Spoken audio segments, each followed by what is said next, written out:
Changes? There's no changes from the Same previous team match. from Yes, the last sir. game. Okay, good luck. Thank you. Okay, so Mardan Warriors have won the toss in match 15. They're bowling first.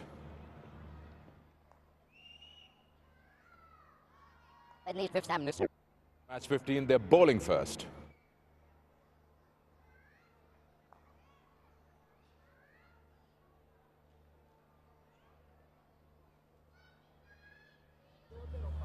Bat, Dominic. Yes, I can. Thanks, sir. Yeah, I've got the bat.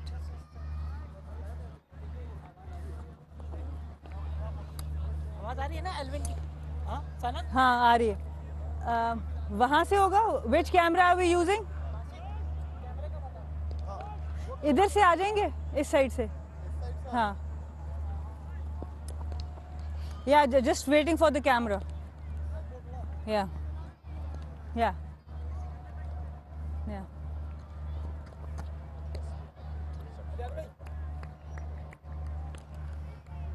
Yes. Sorry? The clips, we can overlay them in between when I'm speaking. Yeah. Yeah. Okay. Sorry? So I'm going to say that these are the two fundamental things in batting. Shamil is not doing it, that's why he's getting out. And then when I start explaining it, then you can play the clips. Yeah.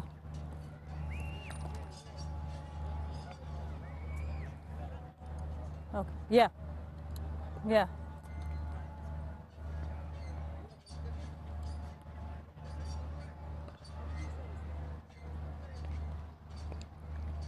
So two important fundamental of batting are, sorry.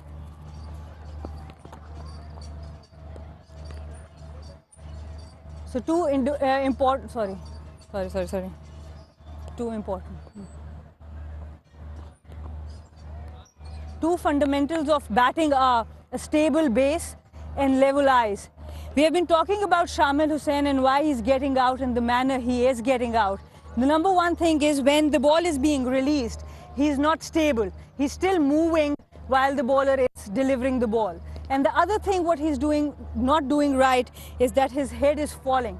And when your head is falling, it's very difficult for you to know where the length of the bowler is, where the line of the bowler is. So as a batter, it's very important to have a stable base, and the trigger movement needs to stop before the ball is being released. So of course, the head movement, it's not easy to work while you're in a tournament, while you're in a competition. But what he can do definitely in between the tournament is that when the bowler is about to deliver the ball, he's very stable and his eyes are leveled, whether his head is there or there, but at least the base needs to be stable and he should be still before the ball is being released.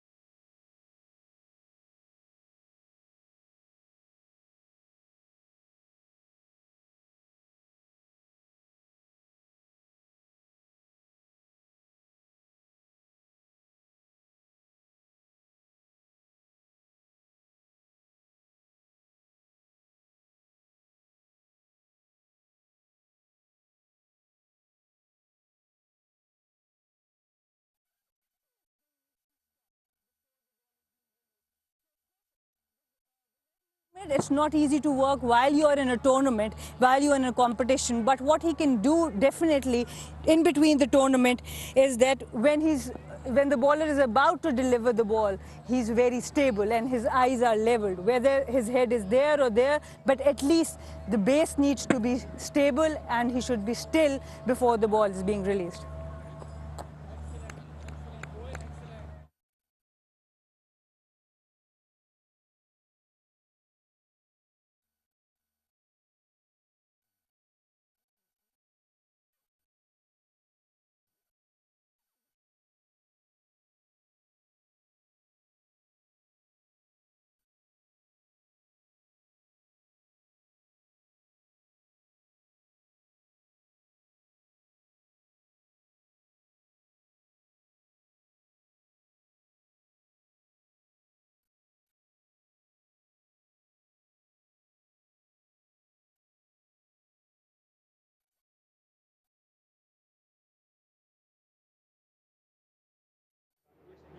Yes, I can. 1, 2, 3, 4, 5. 1, 2, 3, 4, 5, 6, 7, 8, 9, 10. 1, 2, 3, 4, 5.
The battle for the top finisher resumes tonight as the Mardan Warriors take on the Gwadar Sharks. Mardan Warriors on a high after a good knock from Shazib Khan, and the heroics of Hazib Khan led them to a victory over the Hunters. The Sharks tasted defeat for the first time as they got bundled out at the hands of the Royals. This time they get the wicket. Who will claim top spot tonight? Will it be Abbas Ali or will it be Shamil Hussain? Welcome back to Gaddafi Stadium, Lahore. We're all set for the next encounter, the last one before the playoffs between the Mardan Warriors and the Gwadar Sharks. The Pakistan Junior League continues.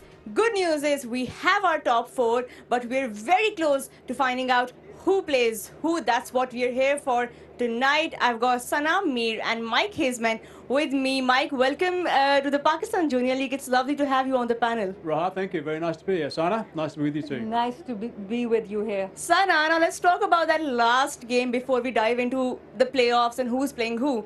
The Royals versus the Raiders. Now, a lot is going on with the Royals batting order. Basit Ali seems to be the lone warrior pretty much. Yeah, I think they rested Chavez, Irfan, who of course gives a lot of support to Basit Ali. But because he was not playing, we saw that after Basit Ali departed, there was a big collapse in the middle order, and that has been the case for some few teams there. But for them, because it happened yesterday, so they even lost the game. But Basit Ali, he's a brilliant player. You'd love to watch him the way he plays. Excellent timer of the ball, and doesn't like to hit it too hard. He times it really well and very strong on the back foot. I think the way he's nice and organised, he's quite a compact little guy as well, and he's nice and organised. He likes to give the ball a bit of thump. He's very strong, of course, square on the offside. And I think he's just one of those guys who's he's just played really well, and I think he's a good thinking batsman as well, except for that shot, of course. But I think he's a good thinking batsman most of the time, and he's someone who I think at times is just sort of trying to overhit it a little bit from time to time. Right. And there's a couple of things he needs to work on, I think, in his technique and his mindset perhaps. But he's a good player, and I enjoy watching him play. Well, the Royals are for sure banking on him. Let's look at the points table and see what the standings are. So the Royals are at the top, but that's going to be changing shortly, and followed by Gwadar Sharks and Mardan Warriors, the two teams who are fighting for that top spot tonight. Of course, and while finishing in the top two is so important, that because then you have a chance to go directly to the finals. That's what these teams are playing for. At the moment, Gwadar Sharks or Warriors, they want to win this match, win the next one, and go directly to the final. There's one pattern I've seen so far which they need to get right. They can't have these collapses in the middle. All the teams have these collapses, and both these sides are going at about 3 for 30 in the middle after getting pretty good starts. And Mike, the middle order remains a problem not just for the Royals, but for pretty much most teams The whole in this batch of them, yeah, it is. tournament. How much of a problem is that going to be for them in the playoffs? Well, it shouldn't be a problem. I mean, the conditions are really good. I mean, if you've got the opening batsman or the top order, maybe the top three, that get some runs and get a pretty good platform, then it shouldn't be a problem. Then you just play your normal game, and of course you can step on it a bit if you get a little bit of time to get going on this surface, and away you go. It shouldn't be a problem at all. Right, we'll talk more about that right now. Dominic Cork is all set to tell us about that pitch.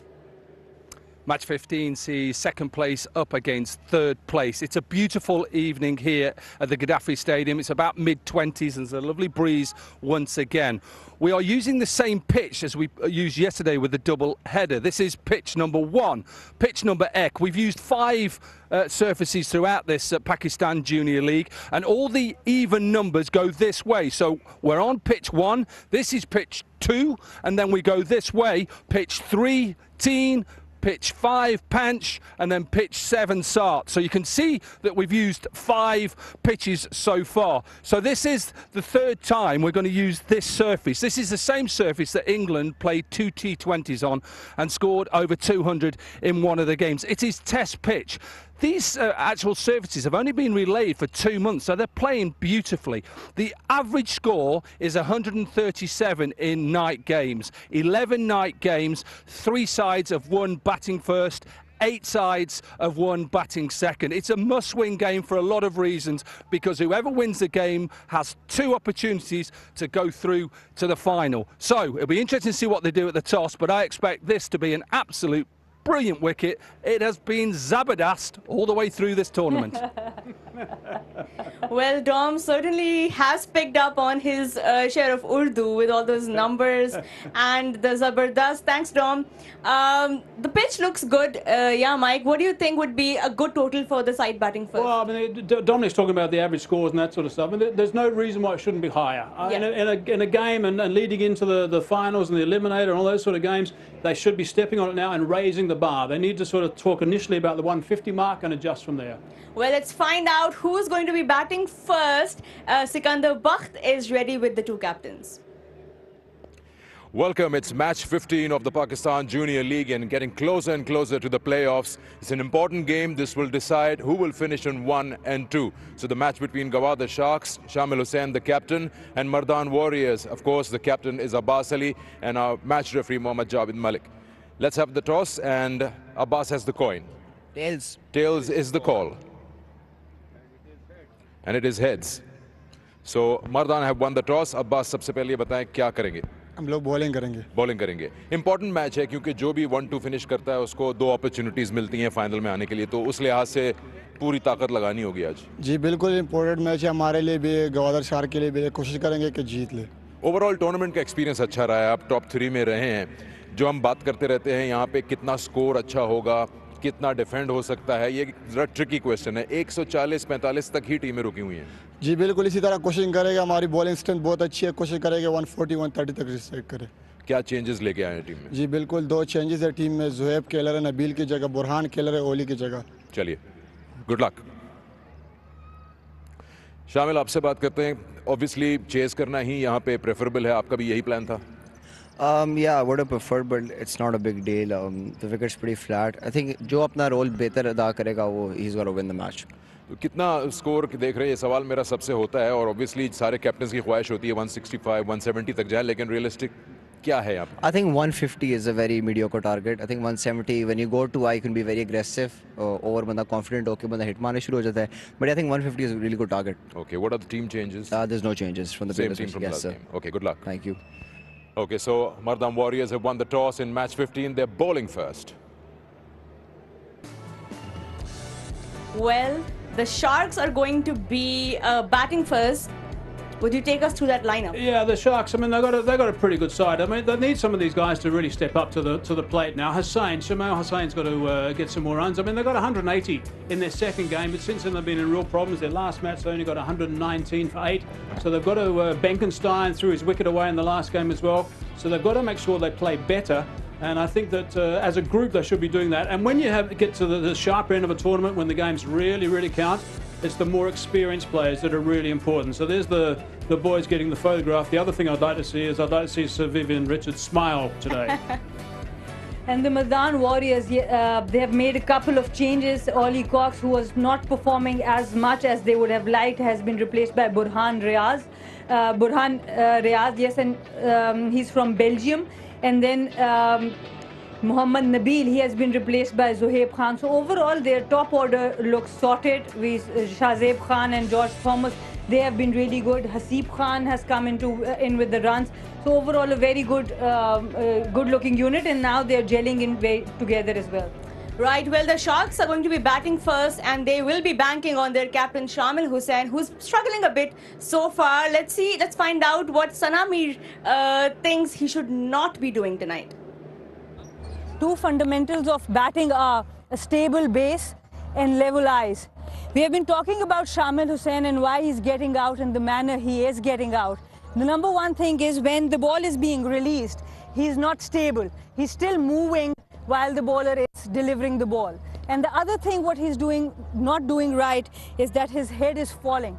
And when your head is falling, it's very difficult for you to know where the length of the bowler is, where the line of the bowler is. So as a batter, it's very important to have a stable base, and the trigger movement needs to stop before the ball is being released. So of course, the head movement, it's not easy to work while you're in a tournament, while you're in a competition. But what he can do definitely in between the tournament is that when the bowler is about to deliver the ball, he's very stable and his eyes are leveled, whether his head is there or there, but at least the base needs to be stable and he should be still before the ball is being released.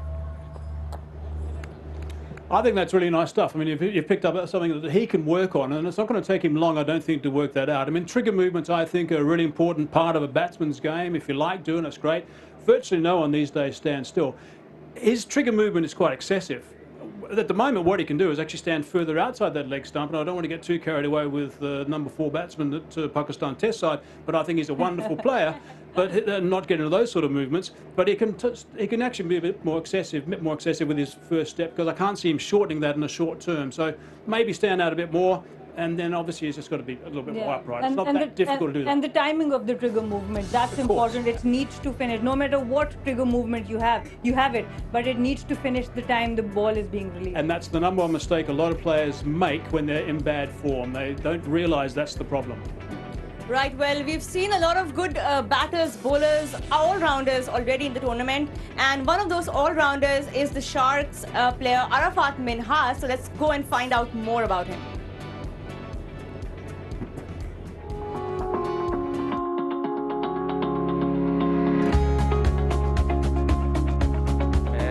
बचपन में घर में cricket खेलता था अपने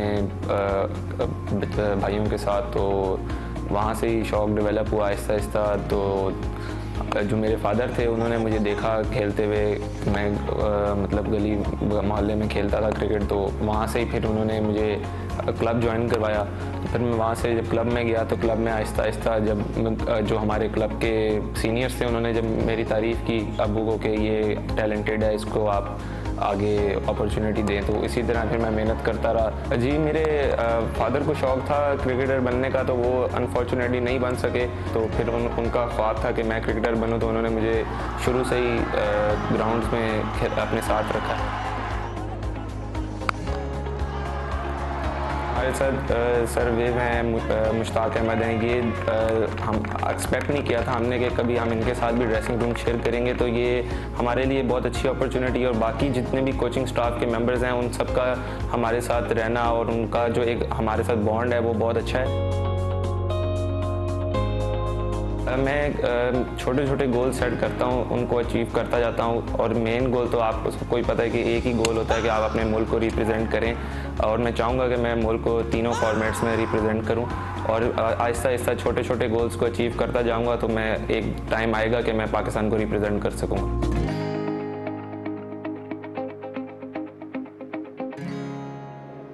Well, Arafat Minhas, definitely one to watch out for. He's been one of the breakthroughs of the tournament so far. We're almost set for the game. Mike, who's going to be the top performer, the top team at the end of this night? The Sharks. The Sharks are, and mainly because of the guy we just heard from. Tana, what do you think? Yeah, I also had to, I think, go with the Sharks the way they have been playing throughout the tournament. One bad match, but otherwise they've looked really solid. Well, the Sharks are the popular choice over here. That's all from us. We're ready for the action. And for now, let's go upstairs to commentary. Thank you very much, guys. Here we are, all set for match 15. This is Mardan Warriors versus Gwadar Sharks. Whoever wins tops the table. Luke Benkenstein, he's the mainstay for the Sharks. He's given them good starts. He looks like a batter who likes to hit the ball and especially use the power play for the betterment of his team. His captain, Shamil Hussain, he's had a few bad runs in terms of opening, but he's had one good knock, and he should remember that one. The bowlers all set, Abidullah from the Mardan Warriors, and so is my partner, Tino Mawoyo. Very good evening, Sikandar.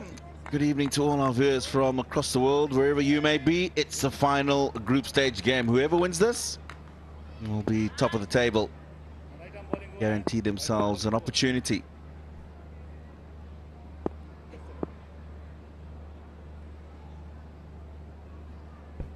A slip in place, a regulation field at the moment for a power play.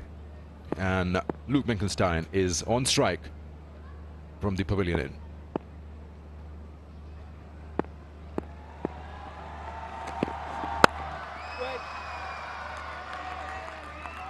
Looks like a good pitch, Tino. What we've seen, of course, is the main pitch, the test pitch, the center pitch of the square.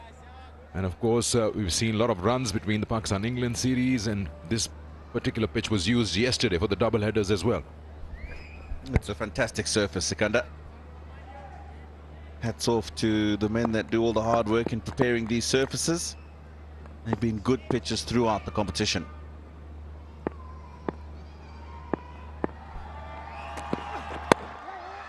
Runs here.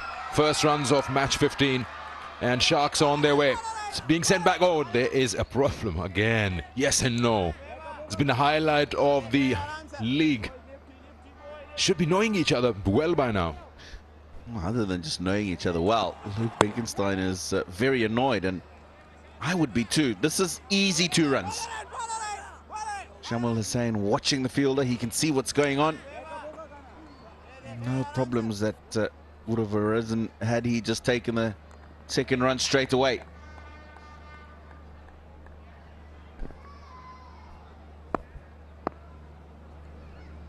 Mardan won the toss. They've decided to field first. They're going to target his leg stump, that's for sure. And there's no doubt about that. So he's got to be careful and then have that extra man on the onside just to cover up those singles. That's the plan all the teams have adopted against Shamil Hussain.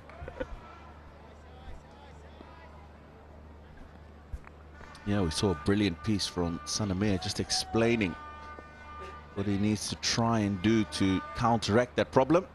Of course, very difficult to do in the middle of a competition like this. Games coming back to back. That one just didn't get up. Now that puts a bit of a question mark in the back of your mind as a batter. Should I be careful when I'm going on the back foot? Because this ball just rolled to the keeper. He was trying to pull that. The length was a little shorter, but there was no bounce as he would have liked.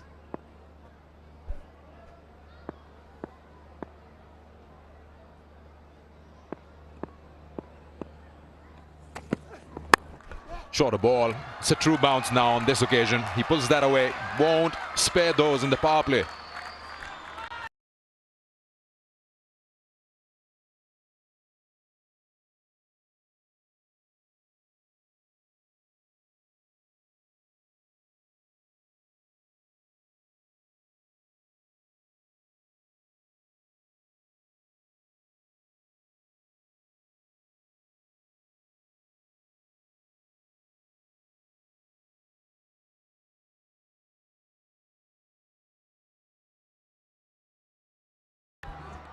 That's a better length, just leaving the outside edge.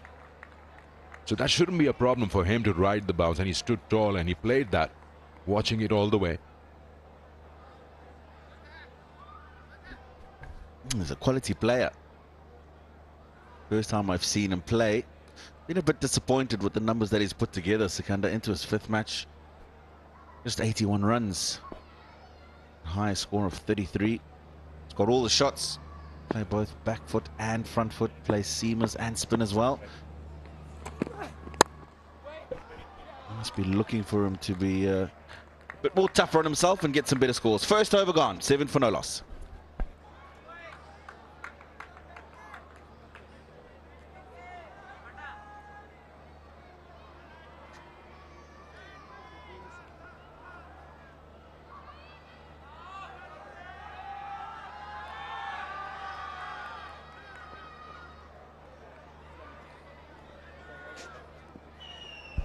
The two sides today, Gwadar refuses to make any changes. They're all set with their winning combination, 11 of them. Whereas Mardan bringing in 2 changes today, getting Burhan Niaz and Zuhaib Shazeb Khan into the side. Both of them played some good cricket, these two teams, and looking to top the table so that they have a second chance of getting into the finals if they don't make it the first time. And it's been a good run in the round games. Each team played 5 matches apiece. Emil Khan, the new bowler.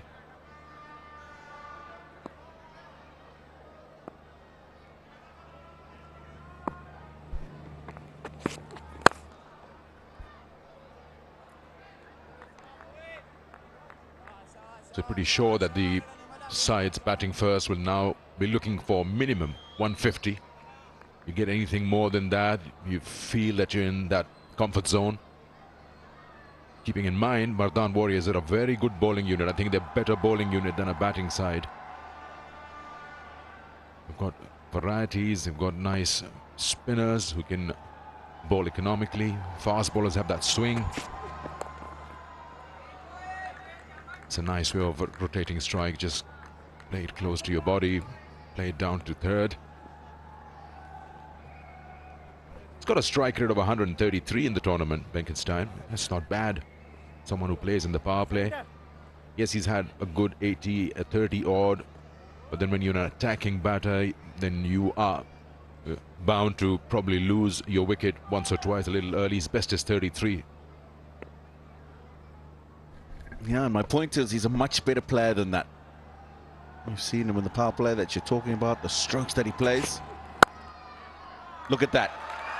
Sublime. And you can play shots like that, and then you see how he's got out some of the times. Very frustrating. Yeah, width, and is moving further away. He's timed that to perfection. Standing still and finding the gap at the same time. This is a fast outfield.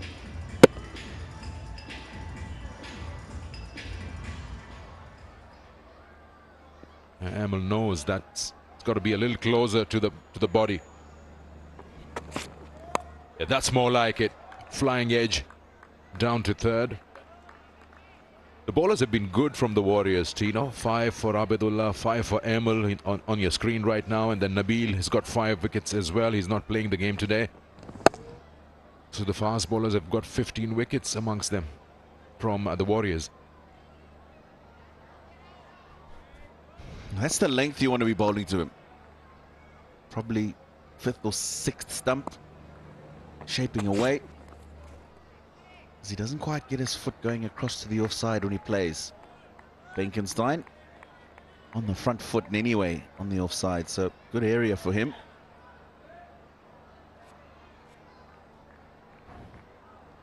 It's been a bit of shape this evening from Emil. He'll generally try and swing it back into the left-hander, away from the right-hander. As we've seen throughout the competition, evening games, just a little bit in there for the faster bowlers. Short cover, fields well. Dot ball to end the over. 2 gone, 13 for no loss.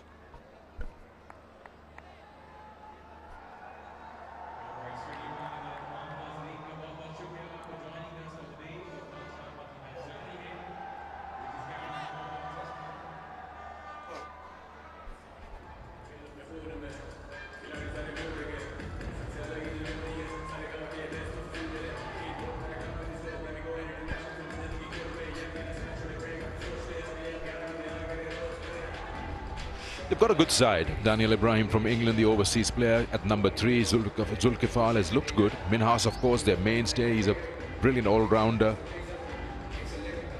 And if they can, these two can bat off the first 6-7 overs with good runs on the board. Allow the others to just come and express themselves, play some good shots. Got to really go phase by phase. Zohaib Shahzeb, the entry in the 11 for him today. Let's see what he's made of. What can he add into this all-important game for the Warriors?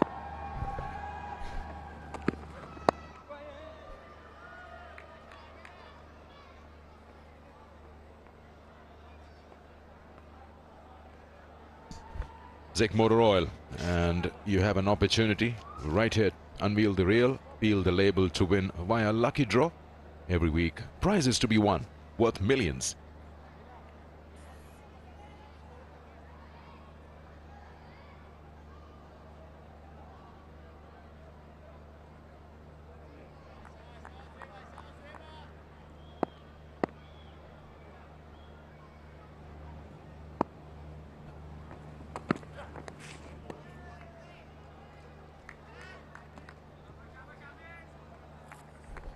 You notice how he's made slight adjustment over here, Shamil. He's been dismissed on 2 occasions, bowled round his legs onto the leg stump. But today, look at him, how he's not covering the stumps, and now he moves, shuffles a bit, and he covers that leg stump. I like to see that. It means that he's watching, he's listening to what the experts are saying about his batting technique. Mike Hazeman mentioned earlier that it's probably a good idea just to stand a bit further outside the leg stump. It's a no ball and has been treated like one. It's been put away for a boundary, it was too full. And not only that, he's also awarded a free hit. Displayed through the line, saw the length, his eyes lit up. Yes, that is a no ball.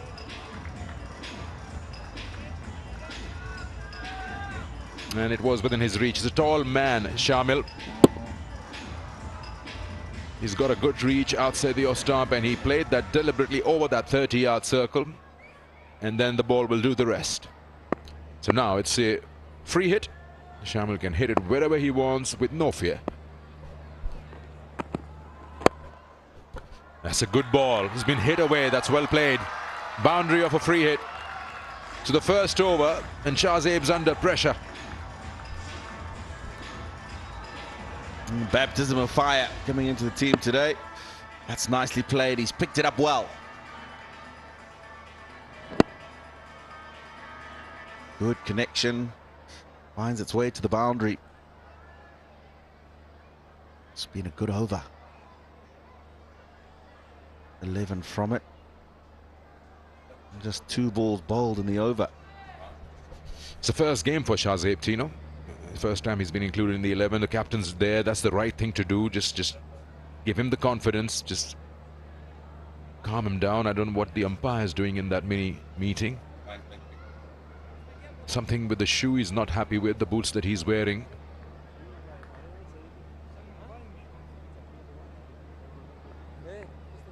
He's Zohaib Khan Shahzeb, a long name. Basically his jersey says Zohaib. He's got a bit of a niggle there, just above the ankle, and that's what he's probably complaining about. It's your landing foot that takes a lot of pressure. That's what the points table looks like. So you can see number 2 and 3 playing. Whoever wins goes to number 1 with 8 points. And then finally we'll have the net run rates deciding 2, 3, 4. Gujranwala Giants and Hyderabad Hunters have not been able to make it to the playoffs. And Rawalpindi Raiders just sneaked in yesterday. A crucial game this. More than likely the team that loses today might just slip into that 3rd place position. So everything to play for this evening. Shahid Afridi, who's the mentor of the Mardan Warriors, just having a word with one of the players on the sideline just now. Just talking to Bohan Niaz, who's also an inclusion in today's side, didn't play the last match. Yeah, he's gone off the field as Shahzeb. I hope it's nothing too serious, but he's got to go off the field, and there will be some concern.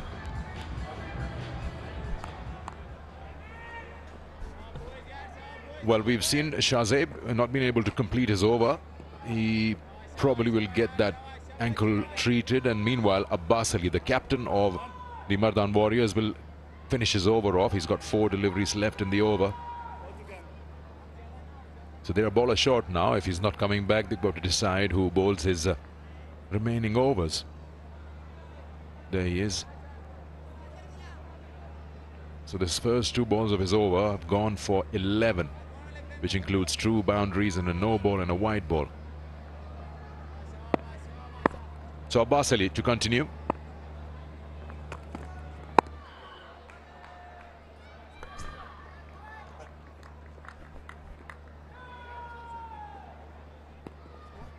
So he usually bowls just that 1 over, Abbas Ali, the captain. And today he probably will get 1.4 overs to bowl. He's got 1 wicket. You can see right there, 1 for 14. I don't think he's bowled in the power play.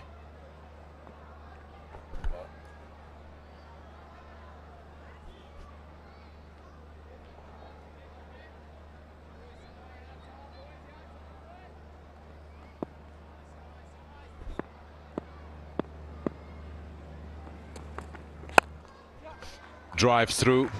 They know he likes it square of the wickets. He got protection. Coming back for the second. Quick. Benkenstein.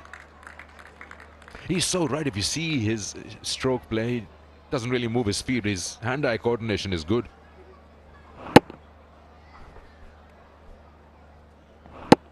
Now, going outside the stump, front foot. Doesn't bother to get his foot across so much, and that's why. You've got a bit of shape away from him. If you hit a good length, 5th, 6th stump area, you've got an opportunity to get that outside edge. Yes, exactly that. He's trying to reach the ball, standing his ground. And that is when probably if you put back to that, you won't be in control of your shot. That'll probably fly away somewhere to third.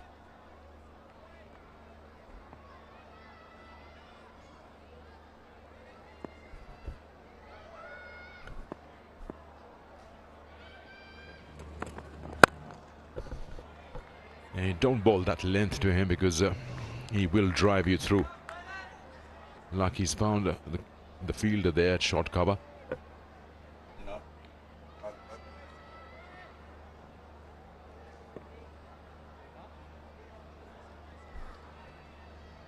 Basali has done well to complete the over. He's got one more ball to go.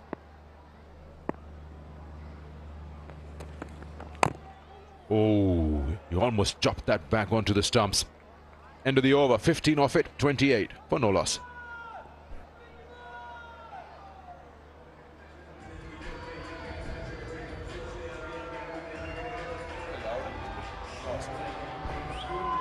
Gwadar Sharks have been pretty good so far in the tournament. Won by 34 runs convincingly over the Raiders. Hunters were defeated by 5 wickets. Their third game against the Giants, they won by 44. Last game was the one they lost by 8 wickets. This one, a crucial one to win.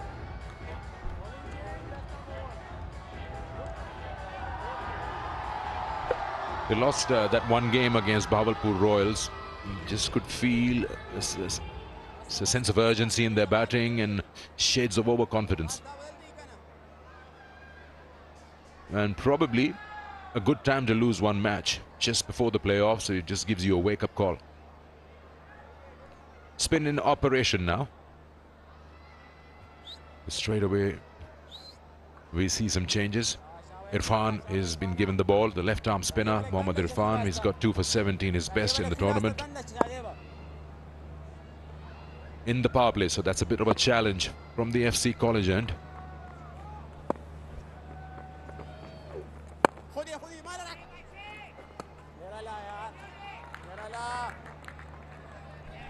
Now we started to see the introduction of spinners early in the last 4 or so matches.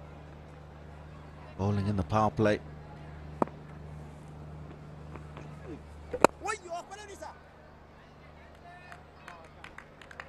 Yeah, again, takes us back to that piece there, the analysis that Sana did, talking about at the time of the delivery being released. He's on the move.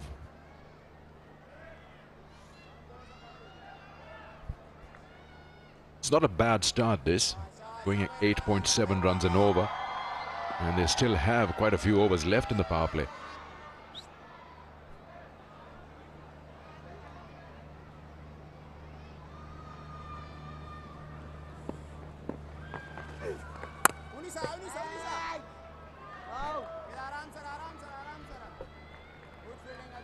Get this feeling that Benkenstein likes space on the bat. Not a bad ploy to bring in the spinner.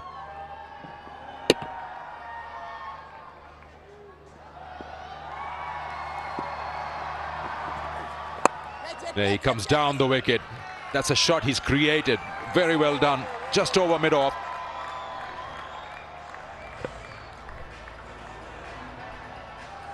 Oh, he's had to create that because he's had a few dots, Benkenstein. He moves on to 17 from 14 balls, but there's 3 fours in that 17. So it tells you that he's got a whole lot of dot balls in and around those 3 boundaries that he's played, but this is a good calculated stroke.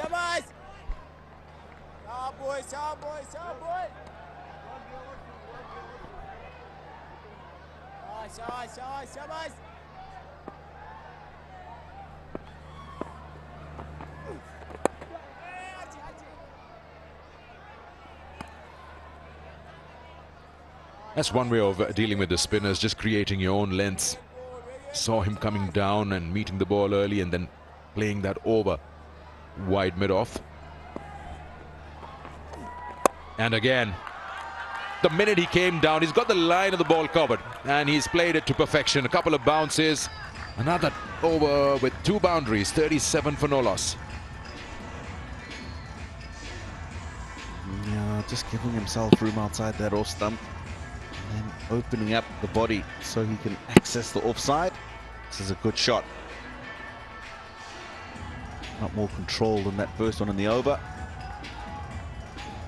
Irfan's being taken on early here.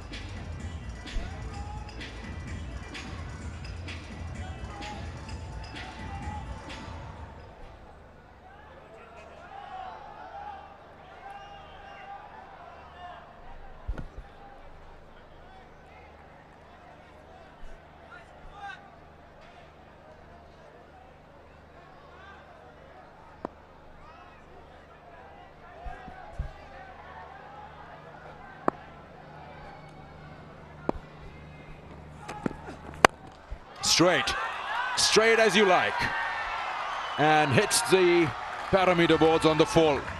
Now that's a shot of authority. You go, boy. Good stroke. Sees the length. Decides early that he can get under it. Clears the boundary. It's a good stroke.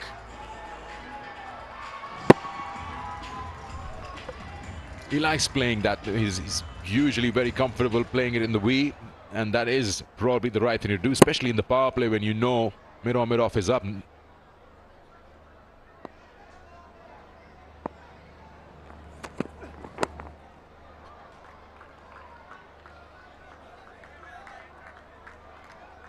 Just changing that length completely on that occasion, Abidullah.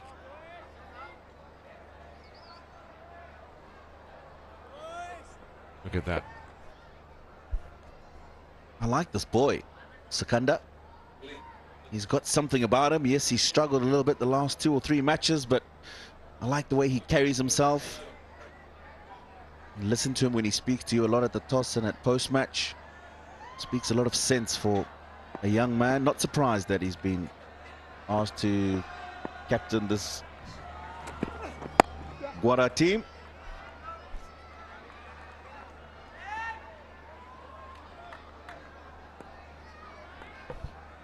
For Sharks to do well, I just have a very strong feeling Benkenstein needs to bat long, because he shows purpose against the spinners, against the quicks. He's created those lengths. He's looked good through the covers and a square of the wicket on the offside.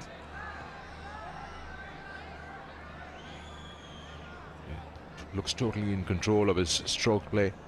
Nothing slogging about it.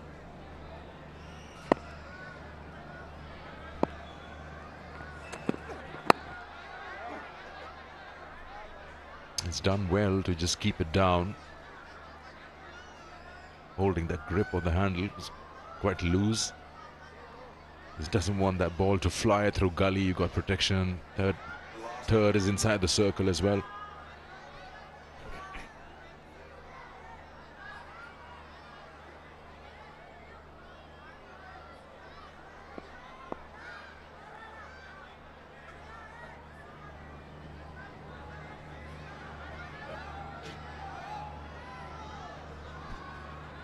Change in the field. They've asked the mid-wicket to go down to the boundary. Fine leg has come up into the circle. So backward square leg, cow corner now on the boundary on the leg side. And he's beaten that fielder at gully. Just opened the face of the bat and passes through that fielder. Earns a boundary. They're flying, the Sharks, at the moment. Now that's just gone away from him off the pitch and just opens the face. He knows that if he just gets it past any of those fielders in the offside field, he's going to get a boundary. He's done just that.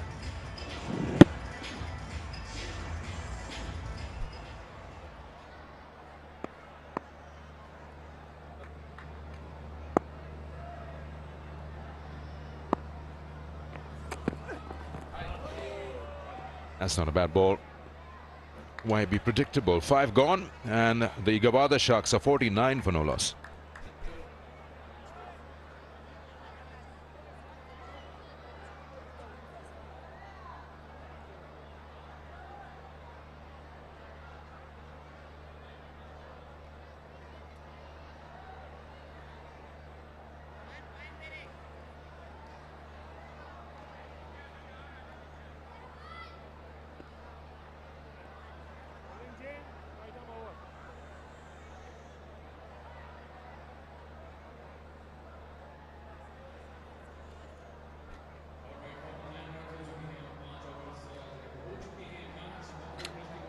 Last over to the power play then.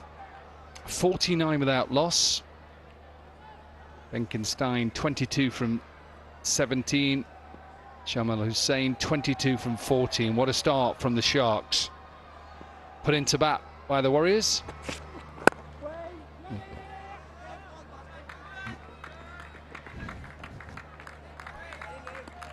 It is a very good start, especially knowing that the Warriors, they really take pride in their pace attack. Their pace attack has been good for them, and the Sharks are going for them. Both Shamil and Benkenstein looking really good. Tell you what's also good, he's been listening to you, your masterclass on where he should bat. I know that the first two commentators, Tino and Sikandar, talked about it, and we've highlighted his problems, but look at the difference here. Look how far he's outside his leg stump, and he'll obviously make that trigger movement so much better, so much better. Absolutely. I think this is the point Mike also made at the studio, that he can start the trigger movement from behind the stumps. What's extremely important is the timing of the trigger movement, and that's what he has adjusted, and that's all you can adjust during a tournament. Just look at that. He has almost finished the trigger movement before the ball is being released. So his feet are in a better position. He's just got to work on his head position now. Full toss, put away for a boundary. Benkenstein is off with his 27, and they're in a good position. In a different stance, more open stance, that gives him that liberty to play on the leg side without falling over. A different technique for Benkenstein, and he has been so good on both sides of the wicket, whether it's offside or leg side. Yeah, and also the difference in the head. Watch Benkenstein, how his eyes are level. Just watch Luke Benkenstein. Oh, does he get this all the way? Fine leg up. You cannot bowl there to Luke Benkenstein. He just helps himself to a maximum. Half a dozen. And you talk about the level of the eyes. Because of that good level, he was watching the ball till the end. And look at that connection. It's not an easy shot to play. It's coming right at his head. And he plays it so well. Excellent execution. Well, Abdullah tried that in the first over, and he got dealt with then. Abdullah. Amal Khan has tried it with fine leg up. Oh, nearly. Timing it beautiful. Go to Kingdom Valley PVT Limited official Facebook page and get a chance to win exciting prizes, and you could be the next winner.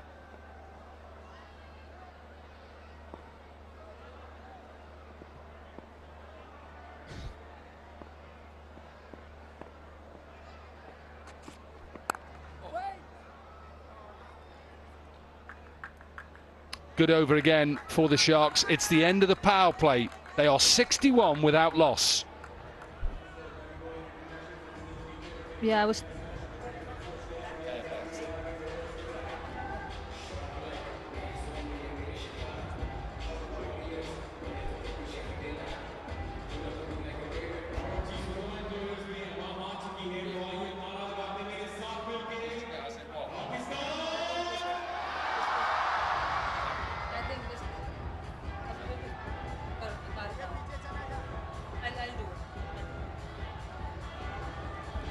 Great initiative by the PCB. Abdul Hafiz Kardar, one of the formidable captains, especially for Pakistan, born in Lahore on 17th of January 1925.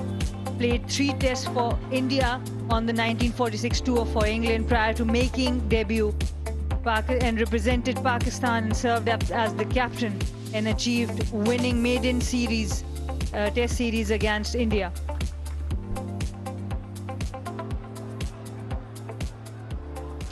Yeah, really good to recognise past players as well. End of the power play, their best power play of the competition so far. 61 without loss, Benkenstein 32, Shamil Hussain 23. Archie Lenham now.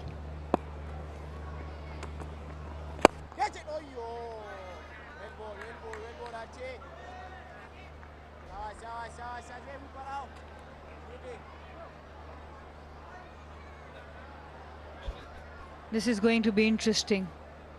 Benkenstein has been making those 20s and 30s. This is where he needs to have his impact. It's an important game if he can take it longer.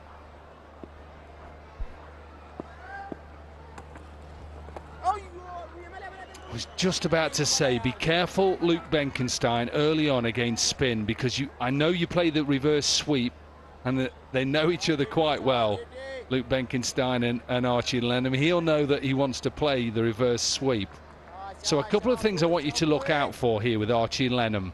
Just watch where he's landing. He was working with Shahid Afridi earlier, and he's definitely worked on getting closer in. Think about, visualise Shahid Afridi and how good he was when he got really close. He got obviously a lot of revolutions and a lot of dip into the right-hander. Now, I think Archie Lenham has slightly changed here. He seems to be getting closer. Why? Why should he be close? I think if you're coming from closer to the wicket, it's important, especially if the surface is not giving a lot of spin, the ball can still go ask the questions from both edges of the bat, because you're coming closer, your arm is higher. He gets it in the gap. It's a good shot from Luke Benkenstein. It wasn't a poor delivery, really. What he did so well is he just opened himself up and he saw the big gap and he timed it beautifully. It was a straighter delivery in the stumps, not an easy shot to play. Archie going with the googly again, but it was well read by Benkenstein. There's that reverse sweep. He's had a little bit of luck. He's already scored his highest score so far, and it's got even higher. A boundary to finish the over. 11 runs from it, 72 without loss. And you said it right, he was lucky. It could have easily gone onto the stumps, but this time an inside edge passes the stumps. Look at the reaction of the keeper. This is how close it was. Runs away for 4.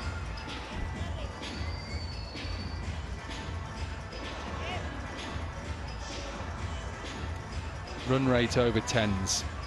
That's what the Sharks want. Keep it over 10s now. Mike Hazeman was spot on in your pre-show when he talked about sides who have struggled from now. From over 7 to over 15 is they've struggled against spin and struggled against getting early boundaries and then rotation of strike.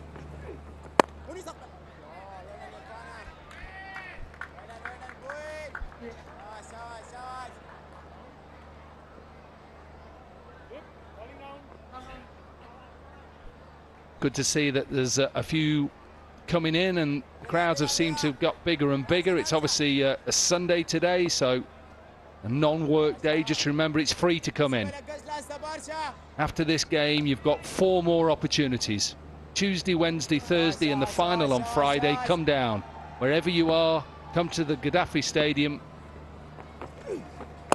and come and see the next generation of not just Pakistani players, of perhaps players who are going to play around the world as well. In another few years, people will be buying tickets to see these youngsters play wherever they go. So it's very important we support the grassroots cricket. Well, he just, again, tried to muscle this. Just got to not get frustrated. You can just see with his actions, he gets frustrated too easily. He's sorted out that situation. He's got through that little bit of a stage where it keeps walking across and either LBW or bowled. Stay patient. And he's good against the spinner. He's been better against the spinners.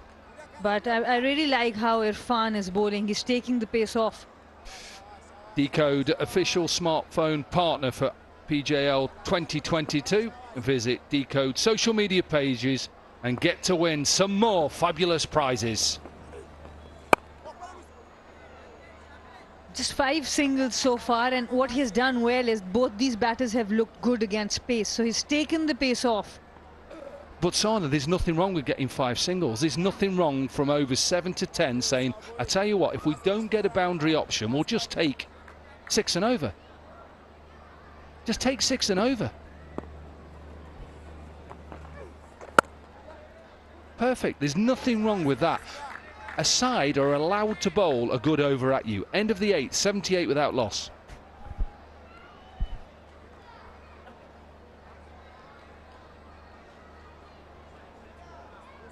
I'm really glad that Luke Benkenstein has got through that initial power play. I've watched him. I know his father. I've played a lot against his father, Dale Benkenstein, former South African, former Durham player. Played a lot for Durham, captain Durham to championships. But what I like about Luke Benkenstein is he looks like he's a natural timer of the ball. I like to see batters, when someone goes at you with a bit of a short ball, that you deal with it. Similar to his father in technique and looks. And if I was coaching him, I'd want him to bowl a bit more as well. Become that all-rounder. I agree. Whenever he's come to bowl, he's looked good. And again, with Archie Lenham, I think he just sees it and wants to play a reverse sweep. And I'm just trying to understand, look, there's 2 fielders behind square there. Unless he's going to go up and over, which I know he can do, I just think there's 2 bigger gaps on the leg side. And even go over extra. He's got to change now because of the left-hander. And he did that. He did that in the last over. He hit a 4 between mid-wicket and mid-on. Long on and deep mid-wicket. So he can do that. We see a lot of players using the sweep when they can't go down the ground. That's a lovely shot. That is such a good shot. I was just about to say, remember Sharma was saying there's so much room on the leg side. I like the way that he's used his feet, and he didn't look to overhit this. He's really good against spin. The use of feet is really good. The head position much better. Just look at that. Quite still. The eyes were quite still even while he was using his feet. Again, does he get it in the gap? No. Just picks out. Long on. Abdullah didn't really need to do that. I think he's trying to get it in the gap. But once again, start to the over with a boundary, and yes, I know why you're upset, and the Warriors will take the first wicket.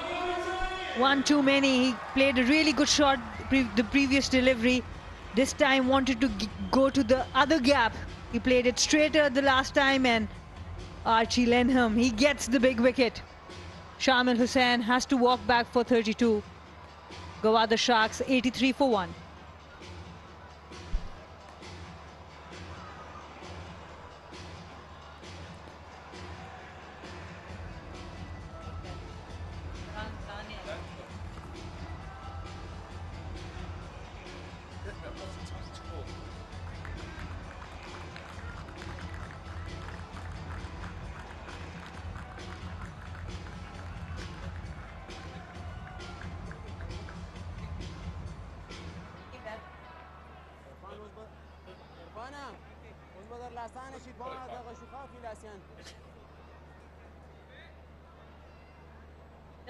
Daniel Ibrahim then in at number 3, high score of 25.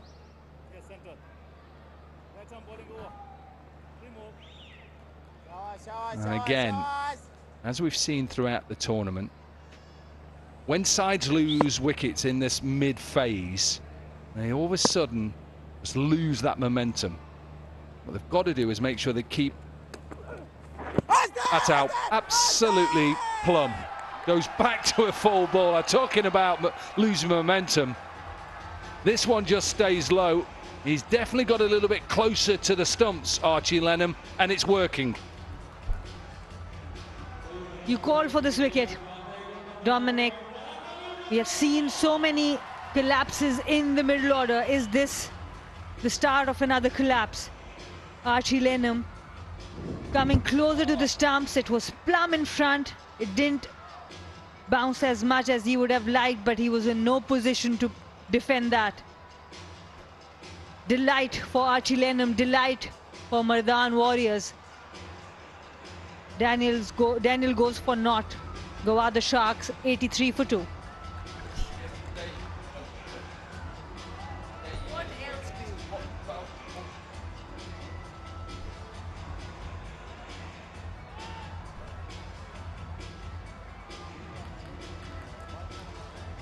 Let's have a look at this again. Worry about where it pitches, that doesn't matter. It's where it hits. And I'm telling you now, that is as plumb can be. He's thinking, don't go back. Don't go back. Come forward. Already had a hat-trick. Afnan Khan. Yeah. And Archie Lenham has a chance now. Slip in place. Zulkifel is the new batter. Not a lot Luke Benkenstein can do at the other end. He's just watching. Like this, get a little mid-wicket in. What are you going to bowl? What is he going to bowl? Another googly? I think he's going to bowl a googly. I do think. Was a googly. Absolutely was it a googly.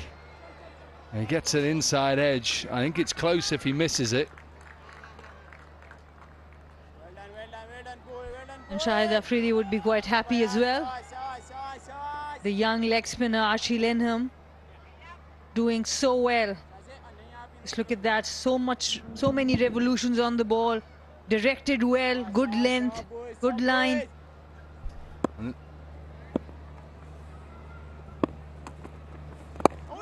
Oh, good over. What an over. 7 runs from it, couple of wickets, 85 for 2.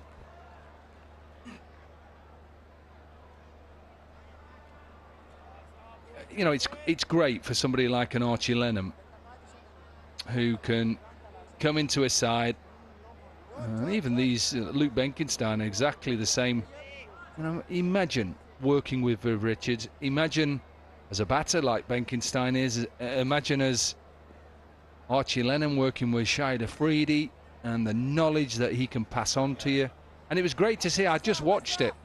I watched him talking to him and talking about trying to get in closer, and the benefits of getting in closer and attacking the stumps, and saying to the batter, right, if you want to sweep me and you miss it, guess what? You're walking off. Mohamed Irfan back into the attack. 2 overs for 15. Yeah, nice shot. Don't mind that shot. He's not looking to overhit it. He's trying to go over extra, but he knows that if he just doesn't try and overhit it, it goes to long off, then he's not going to get caught.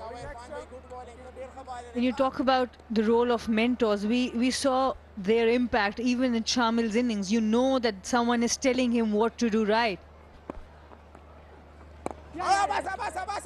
Because he has been playing, and there's a chance of a run out, there's a direct hit. It does seem like the batter looks comfortable. Will the umpires go up? Yes. Well, it was a good dive, and he's just saying to Luke Benkenstein, we may have missed out on an overthrow. He was just running through thinking it was coming to his end. That's what he's just telling Zulkifel now, but it was a good throw. Yeah, good dive. Well, goodish dive on his knees. He's all right. It's the main thing, he's home.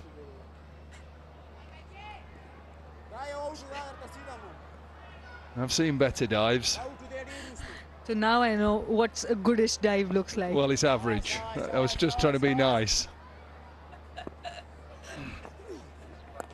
There's that reverse sweep again. And he gets all of this and gets his first 50 in the Pakistan Junior League. He's got off to a couple of good starts. But this man, I think he's got a big future in the game. He's played really well. Just 10 dots in 31 deliveries, 8 fours and 1 6. Luke Benkenstein. Very good 50 there. Now he's got to push on. Is he going to push on all the way? This is huge. Huge 6. He's now putting the bowlers under pressure, and the Sharks are closing in on 100.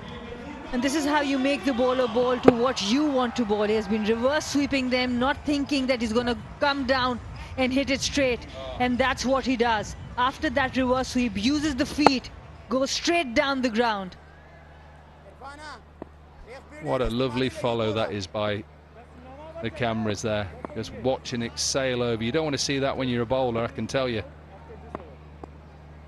Now then, 12 runs from the over. Yes, good.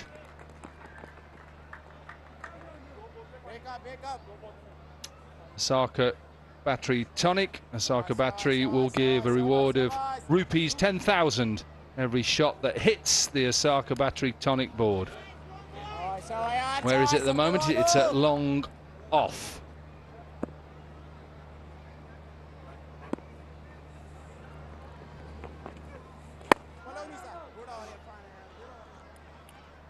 We're halfway, 10 overs gone. Don't go anywhere. This is building nicely. 98 for 2. And it's time for drinks.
Right, the timeout is finished. 98 for 2 now. 10 overs gone. Benkenstein's played really nicely. 58 at the moment. Opened the batting.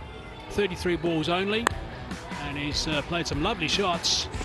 I mentioned this a couple of times. He's just an absolute carbon copy of his father. Exactly the same sort of style. And he'll be really pleased, I think, right now in the fact that he's kicked on. Because previously he's played some lovely strokes and then has done something a little bit silly. But that is not the case at this stage. And I'm sure the coach and maybe even the mentors had a little bit of a chat to him and said that these big scores are the ones that win these games. So he's not out 58. A couple of guys fell with the score on 83, and I thought, oh, here we go. Same pattern, good opening stand, and then a couple of wickets going down in the middle in a short space of time, but maybe not the case. Tino, how are you doing? Yeah, good, Mikey. I'm really impressed. I'm happy for him, how he's gone about his batting today, because he's shown signs that he can do this. 58 from 33. If he buckles down, he can get 100. Prize of catch it. Oh, goodness me, he's put that down. Wow. Just as we've been pumping up his tyres, he tries to do something really, really silly. Yeah, that's the concern I've got. And it's not just him. I think we had this discussion on air a couple of days ago, Hazy, about youngsters and getting to half centuries and leaving it for somebody else to try and do the job. And that even after a timeout, an opportunity to regroup and have a chat as well. I'm quite astounded. I mean, that's... I'll say it again. 50s and 60s rarely win games of cricket. You get an 80 not out, if you're good enough to get 100, then a lot of people sit up and take notice. That was a wide, by the way. All down the leg side. This was the shot from Benkenstein, and it should have been taken. He was underneath it comfortably, but grasped.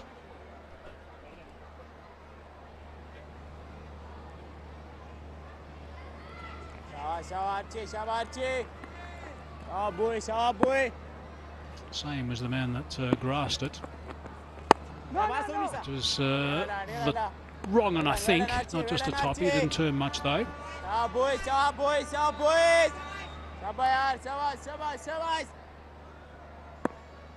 How crucial would that opportunity be? Now there's the wrong one. Plenty of bounce that time. We'll have to wait and see if there was any connection. It certainly bounced a long, long way. And there was connection. Bat involved. It was just the top edge as he was trying to roll the back face down so he could hit the ball into the ground. Yeah, top edge. Not much Dawood can do with that. Hit from the over already. 3 balls still to go. He's a key bowler, Lenham. A very good shot, one bounce. The line of the ball, we can assume it was a wrong one again, but it was dealt with beautifully. Such a good shot. Gave it a bit of air. It was the wrong one. Hazy, but that's a good shot. There's a man who's sweeping on the offside. He's hit it well in front of him. The big power hits we've seen. It's a deft shot, running it off the blade. Should be able to come back comfortably for the second. They do. Just showing us that he's also got a little bit of finesse. In the last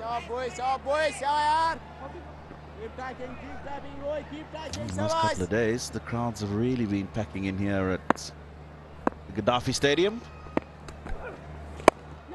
Standard leg spinner that time. Again, it's driven.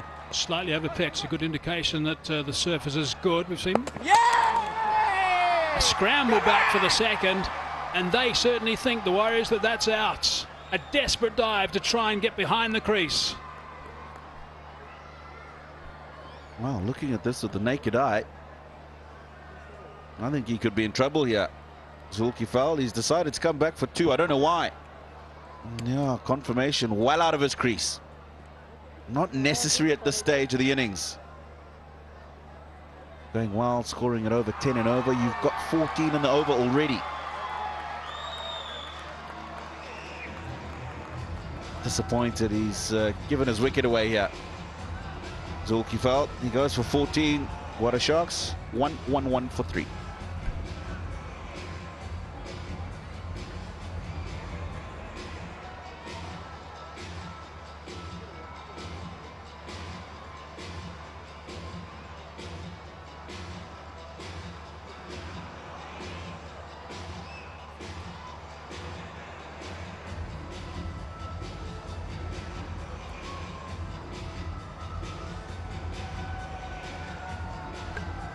A lovely evening in Lahore. Comes alive, of course, when the sun goes down. This is in and around the surrounds of the Gaddafi Stadium. Hustle and bustle goes on long into the night. Crowds come in as well. Enjoying this final group game, which will decide who will top the table and confirm that they'll have 2 shots at getting into the final. Arafat Minas, he's performed nicely with the bat in the middle order. He's got a best of 40 in this Pakistan Junior League. He comes in when they're nicely set up. 11 overs in, 1-1-3 on the board. Opportunity to really push towards that 200 mark, which we haven't seen so far. He's been such a key player. He's number 1 in the bowling list of the tournament with 8 wickets. He's also number 7 overall with the batting front as well. All the teams with 129 runs, and he's, not surprisingly, number 1 on both counts with the Sharks. 3 for 29 they've lost, which is, I'm afraid, the pattern that I talked about pre-game. It's exactly what we were talking about, the fact that teams have got to make sure this doesn't happen. They get a good start at the top with the openers and then lose 3 wickets for around about 30 runs in no time. It's both these sides have done this on average throughout the tournament. And Benkenstein tried to make it 4 straight after that timeout.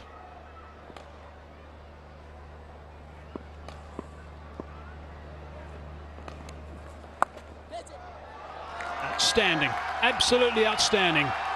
Really good connection. He's hit this very, very well. It's gone quickly.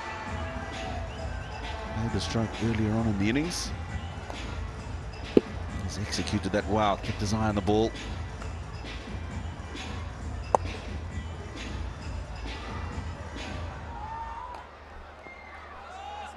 Shot they practice so much these days. It's a second nature shot, really. It's almost like playing a normal sweep, not a sleep, a sweep. Don't really play a sweep if you're sleeping, I suppose.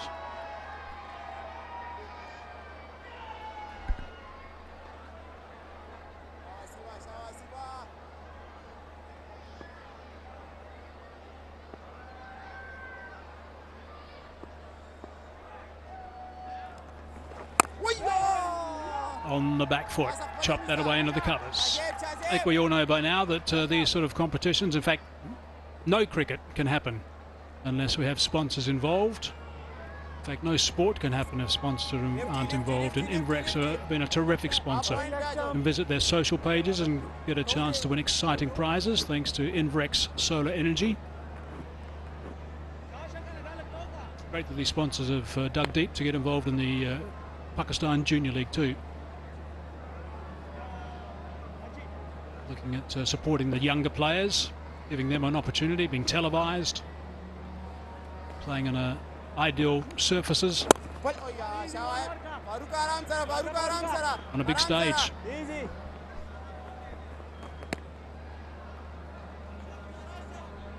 Arafat Minas is the man who's just come into the crease. This is the reason why. He actually slowed down at the end there. Turn to have a look where the throw is coming from. That slows you down.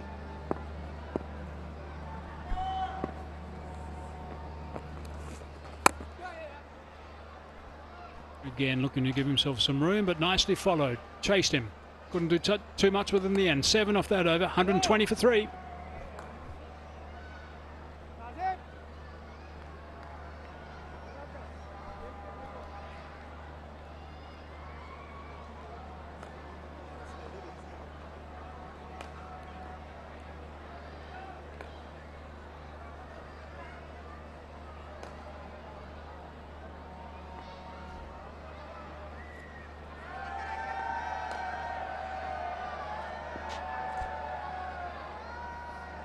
So the Sharks were asked to bat.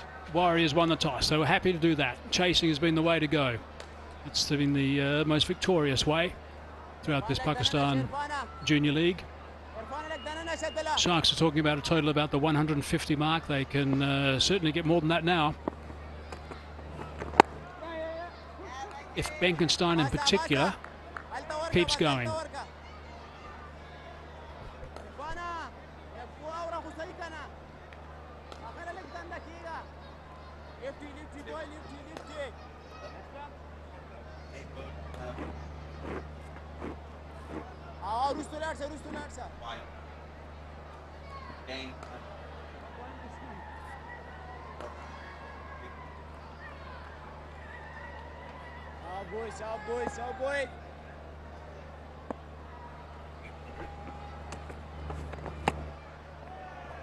A little bit of wet, we'll think he missed out there.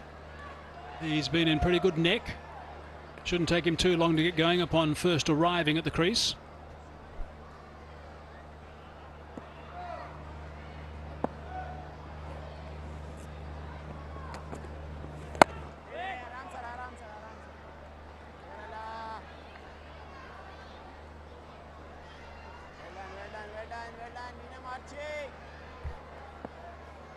Just past 7 o'clock on a Sunday evening. Roads are still nice and busy. Beautifully played. The important thing about that is he didn't try and hit it too hard. It was just steered between the two fielders for 4. He wants them tighter now. Yeah, touch of class from Arafat Minas. He's seen that it's the flatter, quicker delivery. Just deflects it into the gap between those two men behind point. That's well played. Lenham's not happy with that. I don't think there's too much the fielders could have done with that. Nicely played. The Sharks have got themselves an outstanding platform now. They've just got to make sure they really capitalise on this.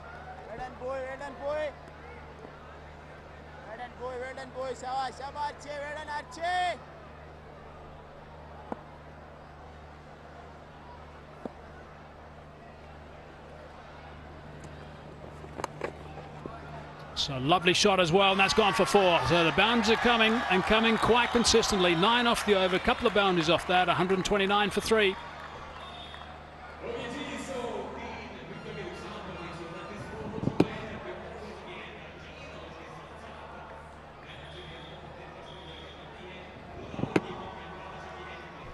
Lovely little roll of the wrists.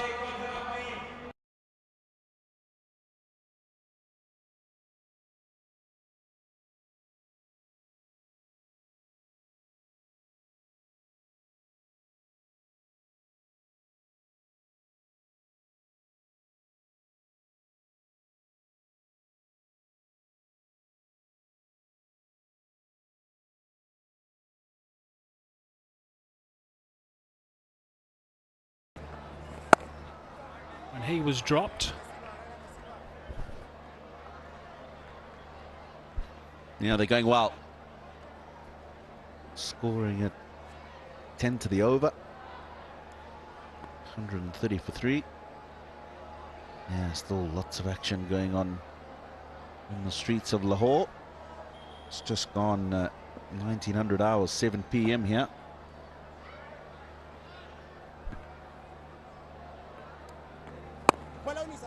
It's nicely bowled from Hasib. Got to realise here the Sharks, there's so much on this game. The winner of this game goes to the top of the table. The winner of this game also then plays the Royals in the first game. They get 2 bites of the cherry as well. So even if they lose that first game, the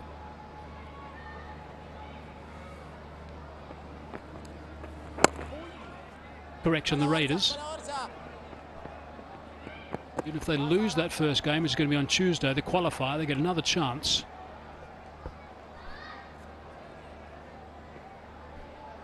Zik Motor Oil unveiled a reel, peeled the label to win via a lucky draw every week with prizes worth millions. So another opportunity for people to win some prizes from the sponsors. That's Zik Motor Oil.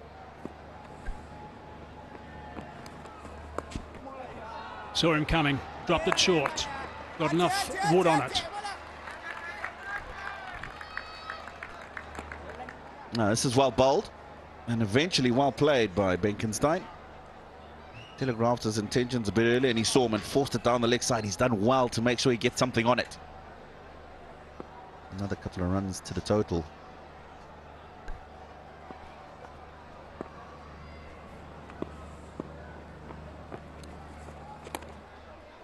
It's going to be an interesting adjudication, I think, from the umpire. Buys is the call in the end. There's no wide involved there because of the change of shot that Benkenstein attempted. Fired it down. Good work from the bowler.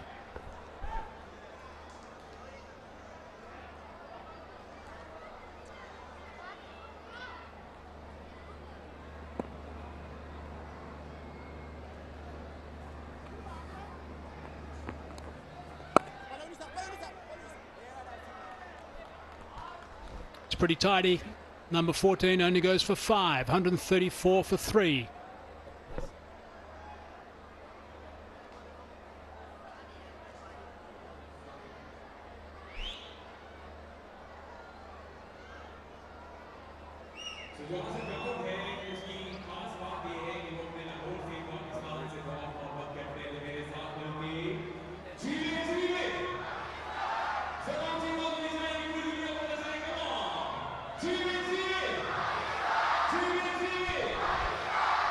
We just clarify things. The qualifier is going to be played on Tuesday, and that's the top 2 teams. So today's winner is going to be playing against the Royals, then the eliminator is played on Wednesday, and today's loser is going to play against the Raiders.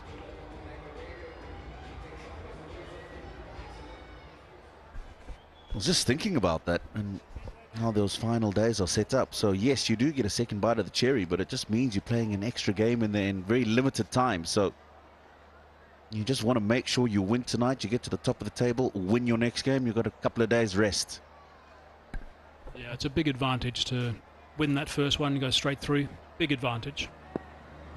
You go through the training that you need to do. Sometimes teams don't want to do too much training once they've played well. Benkenstein.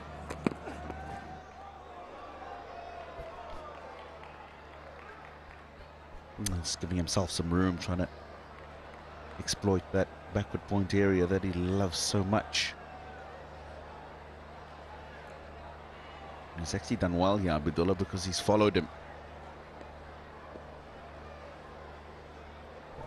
I think what they need to do, and I think that's in the mind of these 2 batsmen, they need to make sure they maintain this run rate, which is pretty close to 10.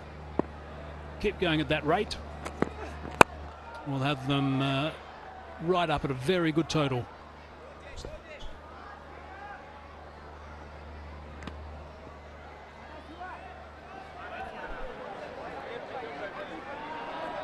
The future champion, there he is, of the Sharks. Righto, we'll be watching. Looks like there's going to be an opportunity to play when you get a couple of years older.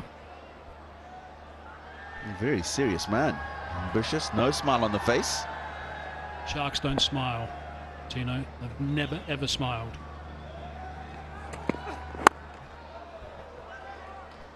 Beautifully bowled by Abdullah.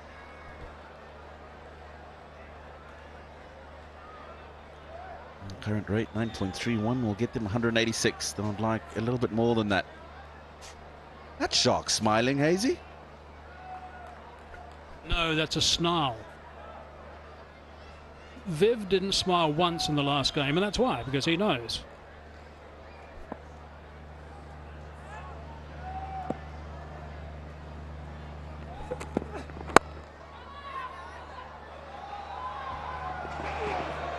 Had to turn around, turned around a little bit like the Queen Mary, actually. It took a long time to put the skids on and swell.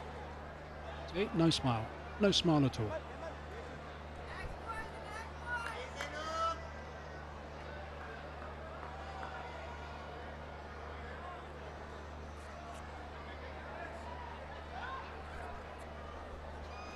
Oh, beautiful out here at the Gaddafi Stadium, of course, hosting every fixture of the inaugural Pakistan Junior League.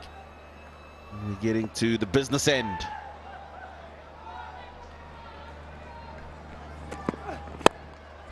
Prize of catch it. Going to just bounce short.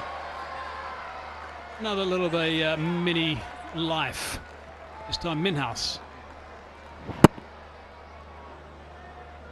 I like the idea because Miroff's in the circle, just didn't hit the ball as well as he was looking to.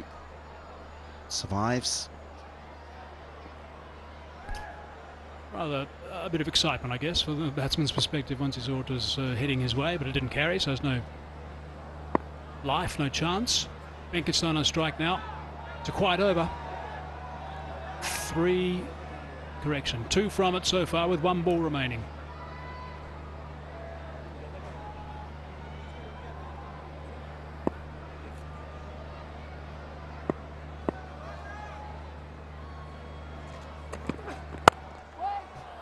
A bit of a two-step, and he gets it through the covers for 4. Nicely played. Still a good over though. 6 from it. 15 gone, 140 for 3.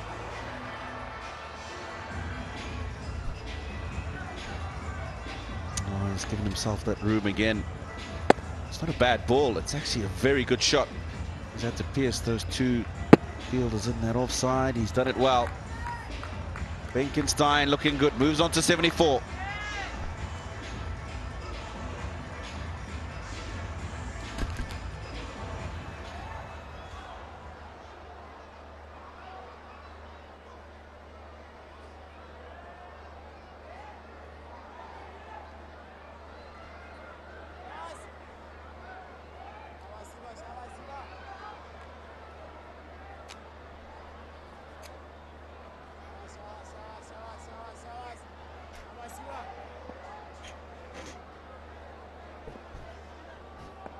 This has been a good phase for the Gwadar Sharks. 140 for 3 is the first time I'm seeing that at the end of 15. This is a great launch pad for a big score here. Wickets in hand, 5 overs to go.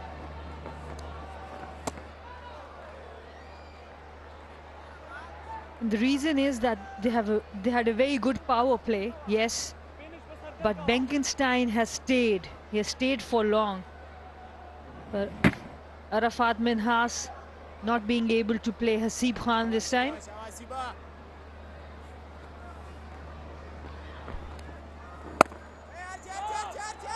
Again, yes and no. This should be out. And the throw is way too high. The bowler had to jump and bring it down, but they still feel they've got Benkestein. Time and again, we've seen this hesitance in getting a single going, lack of communication between the 2 batters, and the result is absolutely horrendous. This is terrible calling. Just terrible calling. A person who has been informed, he's batting so well, you call yes and then you send him back. Big wicket for the Warriors. Luke Benkestein, he was looking so good. But he has to walk back because he has been given out. He was out of his crease. He has to walk back for 74. A very well played 74 of 46. Gwadar Sharks 140 for 4.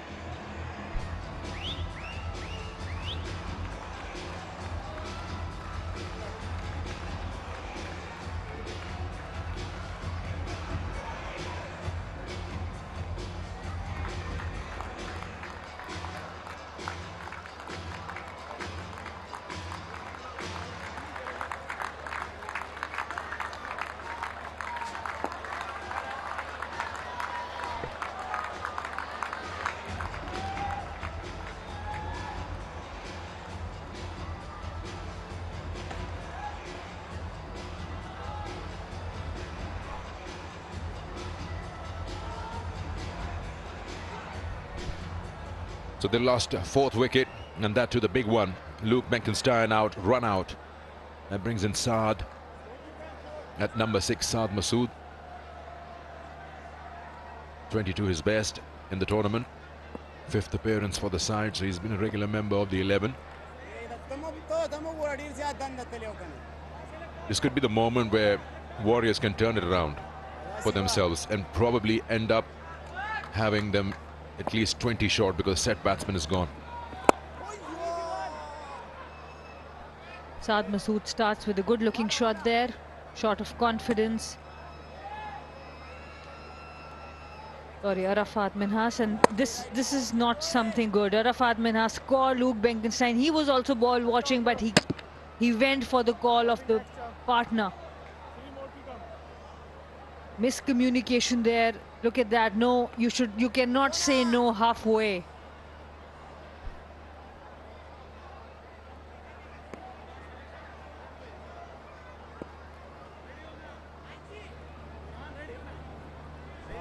And it's not acceptable because you can't be making the same mistake again and again. It's all the sides. Yes, you probably haven't played that much cricket with each other. That happens in franchise cricket, that happens in leagues. But then it has to be decisive whether you want to run or not, and the shouts or the yes or no should be clear. What we've seen time and again is that these batters, they get a brain fade. It's a lot of people out there. Now these seats are getting packed as the tournament getting into the business end. And suddenly you freeze as a batter right in the center. Yesterday it happened with Habibullah. And the thing is, Arafat Minhas now he has to carry on. He is on 12 of 16. And with him, Benkenstein has walked back because of a poor calling. And he looked really good. That is why the Sharks' runs were coming so freely, because the set better was there. Should be a single only. End of 16. 143 for 4.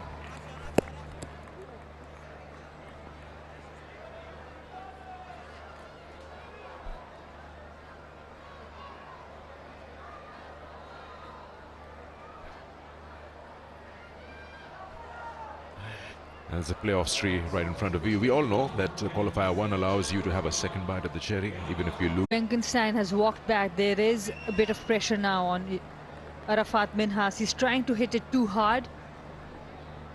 While Benkenstein was there, it was easier for them to get the flow of runs.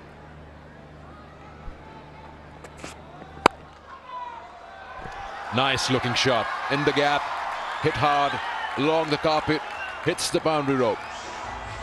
That's a very good shot. Arafat Minhas, he has been the best all-rounder for Gwadar Sharks.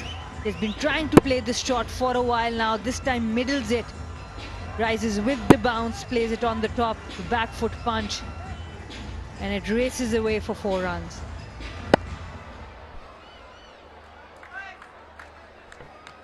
That shot brings in the third inside the 30-yard circle, and long off has been taken up the right of the rope, there to the bottom right of your screen.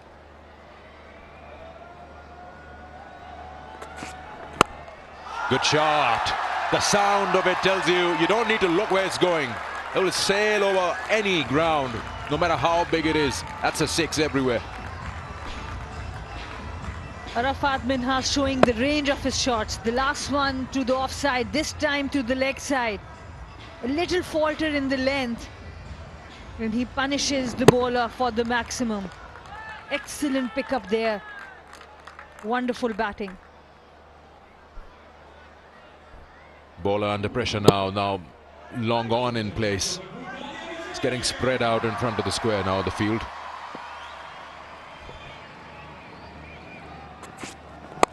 Shuffles across and throws his hands on it. Another boundary. That is pretty ordinary bowling now. Is allowing him the weight. The length is also suiting him, and he's conceded 14 in 3 balls. And this is where you see some intelligent batting. He's using the crease well. He knows where the fielders are. The third has come up, and he uses the crease to come in front of the stumps. Emil Khan, with the same pace, with the same length, goes a bit wider. He really needs to understand how he's going to bowl with different field setting. He has been quite expensive in the last few outings, especially at death. That's not bad. Slower one. That is why there was like a bounce. He just let that go as a bowler. Deep square has come in. The circle and third has gone back. There's been constant change in the field, but following the boundary, you need to be more proactive. If you get hit to the area where it's okay, you are bowling, that's all right. But you can't have third in and then go outside off with that length. Hit hard, hit straight. Will be cut off.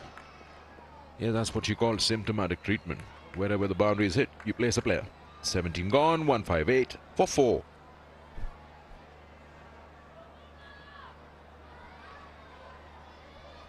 And these are the boundaries in this over. Really beautiful back foot punch. Then An excellent 6-over mid-wicket. Coming in front of the stumps, going over the third fielder, playing with the fielder, using the pace.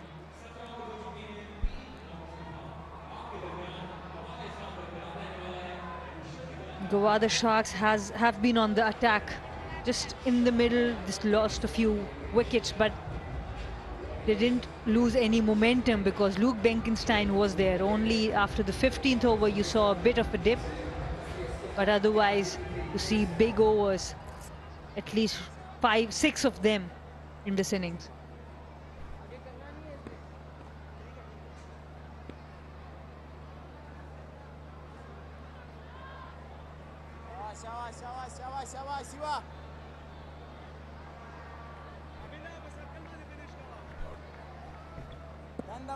Projected looks good, 186. Accelerate a little more, get into the 190s. Or are we going to see a 200?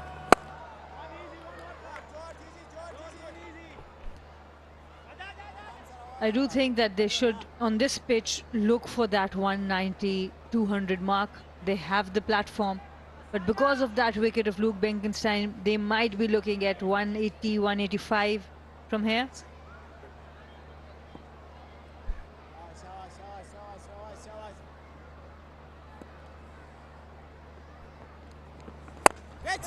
Catch it is the call. You heard that, and it's taken.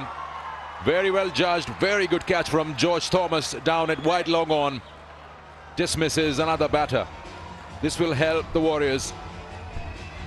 A utility cricketer, Haseeb Khan, he scored 49 in the last game and he has been quite handy with the ball.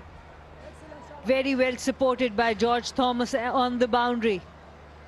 A lot of leg spinners giving tribute to the signature celebration of Shahid Khan Afridi, who's also the mentor of the Warriors. Saad Masood has to walk back for one. Gwadar Sharks 159 for 5.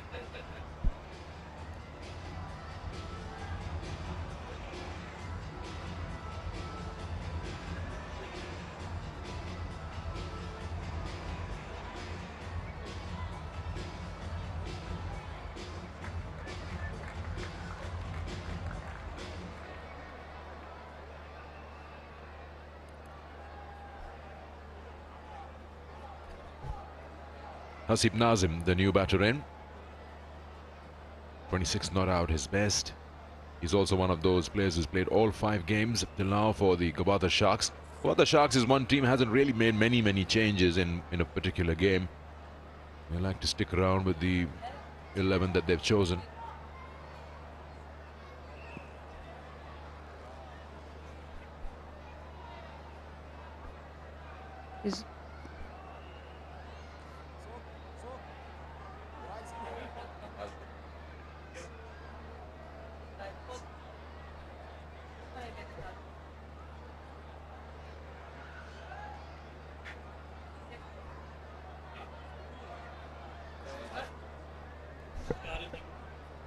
Bit of treatment there for George Thomas. Scraped his elbow while trying to take that catch.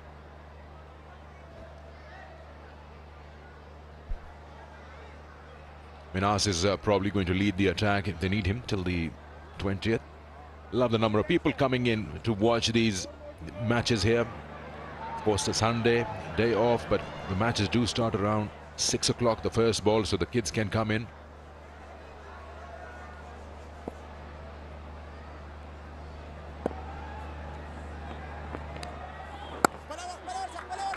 And we have wrist spinners in both teams. Archie Lenham and Haseeb Khan from here. Kamar Momin Kamar and Saad Masood. And leg spin coming into play. Good catch there by George Thomas. Easy take. Saad Masood, he's a handy cricketer. Can contribute a lot with the bat, not this time.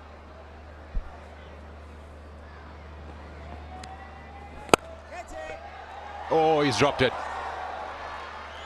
That was at a good height. Don't know how he missed it. Did he lose it in the crowd? It was coming in flat and was coming quick.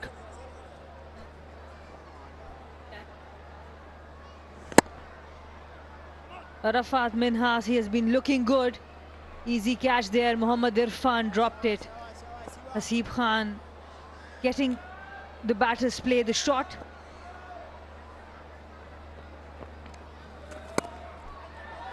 Runs here, he's got the gap. He's found it to perfection. Boundaries are important. They keep adding to the total, taking it to 165 now. This happens so many times. There's a drop catch and a boundary to follow for the bowler. It was a bit short. Hasib Nazim did really well to put bat on it, pierce that gap really well. Important runs, important 4 runs there.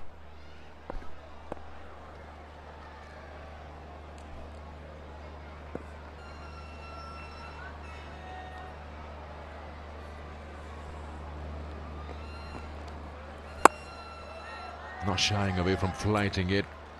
It's not a bad over. 8 of it, 166 for 5.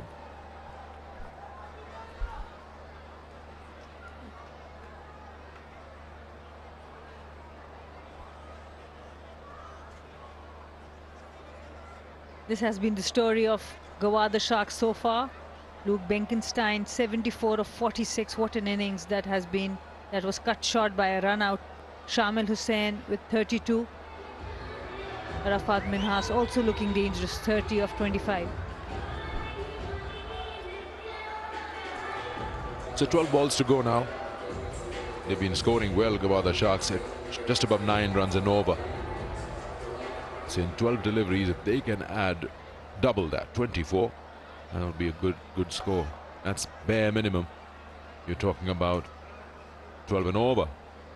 Got nothing to lose, 5 wickets in hand. At least find a big over somewhere.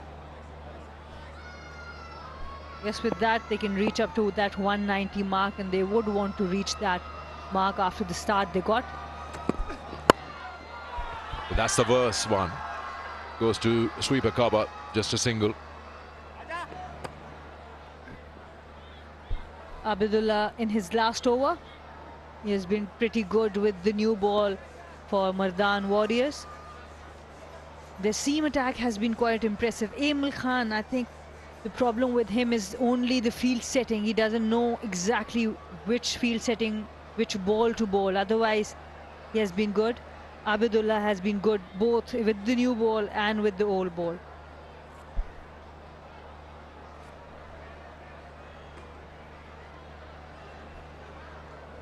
They one ball short, Zohaib Khan Shazib, who just bowled 2 deliveries and then he was out in the dugout. Gone. Oh, it's a no ball, is it? Get back in your crease. Does he want to check in? It was a no ball. He's going to check. Arafat Minhas is riding on his luck. He slashed it hard. The catch was taken, but umpire has given a no ball. Is this because of the foot or the field position? I'm not too sure.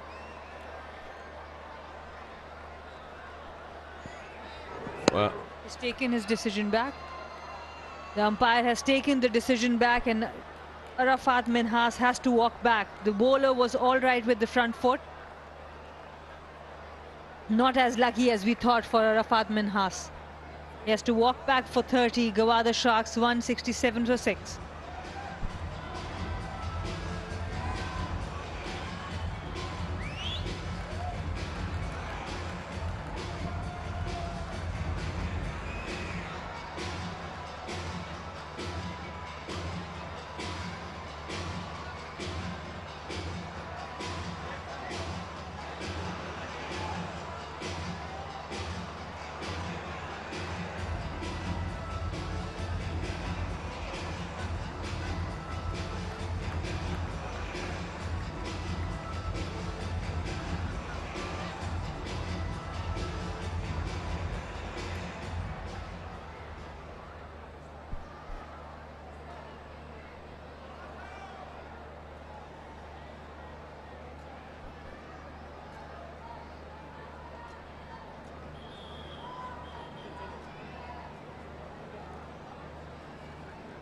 After Ahmed, the new batter in. Warriors have done well to get a couple of wickets and just slow the scoring rate down slightly, but it helps. Thing is that I was just talking before the wicket that they one ball short because of that injury to Zohaib. So his over was completed by the captain Abbas Ali, and then the part-timers have to bowl his quota. So who's going to bowl the last over? None for 33, Aimal Khan. He's the only one who's left with that one over. Otherwise, maybe Irfan can come in. I highly doubt he'll use a spinner. For me, there was a surprise omission of Mohammad Nabil from the bowling, in place of whom they have played Zohaib. Mohammad Nabil was quite impressive. They also have Burhan Niaz from Belgium. He's still not been used. Inside edge, that will be 4. It's okay, that's count. Doesn't have to look beautiful. It's about the scoreboard now. Abidullah trying to go for that Yorker, missed the length, and a big heave from Aftab, gets an inside edge, gets lucky. The fine fielder was inside the circle. 4 important runs again. Yeah, you're right talking about the options. He's got Burhan Niaz. He's a fast bowler, but he hasn't been used by Abbas Ali. 8 T20s for Belgium. T20 internationals. I wonder why. That's a good ball. And also Mohammad Nabil, I think he has been so impressive. Has taken 5 wickets. And this is the wicket of Arafat Minhas, trying to slash it. Goes directly to third fielder George Thomas. Takes another catch, second catch for him. What could be the reason? And there he is, Burhan Niaz from Belgium. He's a fast bowler and he hasn't been given the ball. The part-timers have been given the opportunity.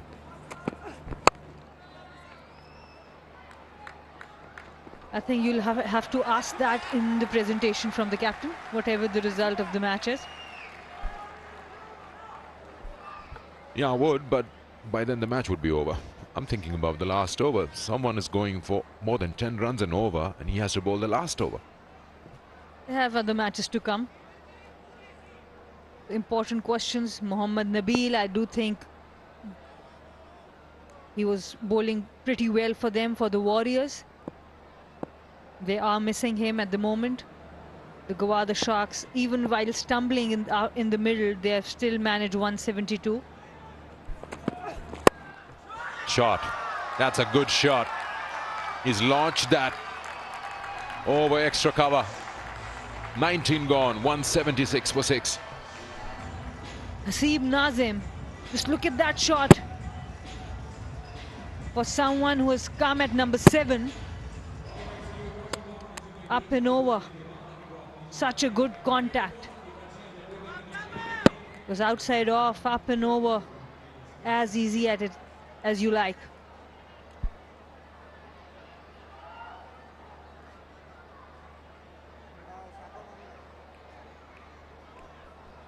As you're bowling. So that's what I was talking about. Bowler number 2. 3 overs, none for 33.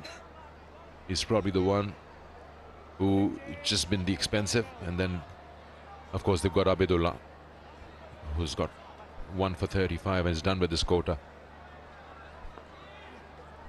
And they are going to go with a spinner.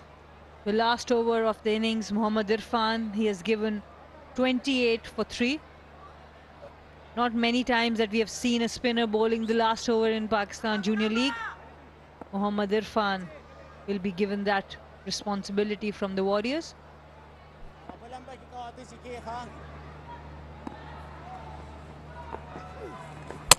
Gone. Just skids through. And the key was the length. It was so short and it didn't bounce. Aftab Ahmed had played the shot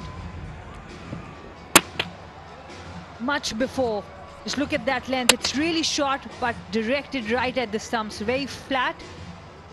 He was not expecting that length. Aftab Ahmed goes for 5. Gwadar Sharks 176 for 7.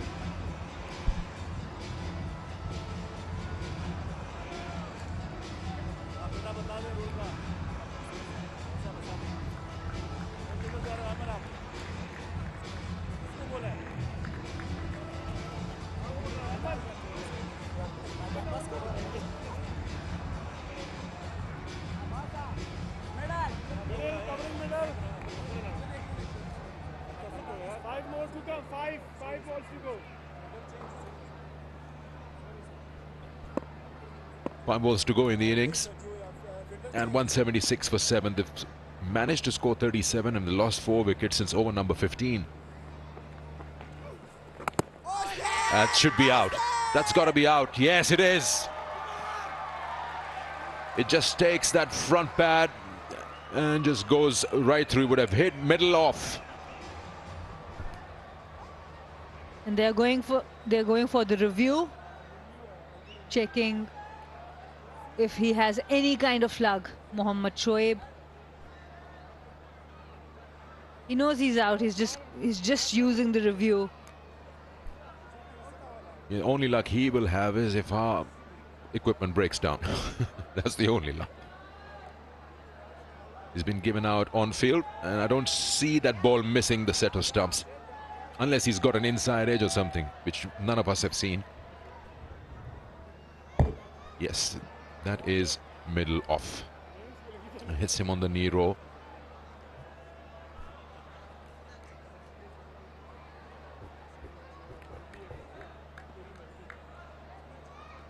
Now we see the impact. Definitely the impact was right in front of the stumps. No bat involved. Right in front of the stumps. Good decision from the umpire, on-field umpire.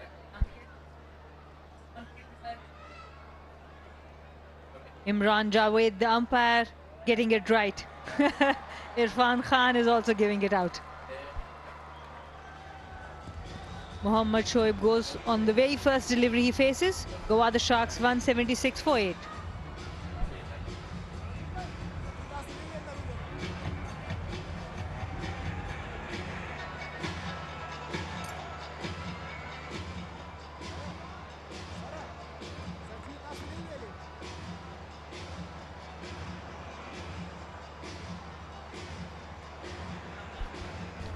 Mohammad Ismail, the new batter in. Sharks have lost 4 wickets for 17 runs. And 4 more deliveries to go. Not a bad choice bringing in Mohammad Irfan to bowl the last over. He's bowled 2 deliveries and both of them have been wickets. He's making the most of the opportunity that has been given. A lot of times spinners might not be looking forward to bowling that last over, but if you're brave and if you're going to be skillful like him, it's a great opportunity to get wickets and get your team in a better position. Hat-trick ball. We've only had 1 hat-trick up till now in the PJL. And he plays that well. Comes down the wicket. Knows we've got last 4 balls left. It's not a bad shot for the number 9. These are the 2 wickets. Shot directed right to the stumps, both the deliveries.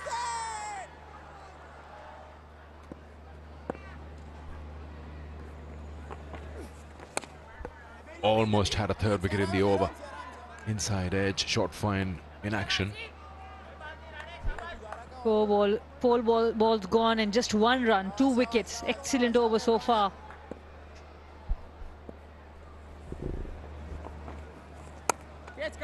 And gone. 3 wickets in the over. What an over is this? 1 run and 3 wickets. Suddenly the Sharks have run out of gas. And just look at the length. This is the length he has been teasing the batters with. It's really short and quite flat. Good catching also. The batters use the feet. He swatches the batter and then adjusts the length. He's having a good time bowling this last over. Hasib Nazim walks back for 11. Gwadar Sharks 177 for 9.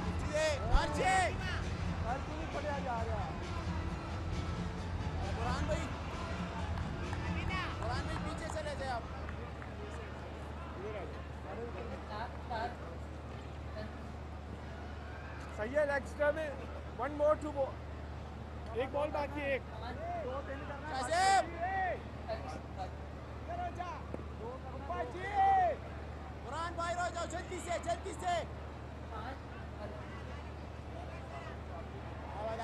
Five wickets for 18 runs.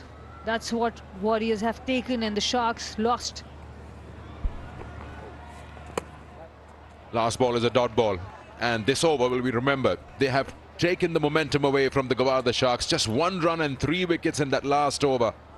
Momin thought that it would be a wide ball, but it isn't. So they've lost 6 wickets for 37 in the last 5 overs. And that's a major comeback from the Warriors, because they, I said, are a very good bowling unit. And they can always fancy their chances of coming back into the game. We were talking about 190s at one point in time, but they've got 177 for 9. They'll still take it any day. And it'll be a good contest, I tell you, to get to that #1 position. He'll be happy. The spinners have done well. And so will be the Sharks. It's pretty much balanced, but I tell you, the momentum has gone to Warriors. Absolutely, I think Warriors will be really happy after the kind of start the Sharks got. Luke Benkenstein, Shamil Hussain, the captain, they both set up the team for a big total. 74 of 46, absolutely brilliant innings, cut short by a run out. Shamil Hussain, 34. Arafat Minhas with 30 and nothing after that. 61 the power play, and then they finished at 177. All right. So look at the bowling here. 3 for 29, 2 for 42. These are the 2 bowlers with the maximum wickets, but the runs have been quite heavy from Lenham. 1 for 35 for Abidullah. And those 3 wickets for Irfan is in the last over. That's the important thing. He was 3 overs, none for 28 before that. Okay, so 178 to get. Let's head down to Roha. Well, I've got with me the biggest shark from that tank, Sir Viv Richards. To speak to him about his experience so far. Sir, it's an absolute pleasure having you as part of the first PJL. How is the experience for you so far? It's been great. Everyone's been special, the fans and even my teammates and folks in the team, Mushi. Oh, everyone's just been spectacular. It's a great place to be at this time, yeah. Now, the Mardan Warriors have got a good bowling attack. You must be very pleased with that total. Well, I believe we did pretty well, especially our last outing. We didn't do too well with the bat, but tonight I think we showed some intent. I still believe that we left a few runs out there, but 178 to get, I still believe that we can compete with that. Let's talk about that shark tank. You know, pretty good talent you've got there, especially the likes of Arafat and Shamil Hussain. Oh, it's all these guys, as I said. I'm very happy and privileged to be in such an environment with such talented individuals. I'm ever so pleased.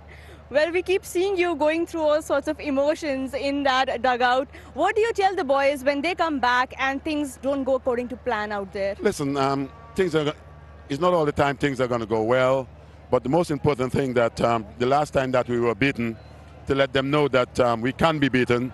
So next time when we come back, we got to come back with some intent and with the passion that I know that we have. Well, the ever so inspirational Sir Viv Richards, thank you for speaking to us and all the best for this. Thank you so much. Thank you. Thank you. So here we are. We've got the target. 8.9 runs an over, 178 to get. If they can, they go right on top of the table.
Welcome back. We are halfway through match number 15, and it's a very important match, of course, because this is all about who finishes top. Now, let's just let you have a look at some of the highlights of what's happened so far.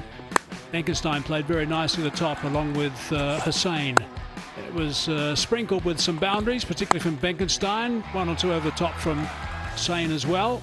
It was an opening stand that was really important to get the Sharks going after they were invited to bat. Most teams want to chase, and that's exactly what happened to the toss. And the opening stand was a powerful 83 in pretty good time too. That was a beautiful shot, by the way, from Hussain down the ground. So it was really good work from these two guys. And they were quite happy just to wait a little bit and they were getting enough balls to put away. They didn't have to do anything extravagant. It was 6 runs to Benkenstein, smearing that on the onside to pick up another boundary. So it's a good high percentage of boundaries until Hussain holed out off the leggy Lenham for 32. Very soon afterwards, another wicket. Zulkifil. Correction, Ibrahim went for naught, 2 for 83 when he went. Zulkifil arrived at the crease to join Benkenstein as well. And things were going pretty well until that happened. When he was run out, going back for the second. Good throw right over the top of the stumps. 112 for 3 when he went. But it was Benkenstein in particular who was continuing. Masood had arrived as well. And the runs just kept going at this stage until Benkenstein was also dragged a long way down, and he was another run out, but a well-played 74. Yeah, played really well. I was really impressed with Luke Benkenstein. It was Arafat Minas who came in and tried to accelerate. He was a good player. And like we've seen throughout this tournament, loss of wickets, loss of momentum. Good catch there from George Thomas, given a no ball on field. That, no, it was looked at by the third umpire. Back-to-back wickets in this final over, and all of a sudden a target which should have probably been 190, the 3 wickets in the last over. And eventually they got to 177 for 9. I agree with you, should have been 190, definitely. At one stage I thought they were looking at perhaps even notching up that 200 mark, which would have been well past their previous best. That's the equation. Mardan Warriors need 178, so they need to go at just a shade under the 9 runs per over on a track which is a pretty good one. We'll take a break and we'll be back shortly with the chase.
welcome back. Just another look at what the situation is. That's what Mardan Warriors need. 178, 20 overs, 8.9 runs per over. And just to let you know that today's winner is up against the Royals in the qualifier. That's on Tuesday. And on the Wednesday, which is the eliminator, today's loser plays against the Raiders. Makes it nice and clear for you. That's why there's so much to play for. And of course, if you can finish either 1 or 2, which today's winner will do, they'll finish 1. It is a massive bonus. 2 bites of the cherry, or the apple, or whatever else. This is Abe Khan. And it's going to be opening the batting rather, with Thomas. Ismail to open the bowling.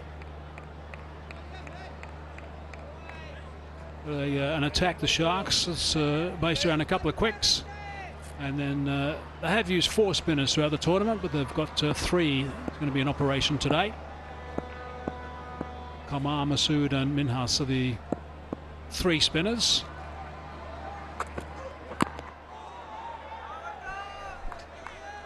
Nice start.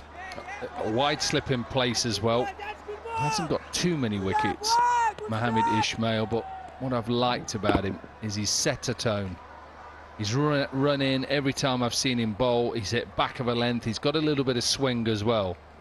And we know what Thomas will want to do. He'll want to get off, and he'll want a boundary early on in his innings. That's where he starts.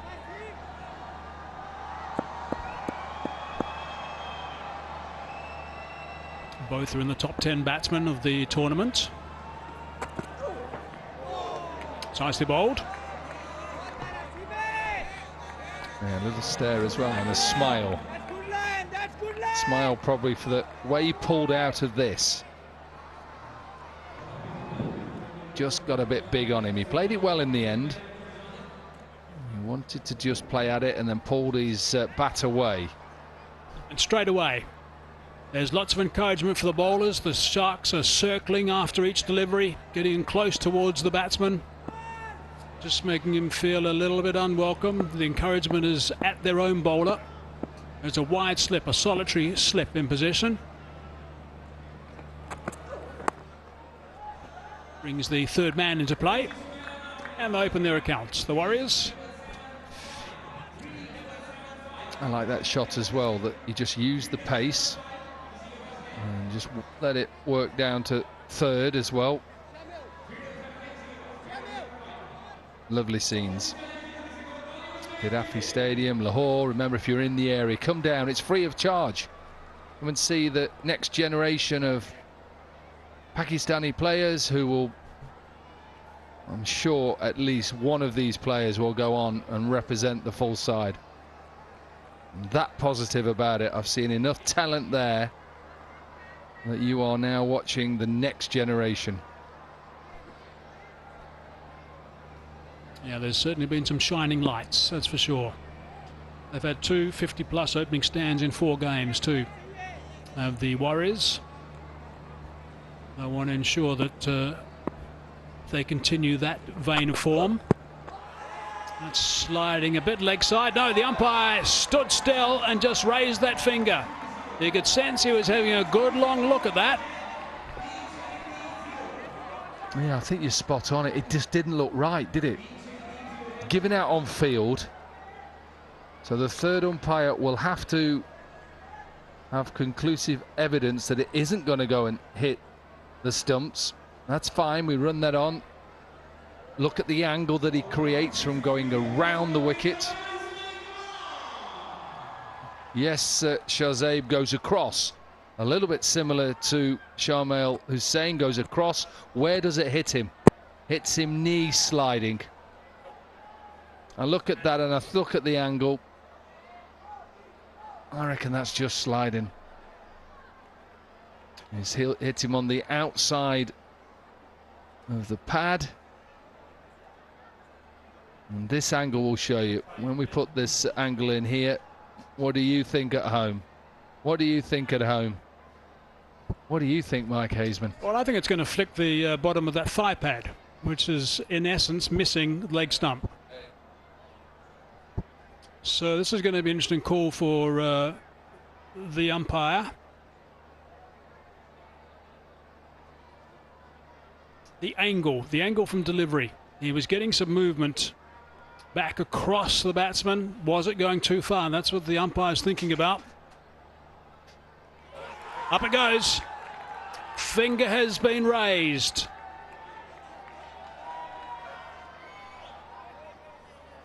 They're not going to get another 50 stand, that's for sure.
One for one it is.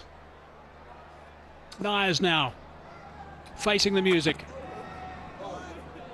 Thought that was directed, I think, towards him and short.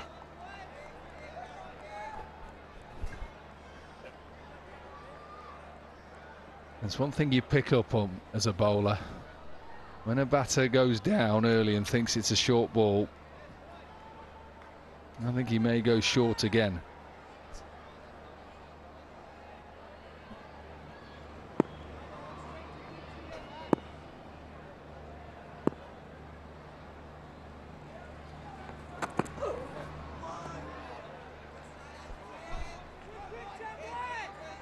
End of a good over. Mardan Warriors 1 for 1.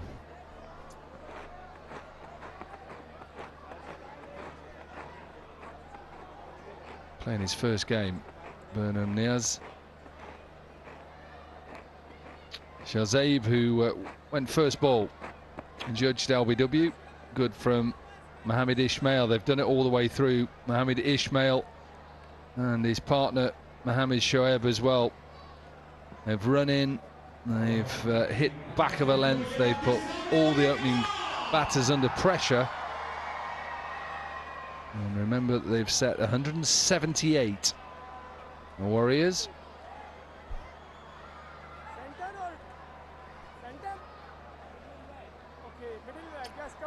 Thomas now just checking his guard. So he's the other batting star in this lineup for the Warriors. Another one's just been dismissed. Shahzaib. Shoaib now. Mohammed Shoaib. A little bit of a waft of that from Thomas. Yeah, slightly different to Mohammed Ismail. Mohammed Shoaib is a little bit round-armed. And he bowls it from the mid-crease line, so right the way in the middle. His arms a little bit lower. And I think he can, every now and again, just get a little bit more bounce, because he's a little bit slingy.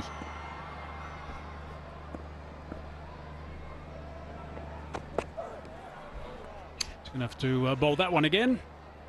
And one of the things, of course, the Warriors are going to have to be having an eye on is that run rate. When you're chasing a big total, which they are, 177 for 9, it could have been worse, but it's not. They need to get off to a brisk start, a briskish start. Doesn't have to be a crazy start. They need to make sure that they generally work it around about 7.5, I guess, per over initially. Oh, we don't need to waft at those. That's got a shape again and past the outside edge.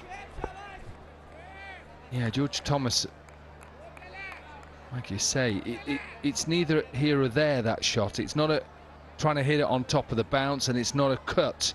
It's just like, well, we'll have a little bit waft of the bat, try and get it through. You've got to be careful when somebody's just trying to bowl that fourth stump line and swing it away.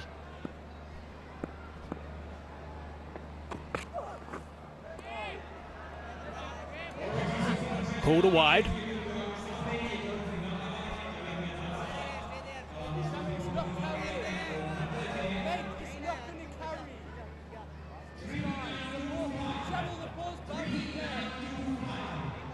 Yeah, he's just getting a little bit of information, the captain, that he doesn't think from the slip and the keeper that the ball's going to carry. I think it's Luke Benkenstein who is at first or second slip. He's shouting to the captain, Shamal Hussain, saying, I don't think it's going to carry.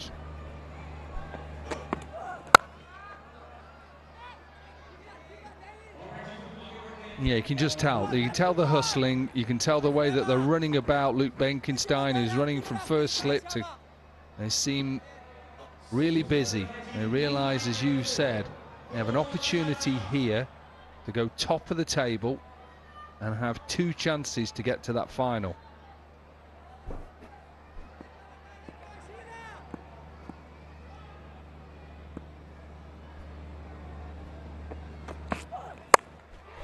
A little bit tighter with the line that time. Again, it's a similar sort of shot.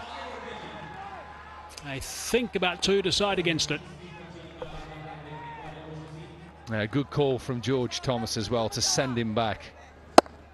This one just flayed past backward points. Good fielding. Good fielding to stop it, to get it in. What they're playing for tonight, both the Sharks and the Warriors, to take on the Royals on Tuesday. And 2 points will be a win. That's why that they'll move from 6, one of them, to 8 and be top of the pops. Just marginally inside that wide line.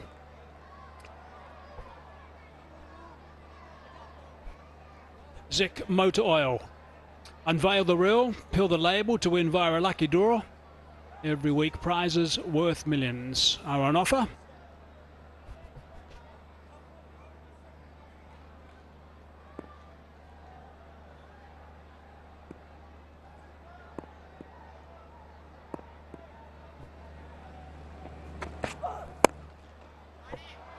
That's nicely played. Very good connection. Teasers on. And they settle for 2. That's good fielding. 2 overs gone, 6 for 1.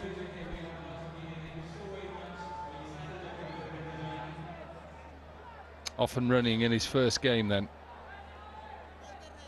Berhan Niaz from Belgium.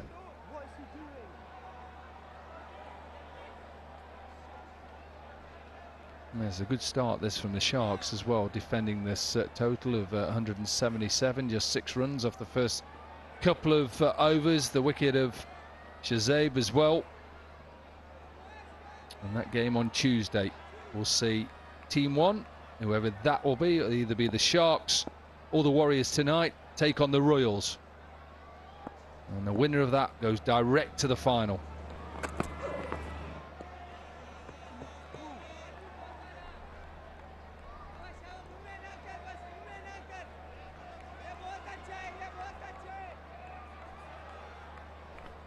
That run rate required at the start of this innings was 8.9. It's already getting close to 9.7.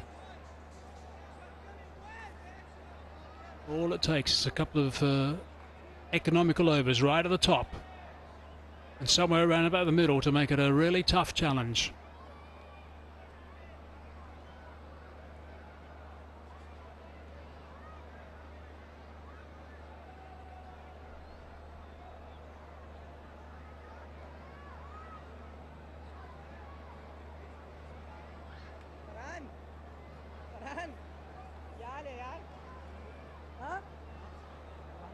I think we'll just introduce you to another sponsor that is involved in the Pakistan Junior League, Kingdom Valley. Go to the Kingdom Valley official Facebook page and get a chance to win exciting prizes. You can be the next winner.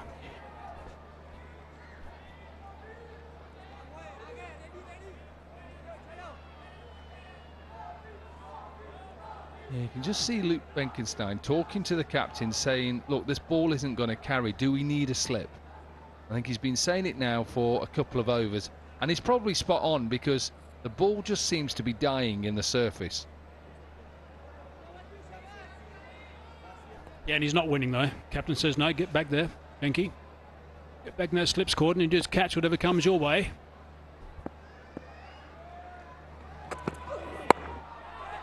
Down to third man. This might be taken. It is taken. That's a wonderful, wonderful catch. And the captain's happy with that. Well, that definitely did carry. Luke Benkenstein thinks it's not going to carry to slip. It's carried all the way to third. Probably one of the best catches we've seen. He's happy. Smile on his face. And it's a big wicket because it is the George Thomas. Mohammed Shoaib, who is backing up his fellow opening bowler. Watch this, so good. Eyes are level, doesn't allow his elbows to pop the ball out. And a happy fast bowler. What a catch. What a reaction as well. Look at the captain go. And lose his hat. And look at the master as well. Look at him. Outstanding catch. End of George Thomas. Gone for two. The Warriors 6 for 2.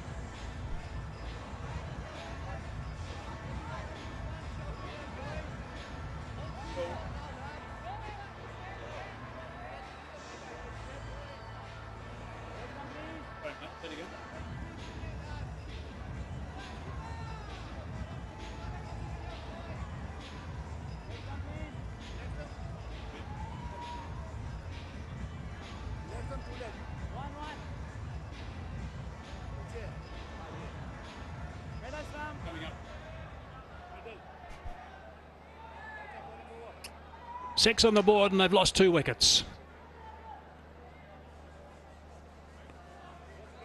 Making sure that everything's ship shape after that last catch.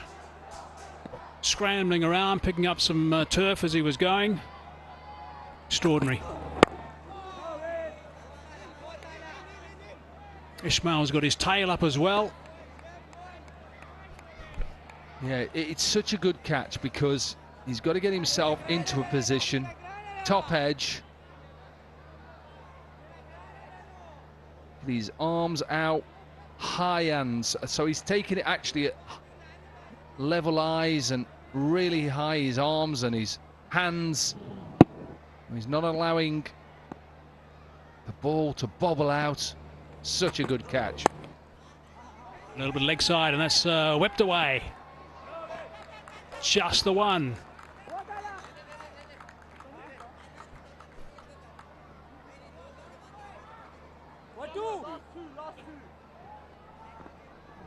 Just have a look at this again. We've seen some drop catches and some misfields. No wonder this got Viv off his seat.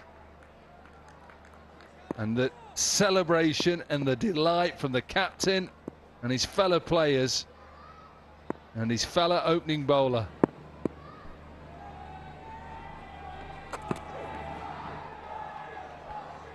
Yeah, that's a wide. A little bit of swing. Luke Benkenstein has got now his wish, no slip.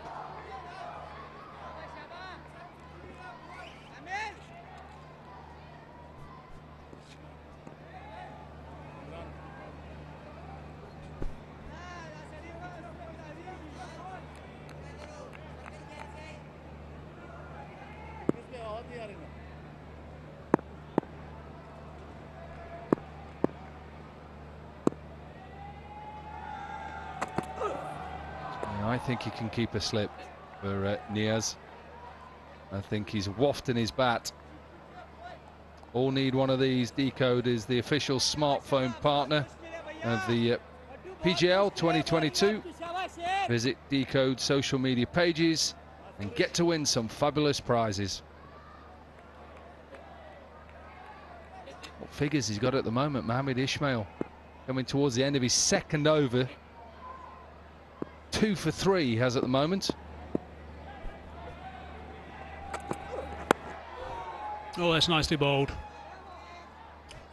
2 overs gone, 2 for 4 he's picked up now. 3 overs gone overall, 9 for 2 it is.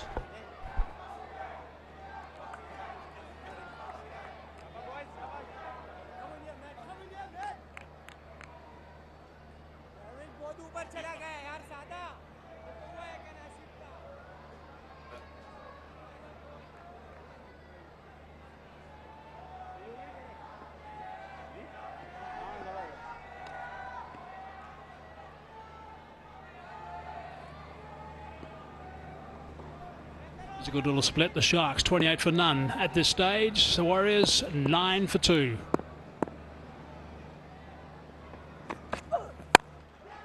Sliced away just in front of square, and that's screamed for a boundary. They need that. Slightly over pitch. That's what this was. A little bit of a half volley. You can tell early on that Niaz likes the ball up, wants to slice it away. Look at his grip. Look how his bottom hand and the blade is open, and he wants to slice it away. Got to get themselves a partnership, but it's also got to be a fairly brisk partnership because they need to go at almost 10 runs and over.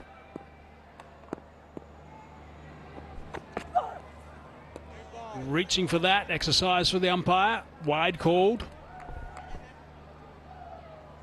Yeah, just gone a little bit too wide in his first couple of overs.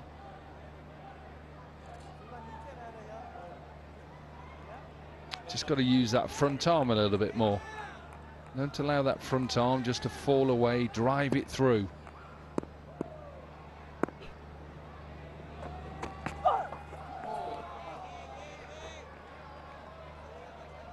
A bit more behind that one.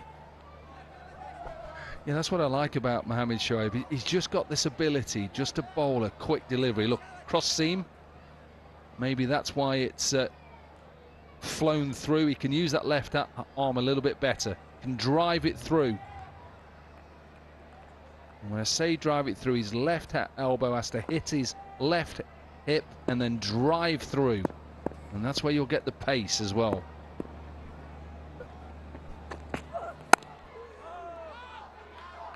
The Sharks almost got their highest score today. They were just 4 runs behind the highest score that they have tracked down. The Warriors' highest score is 147 for 5.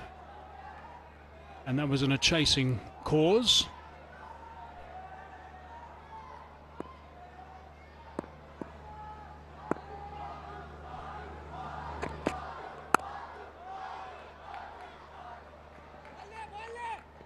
I've enjoyed these surfaces. I think the 5 that we've used here have been excellent. This is the test pitch that they use. This is going to be used for the final as well.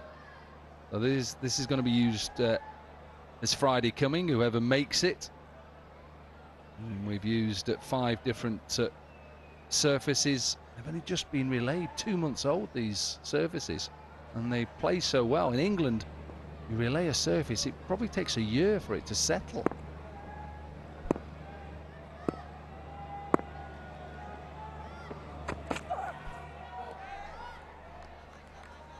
Line was a bit tighter that time.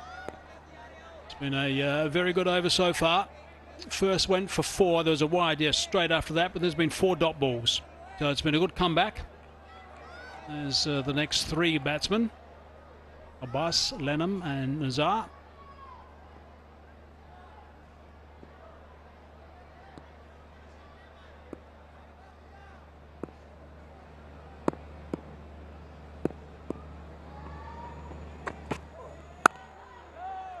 Change down in pace. And a good ball to finish the over. 5 only, 14 for 2. 4 gone. Yeah, you just look at that, and that's impressive from Mohamed Shoaib with his dot balls and his percentage of dot balls. Zishan has been excellent for the Royals. Wickets as well. His teammate as well, Mohamed Ismail, is down there with 60. Absolutely brilliant from some of these seam bowlers. A bowler with a bit of pace and a bit of swing. And throw in the spinners as well. There's some talent on that sheet.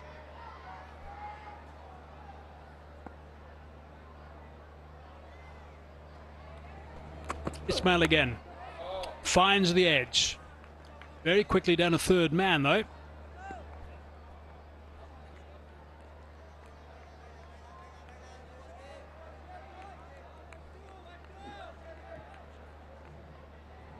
Nice seam there. Just opens him up. A little bit more of a side-on action, I like it. His arm's a little bit higher, and I think that's why he gets a little bit more late swing.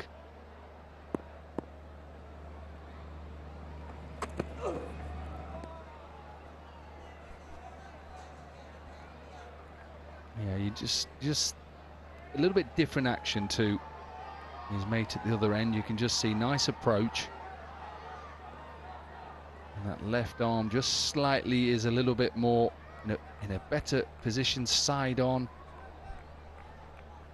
Could perhaps use that front arm a little bit better and drive it through. He's got a lot to offer, this man. And that is the perfect shape. A little bit tighter with his line, starting just a little bit outside the line of off stump. Therefore, you've got to look to play it, and then it moves away considerably. Yeah, slight angle on his run up. It's a lovely seam. Absolutely beautiful. Wrist behind it, late swing.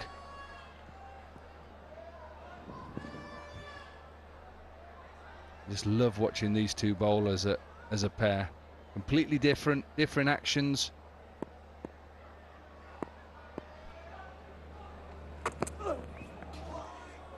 And another one, almost an action replay. May have to think about getting Luke Benkenstein back in there. Yeah, what do you think now, Luke? Still happy to be out? If I was the bowler, I'd be getting in him and saying, right, get close. If it comes to you quick, that's fine. Just get as close as you can.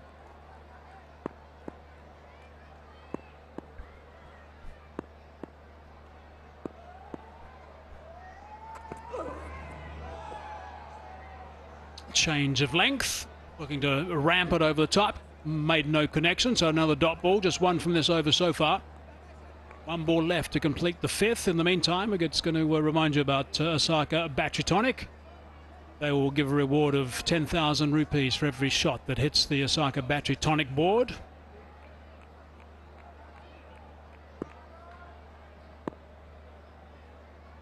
Yeah, it's at fine leg at the moment. It's at long off from the other end. What an over. Just one run from it. 5 overs done, 15 for 2.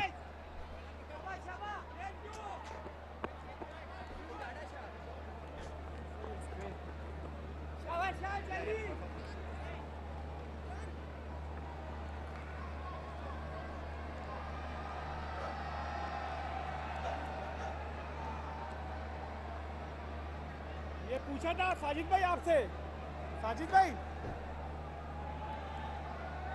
Hello hello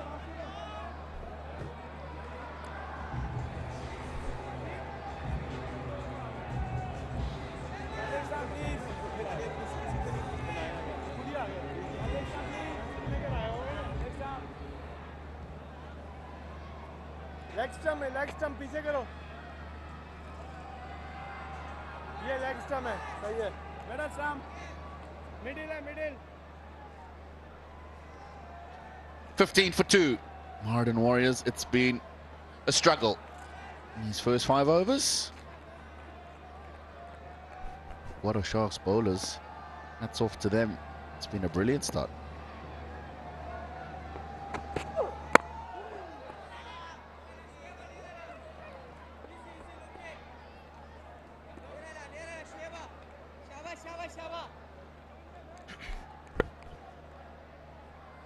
It's exactly the kind of start that probably Warriors didn't want. Well, not probably, actually. They just wouldn't want. No team would want that.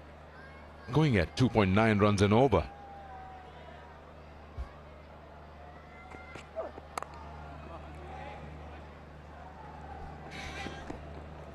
They did well to get those 5-6 wickets in the last 5 overs, so the momentum was with them. But when they've come back with the bat after losing 2 quick wickets, they've just shut shop. 16 for 2. They require more than 11 and over from here. Yeah, the difference in the 2 innings so far is the start. Look at the 2 openers. Benkenstein eventually run out for 74. Shamil, the captain, looked good today. 32. Minhas, the all-rounder.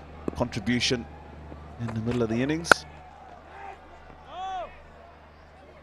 16 for 2 at this stage, Mardan. Gwadar Sharks with 55 for no loss at this stage. So that just shows you the difference between the start the two teams had to the innings. Yeah, he played much better today. Shamil.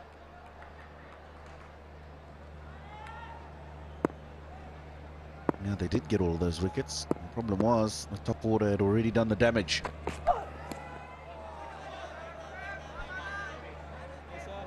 You get a feeling when they lose George Thomas early, they just tend to feel the pressure more than they should. Been dependent on his starts, fair enough. That's not the end of the game. Burhan Niaz is the Belgium overseas player who's been included. He's a fast bowler, didn't get a ball today, but he's coming up in the order. His opportunity to show his class. He's played 8 T20 internationals for Belgium. Big shot. He's showing it. It'll go to the boundary. Yes, it does. 3 men after it. And none of them were quick enough to catch up with the ball. A bit of width. He definitely took advantage of that. Gave him the opportunity to free the arms. Well played and much needed boundary for the Mardan Warriors.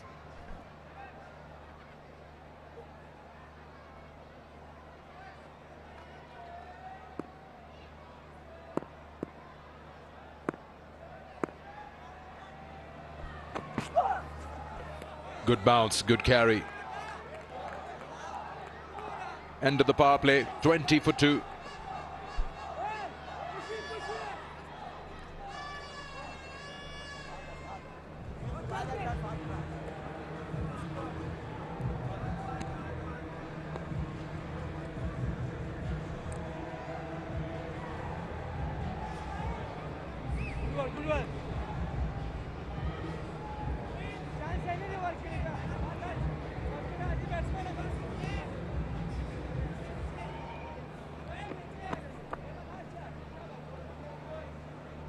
Oh, there you are, the man we all know, and he's been inducted in the PCB Hall of Fame. Yunus Khan is Pakistan's most successful test batter, and he's the third most tests for Pakistan, 118 of them. He's amassed most runs for Pakistan, 10,099. Captain who lifted the T20 World Cup trophy back in 2009 at Lord's. Look at those numbers.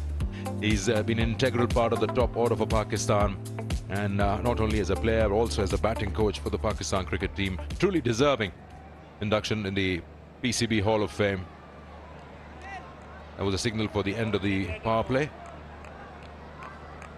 A taskmaster he was. He still is, by the way. Super fit. That's going down. Yunus Khan.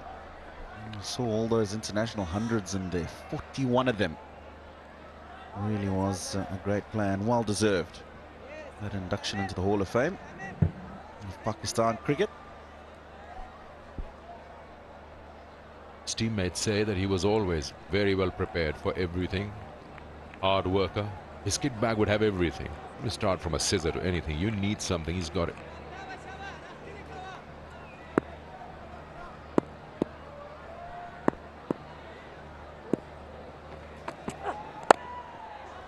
Slightly uppish, but safe. I had the pleasure of playing against Yunus Khan.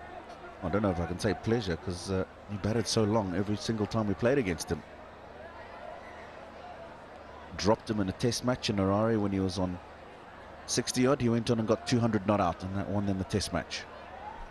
But such a wonderful guy off the field as well. Wealth of experience. Yeah, because you dropped him, he's got 6 double centuries. Oh, not 5. and 1 triple century as well. Come back for the second there. I also had the opportunity to actually host the induction of Waqar Younis. I remember it was this ground itself in front of the Waqar Younis enclosure. With his mom there, his wife, his son. It was a big moment. Also the CEO. So Faisal Hasnain, you know him. That's a good ball. That's a very good ball. Nothing the batter can do about it. He's done well to keep it away from the stumps. Yeah, Faisal Hasnain. I do know him, CEO of the Pakistan Cricket Board.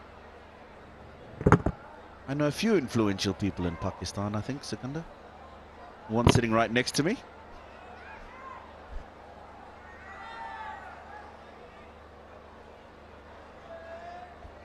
You know a lot of people here. You even know the head groundsman.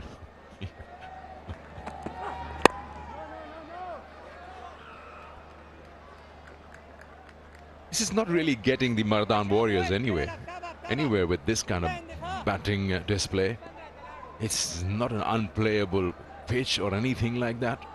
The intent is just completely died.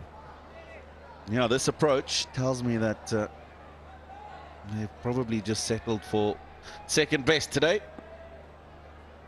If the game ends as is, the Sharks will go to the top of the table. Bit of intent shown there, misfield by the man at backward point. 7 overs gone, 25 for 2.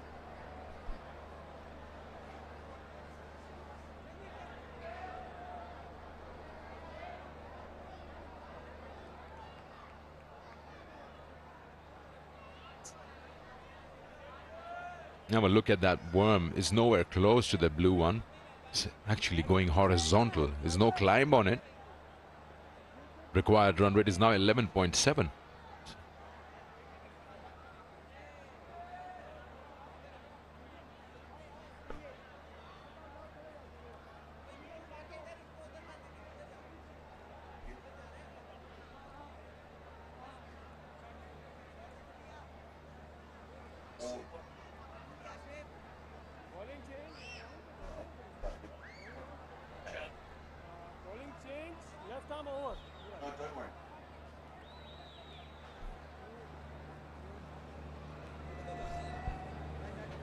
Spin in action now with a slip in position. They need 153 or 78. That's a big ask to be scoring 11.77 runs over a span of 13 overs. That's a big ask. Momin Kama, 2 for 21, his best, and he's coming over the wicket. There's going to be a couple here. It's a good stop. Oh, it's gone. Benkenstein just raises his hand with apology. He's messed that up down a deep square leg. He's covered a lot of ground to get to it, and then I don't know what happened.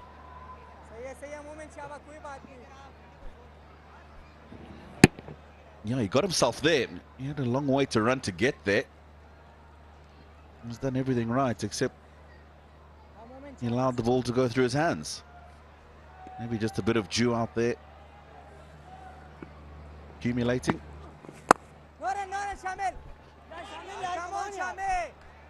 Sikandar, you mentioned something about the Warriors batting lineup. And the fact that when they see the end of the opening batsman, George Thomas, they just seem to just falter away and feel as if they can't do anything substantial with the bat. I've seen that happen a couple of times, but I also just want to talk on him. George Thomas. Just the fact that I think he needs to realize how important a role he plays in this team, and that when he does well, the team does well. I know he's a big hitter, I know he strikes some big balls, but sometimes just curb that natural instinct so that you bat for a bit longer and get the team into a good position. Because every time he's got out, you're right, early Mardan Warriors have struggled.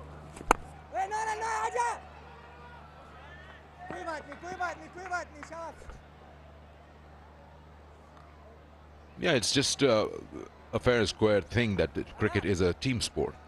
You cannot rely on just one batter or one particular bowler. Yes, his inclusion, his or her inclusion in a team is very important because they bring a lot on the table, to the table.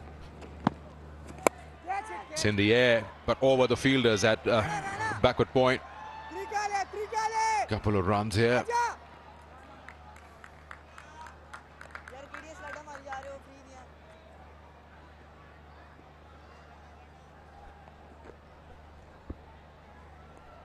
He sliced that over the circle limit. That's 30 yards. And then he's done well to catch up onto it because the ball just races away. He certainly is one who's not afraid to swing that willow.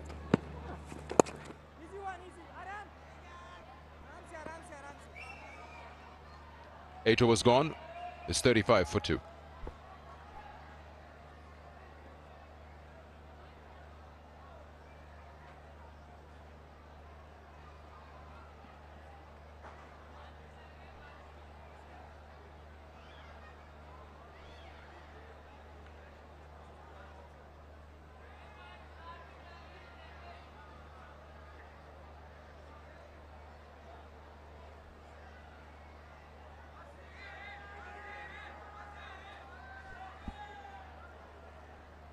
Tough going for the Mardan Warriors. 35 for 2.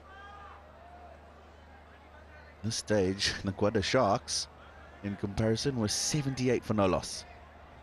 I just wonder what's going through the mind of Abdul Rahman, the coach, and Shahid Afridi, the team mentor. Run rate's already up at 12. With 12 overs to go, that's a huge ask. I'm quite sure he's not impressed at all with this display. The man who always believes, no matter what the situation, show intent, take the fight back to the opposition.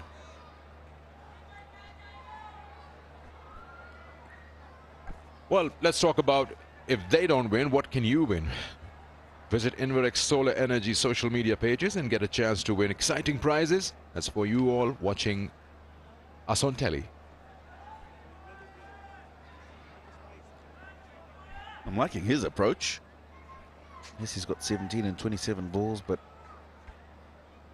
he's not worried and not afraid to swing that willow when the ball is in an area he feels that he can capitalize.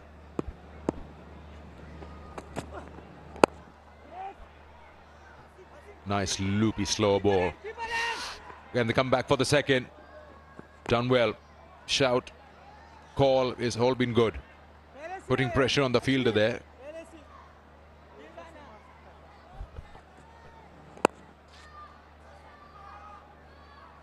This is good running.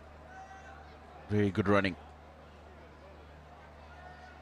Hasib making sure he's checking whether the ball is in the fielder's hands before he decides to come back.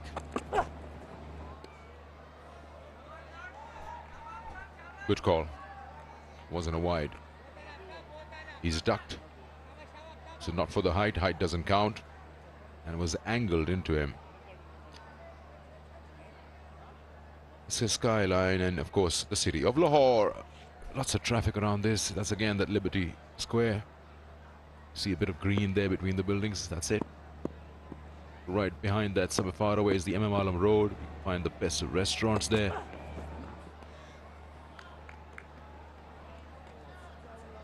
It's missed out again. A couple of balls outside the O-stump that he hasn't put back to ball. Niels.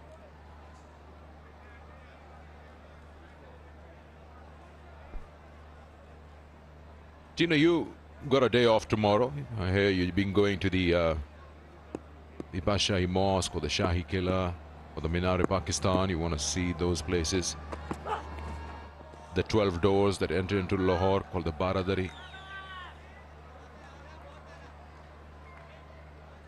And if you're not doing anything of that sort, then you can probably come and hit this board because no one else has.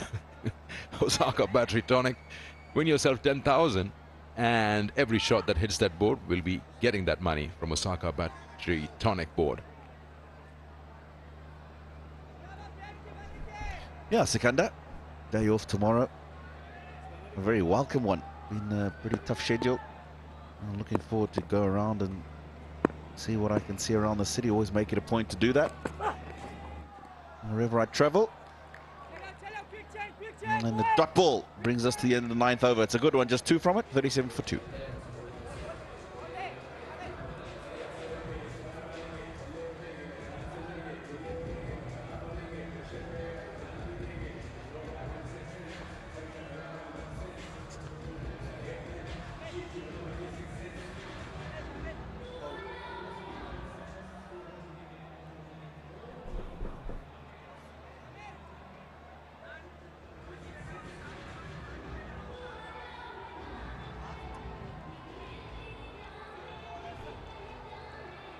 Bowling's been good because the score is not just coming up on the board.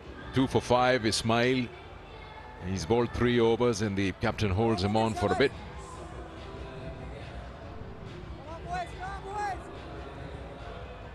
Got to get close to the score required. That's 178. This way is just slipping away. 141 still needed in 66 deliveries. Down the wicket and just for a single. So yeah, coming back to that question which I was going to ask you and which you actually asked me as well. It's very difficult to figure out what a team is thinking in this point in time. A situation like this when you know it's 140 or 65 required is almost 13 and over. So what are you doing? Looking to just play 20 overs? Get some batting practice before the playoffs and you're happy to give away that 1-2 position that helps you get into the final straight away?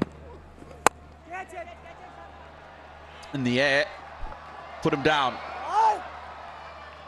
Opportunity presented by Niaz. Gets away with it.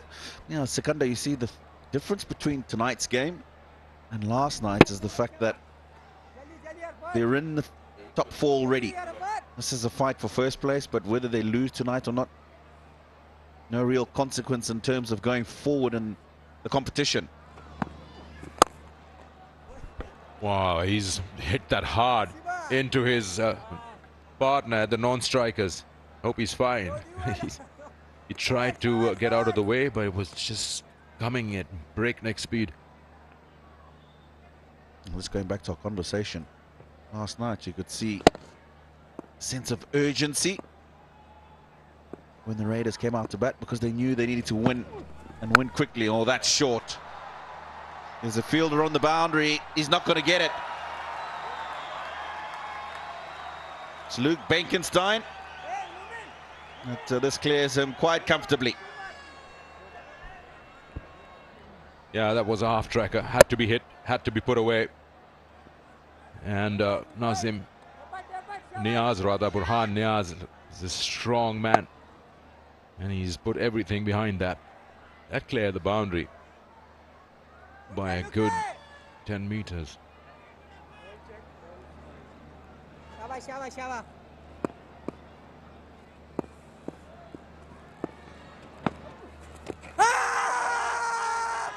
He's just down, pitching outside.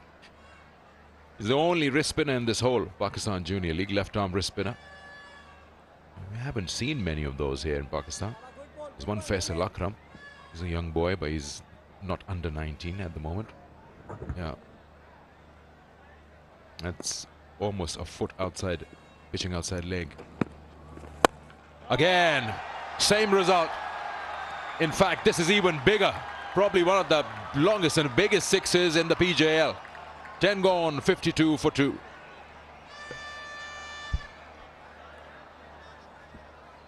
Yeah, that Osaka tonic board, Sikandar, might be getting a bit interesting. This is a good hit. Kept his eye on the ball, very still. Clears long on with ease. Now, good finish to that over, and that's a very good over. 15 from it.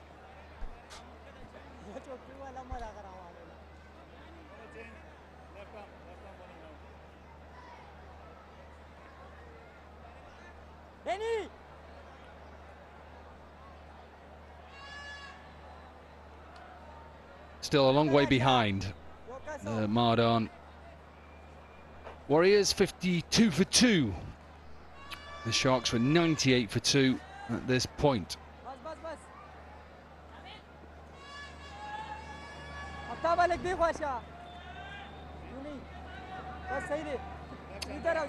Arafat Minasan Batted well. Easy one, param. He normally takes wickets in these situations. Quite simply, the Warriors have just got to try and tee off and get back into this game.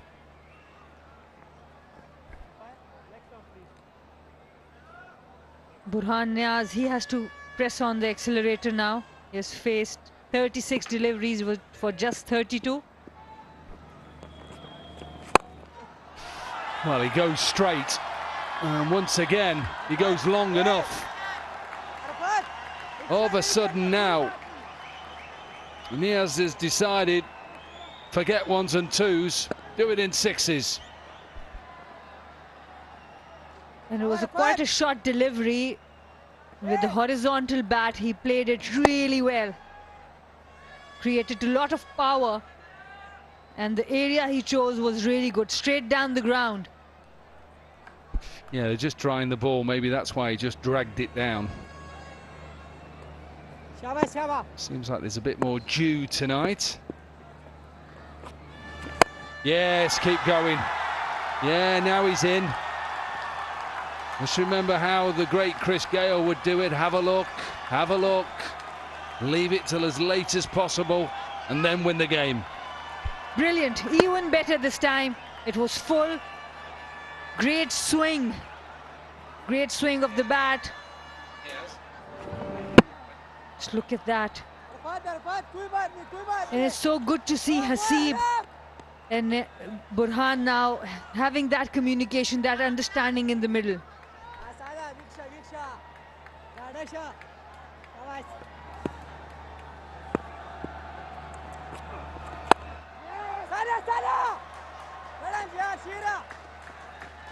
25 in the last 6 balls now for Niaz. He's on to 45 from 39. He was well behind in the strike rate and runs, and all of a sudden now building a bit of momentum. They still require 12, so in the next 5 overs they've got to try and keep going at least at 10s and then see what they can do.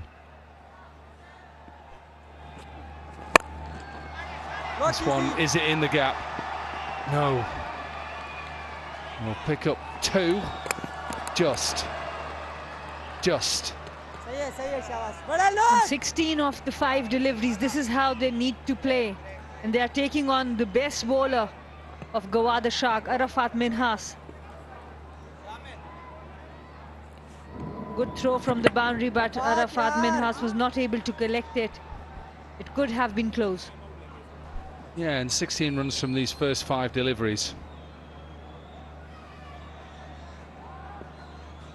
All of a sudden they just need a couple of big overs here, a couple of 20s, and then all of a sudden they're back in this game.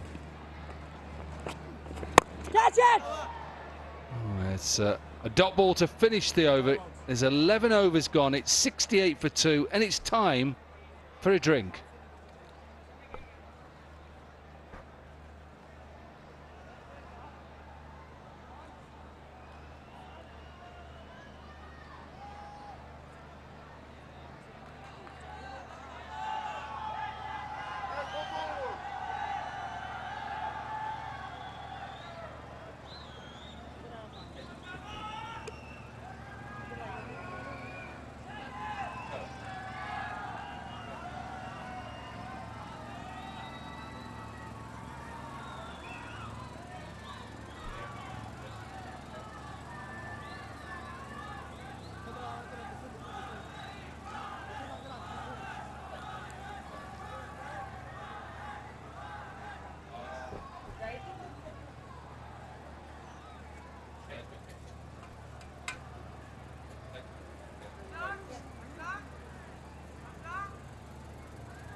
68 for 2, 11 overs gone. Mardan Warriors still need 110 off 54 deliveries. And a couple of legends in Javid Miandad and Viv Richards. That's brilliant. That's totally brilliant. They are getting the lucky winner's name out of the box. People are winning bikes as prizes, getaways.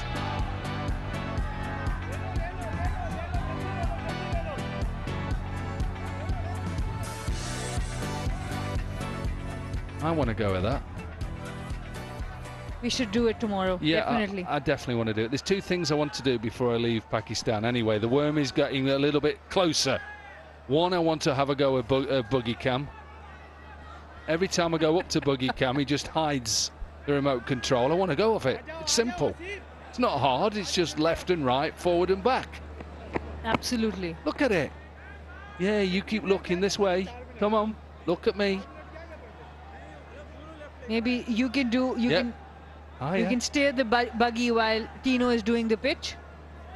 So I want to go a Buggy Cam and I want to go on one of those bikes. Anyway, 68 for 2, 11 overs gone. Niaz is at 45 from 39 and the required rate 12.45. I'd like to see them two on a bike as well. Shahid Afridi and Mushtaq Ahmed. They'll be happy to do it. I think Mushi would be happy to do it. I've seen Mushi doing some fitness. Some sliding in the field, some running.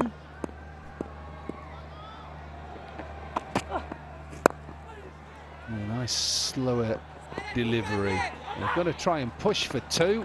Yeah, they'll get it. Another misfield.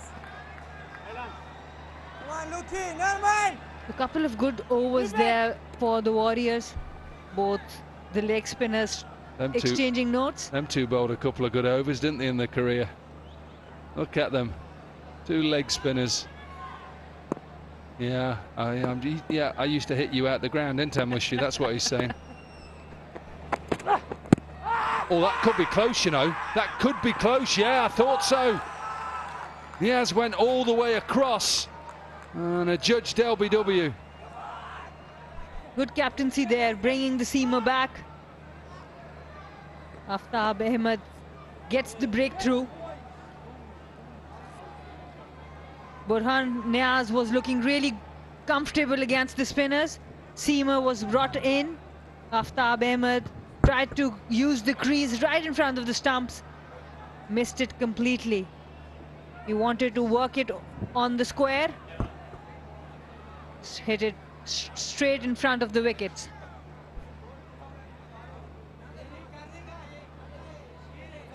Burhan Niaz gone for 47, Mardan 70 for 3.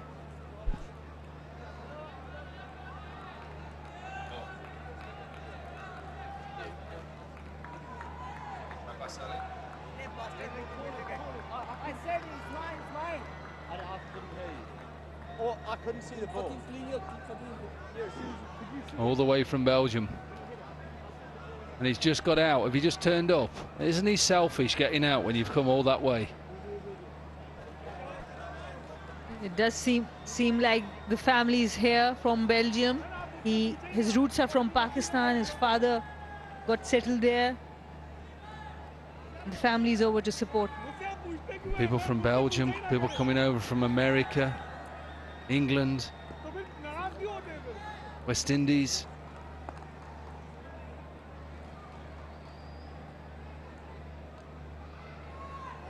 Abbas Ali, the captain, in at number 5. A big task for him. Required run rate now 12.71 as he walks in. Lovely view that, just to have a look through stump cam and watch the bowler running in at you.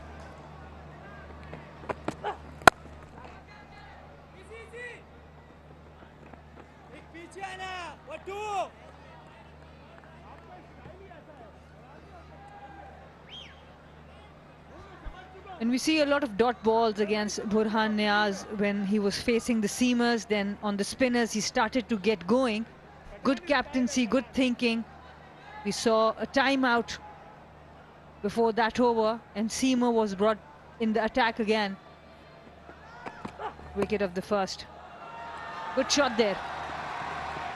Yeah, it's clever because he just waits, gets down in position, and then because it's a full toss, it makes it a little bit easier, doesn't it?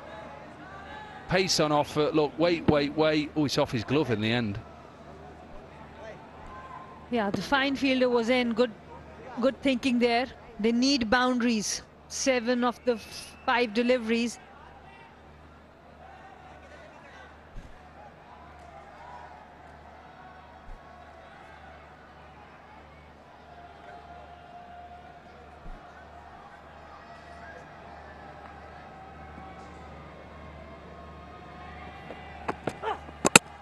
Oh, brilliant.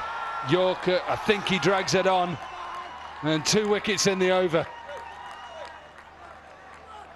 Sharks are biting. Both the set batters gone now. Burhan first and Hasib on the last delivery, and there's some words being exchanged. He's complaining to the umpire. A lot of emotions out there. You will understand, of course, they want to win this game. Yeah, we don't want to see that. You know, you've got the wicket, it's fine, all done.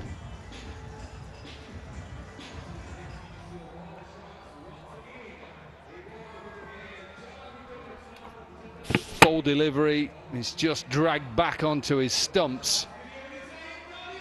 But it's the length that does him. Yeah, delight for Aftab. Hasib Khan goes for 20, 75 for 4, and it's the end of the 12th over.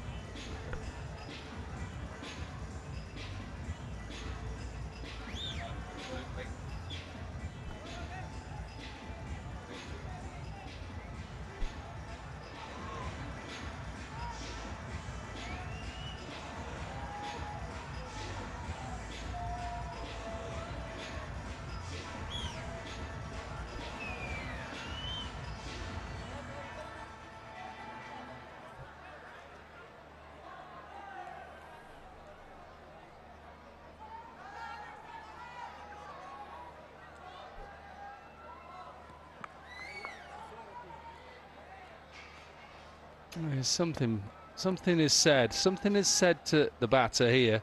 I think it is. Yeah, I don't know whether it's Luke Benkenstein, but something is said. I don't know who it is. It's the captain or something. We don't want to see that. Look, that's good. I like that as well. Take him away. Don't worry about it. It is. It's the captain. It's the captain. It should be the other way around. The captain should be calming the players down. You need to stay calm. Your team is doing well. Stay calm. Control your emotions. Yeah, and don't elbow your own teammate as well. He's trying to help you.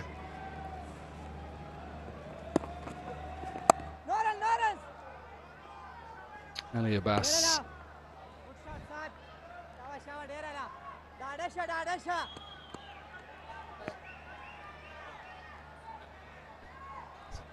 Saad Masood, the bowler now. He's been introduced in the attack.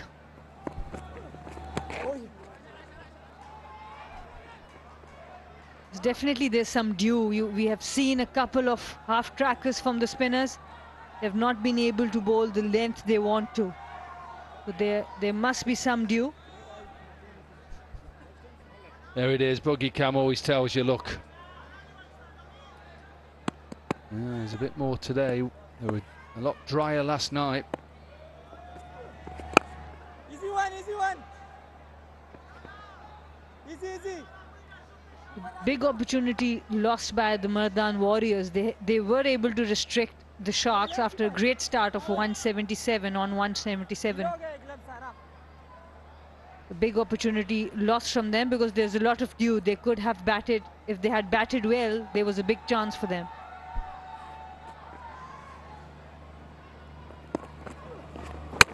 Bowled. It's brilliant now from the Sharks. Warriors have no answers at the moment.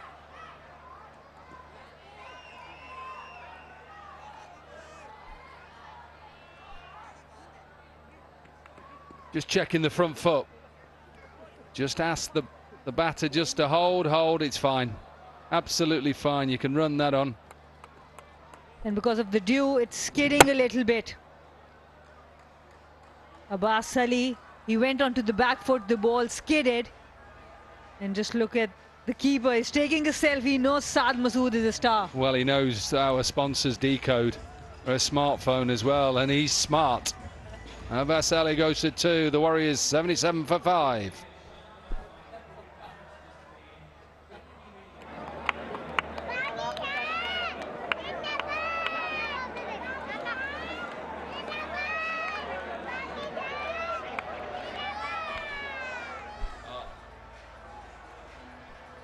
That's one thing you didn't do to either of them two. Went back to him at any stage. Mushy would bowl you a little googly and you'd go back and thanks. You'd be telling your story walking. And same with Afridi. He just bowled with a bit of pace. Right then, Archie Lennon, what have you got? Best of 31. Need a bit more than that at the moment. And one suggestion. On the front foot. Absolutely, when the ball is skidding, you need to stay on the front foot. The moment you go back, you're in trouble. That is the way to play, really. Play him as a little in-swinger. Can't go back. Can't go back. Abbas Ali, the captain of Mardan Warriors, have had a lean tournament so far with the bat. It just slides out, maybe because it's just a little bit damp, the ball. End of the 13th, it's 79 for 5. I think if you look at the two teams, though, Sana, I think the Sharks have played better cricket throughout this tournament. I know they lost their last game, it pushed them down from that top position. I think generally they've been a better side than the Mardan Warriors. They still have had to play well today. Their best power play in 61 without loss. They set 177. They probably should have got a lot more. Absolutely, I think the overall combination of the team is the most balanced as well. 2 really good seamers, 3 wrist spinners, good batting, 3 players from England in their team, and then Sir Vivian as the mentor. Shamil is quite involved as captaincy. Yeah, Mushy is coach as well. I think they've got all bases covered, like you say. I love these two opening bowlers, and Mohammed Ismail and Mohammed Shoaib. They've got something about them. Ismail was so good. Mohammad Ismail. He was brilliant with the new ball, getting those early wickets. What's the conversation? It's quite a deep conversation happening between Mushtaq Ahmed and Shahid Afridi.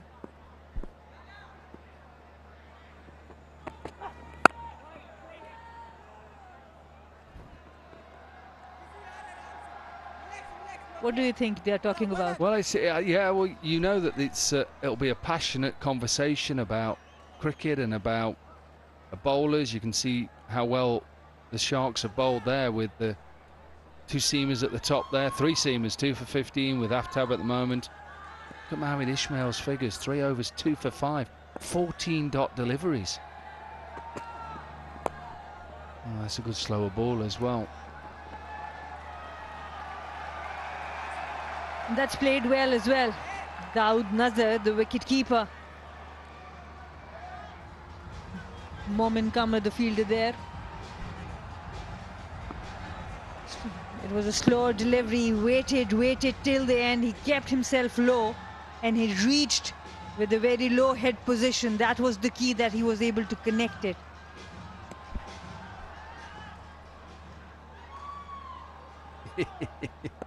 Good dive. There's one thing I will say about the conversation that's happening between Mushtaq and Shahid Afridi. I know how he feels. Powered back down for a boundary. It's a good shot. Half volley, Mid-off is up in the circle and a boundary. And they do bat deep. Mardan Warriors.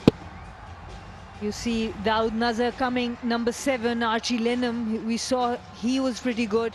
A really good straight drive from a number 7. Yeah, I just answered when you said, what are they talking about?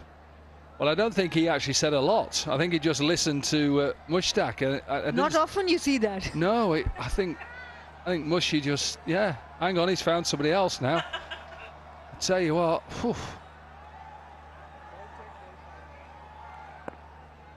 Maybe he was talking to that fielder. He wanted to have a little kip on the cushioning. It's not very often when you see Shahid Afridi listening so keenly, not speaking. Oh yeah. Oh, he's found someone else now. Good luck, mate. But it's from the other team. Yeah, I think he's probably just talking about what went on in the field, really, and Mushy's probably just calming it down. Look, just calm down. Let's just put it to one side. There's bigger and better things. We'll have a chat with him a bit later. He'll be in the office. Because to be fair, throughout this tournament, everything sides have got on. They've done really well. End of the 14th, 91 for 5.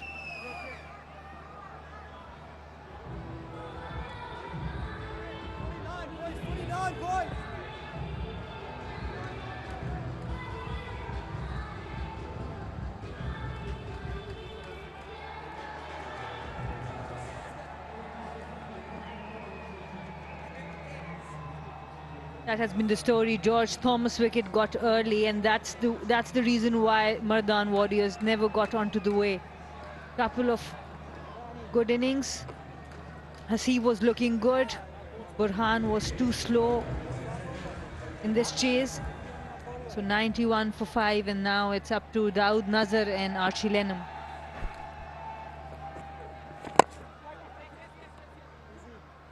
Yeah, look, they're not going to reach it from here, I don't think. 14.5 runs and over.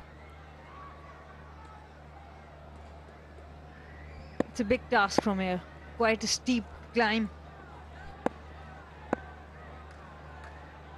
Try and get a bit of practice, I'd say. See what you can do.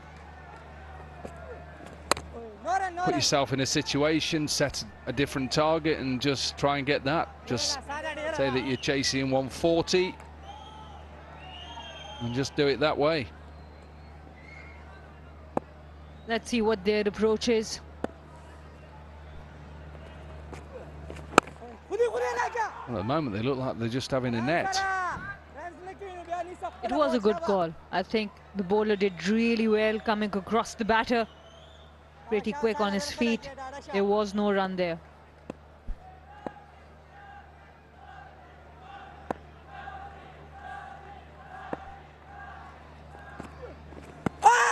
Oh, this is close as well. Given, yeah, thought so. The review's been taken straight away. I do think that it might be going down the leg side, but we'll have to wait and watch. Oh, I think this is close. I think once it's been given out on field, that's fine, the front foot. Unless he's got a little inside edge on it, which I don't think he has. Where does it pitch? Pitches in line. Which leg does it hit, front foot or back leg? Misses the bat. Back leg. Thank you very much. Going on to smash into leg stump. So a good decision, I think, on field. This will tell us more. Pitches in line. Slightly straightens, hit the back leg, going on to cannon into leg stump. Good decision on field. Good piece of bowling again from Masood. Yeah, very good. Not so for this man. Daud Nazir goes to 12. It's 92 for 6.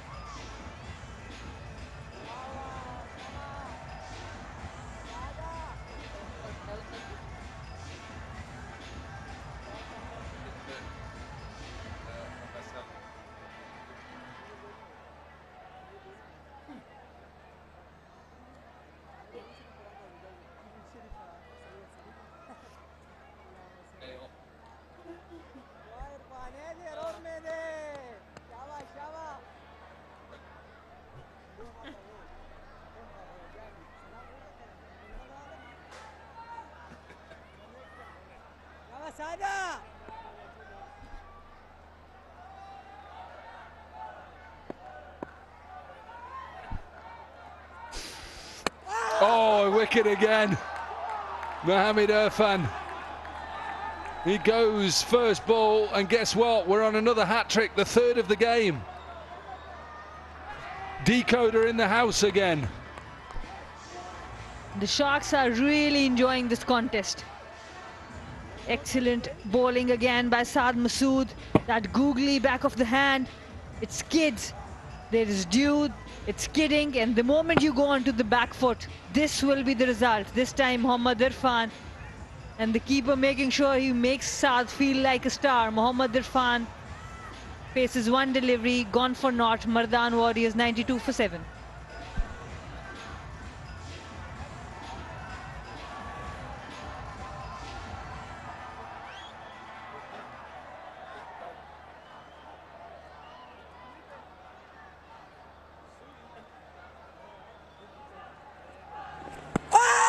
Two and two. This one given out on field. It's a good decision. Don't go back. Do not go back when it's just sliding through. No wonder he's got a smile on his face. Archie Lennon was on a hat-trick. Come on, boys, come on, boys. Mohamed Irfan, who just got out, was on a hat-trick. And now Saad Masood. Oh, get more than one slip in. Get a leg slip in as well. They need 86 from 31. You're on a hat-trick. 22 runs, 5 wickets for the Warriors. Abdullah went back and just got a bat on it. 2 wickets in the over, 15 overs gone. It's 92 for 7.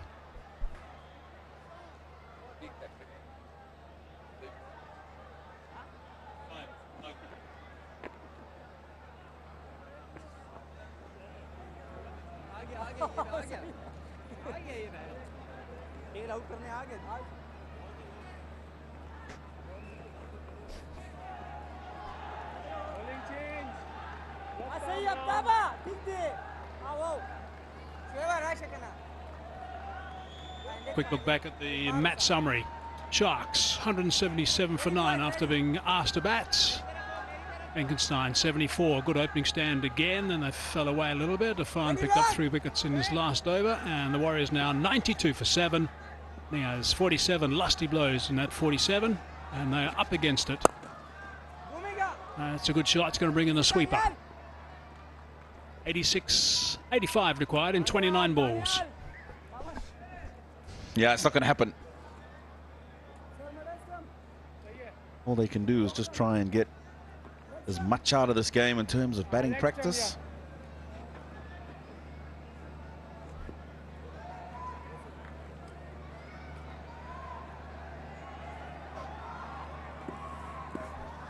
Lost their last 5 wickets for 22. Another little hiccup in the middle order there.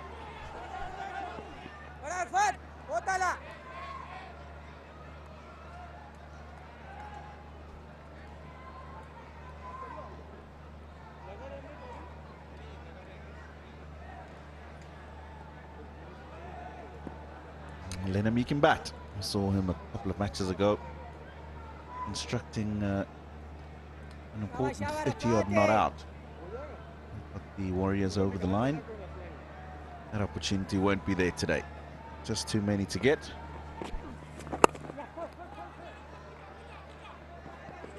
Looking for 2.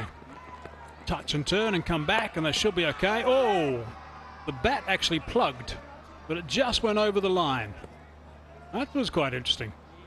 He just went over the line, that's all. I think he's okay. As he was diving, watch the bat. Just made it. Providing the bat was in his hand. Oh, it's in the hand there.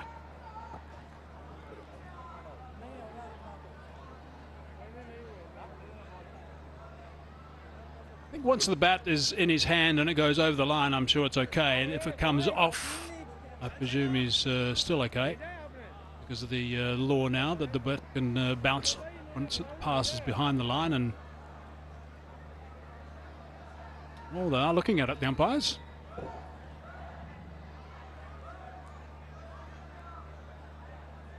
I think he had the hands on the bat as it went over the line, I think.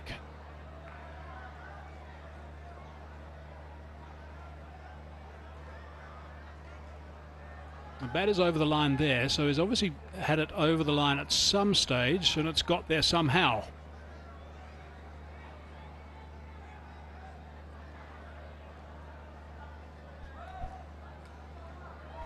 It's going to be very difficult to give this out.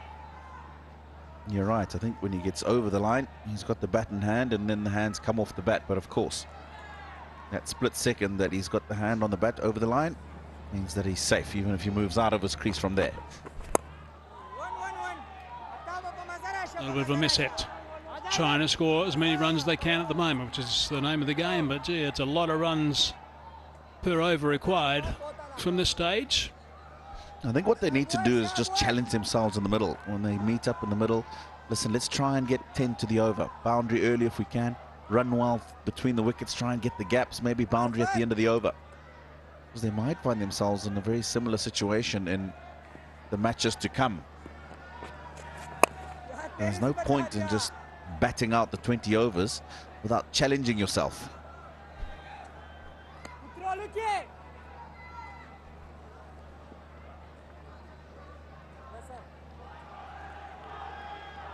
One ball left in this over number 16. 6 from it so far. Ever since they lost those 2 wickets right at the top. 1 for 1, 2 for 6. Harris, Thomas and Khan were both back in the hut. They struggled. Looking for 1. And 7 it is. 16 gone, 99 for 7.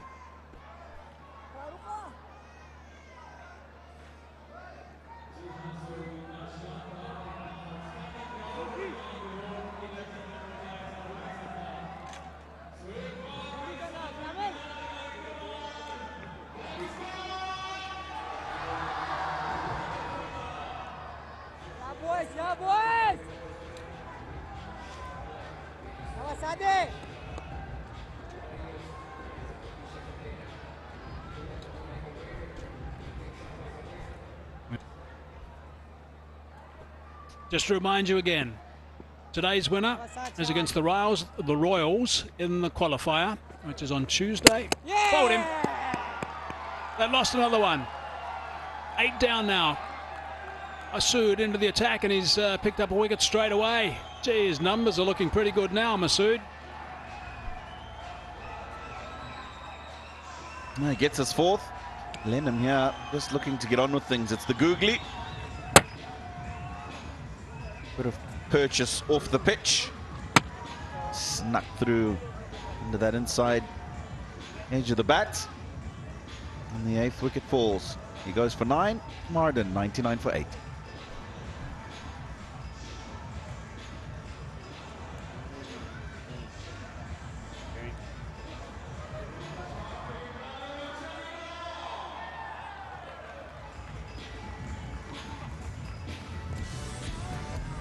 Is the fun and learning activity that happens at the halfway mark of these games. Chad Afridi was out there just having a little bit of fun with some of the youngsters, going through a couple of drills, giving them lots of encouragement and a few tips as well. That's being handed out by the guys. Julian Fontaine was there also.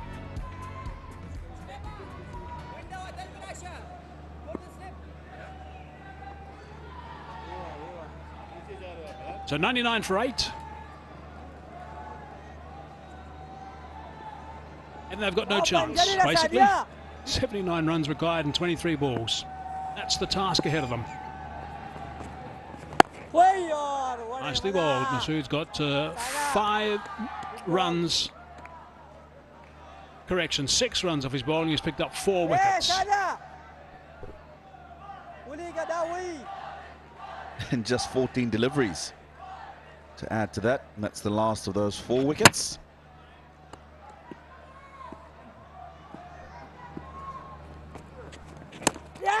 Oh, there might be another one too. There is another one. So So he's picked up a fifer. Celebrations in the middle. This has all happened very quickly for Masood. Benkenstein might have just got a poke in the eye as well from one of the blokes that are celebrating with him.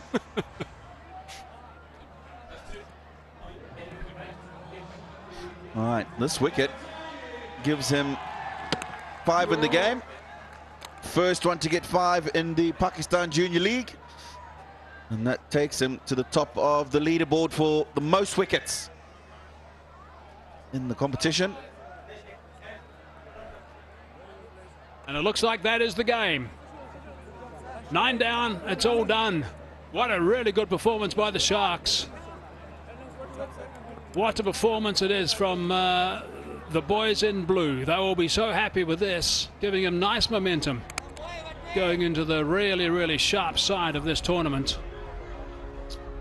There's no doubt the Warriors are going to have a little bit of thinking to do, but it's not going to be long before they're going to have to front up against the Raiders. That's going to be happening on Wednesday. And the Sharks are going to be up against the Royals in the qualifier on Tuesday. It's a quality performance from this team. They faltered in the last outing, but today they've come out and shown the quality that we've seen in the first 3 matches from these boys. Captain got amongst the runs today. He'll definitely be feeling a lot better about himself, contributing to the team performance. We go to 8 points. The Gwadar Sharks with the 77-run victory. Sir Vivian Richards just congratulating the captain, Shamil Hussain. Yeah, I think Mushtaq and Viv, as coach and mentor, will be very, very happy the way the Sharks have done this. Might be a quiet word in the captain's ear, just from a little incident we had on the park, which thankfully was actually handled, I think, by one or two of the younger players, the more junior players of the team, which is good to see. But Viv smiling today. We didn't see too many smiles from him in the last game. But the Sharks have done really well. Benkenstein played nicely for his 70-odd. This is the captain just shaking hands with Mushi. Well, I think Mushi's just inquiring and maybe saying, we'll chat.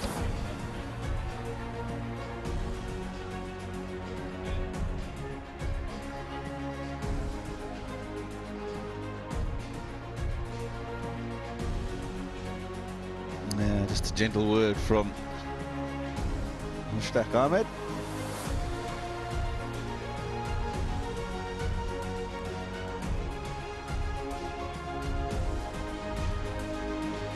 All right, so Mardan Warriors from the beginning found the going tough, but it was Niaz and Nasib in the middle that put together some sort of partnership. 47-42, 20 and 19 respectively for those two, but it was all too much in the end, and the Mardan Warriors all out for 100.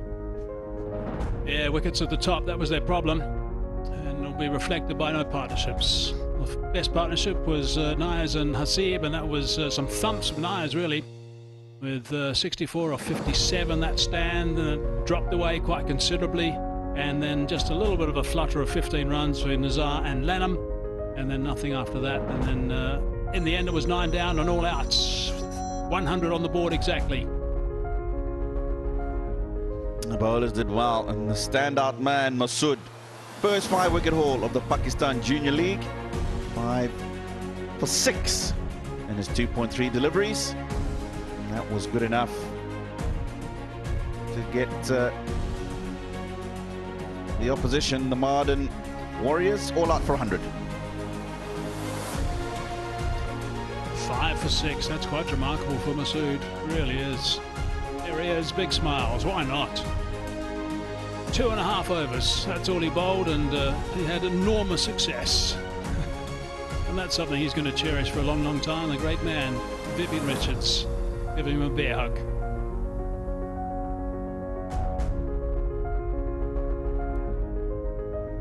And a long chat as well. That's just wonderful from Viv as mentor. And there's Viv and the coach, Mushi, having a chat to the skipper and showing a bit of love as well. But it's all about learning some hard lessons, I guess, along the way at this age also, to make you a better player. That's why these guys are involved, the guys like Mushi and Viv also. He will learn from that. And I bet we don't ever see him do it again. Right, match summary. The Sharks, 177 for 9. It was a really good performance after being asked to bat. Benkenstein played beautifully, I thought, for his 74.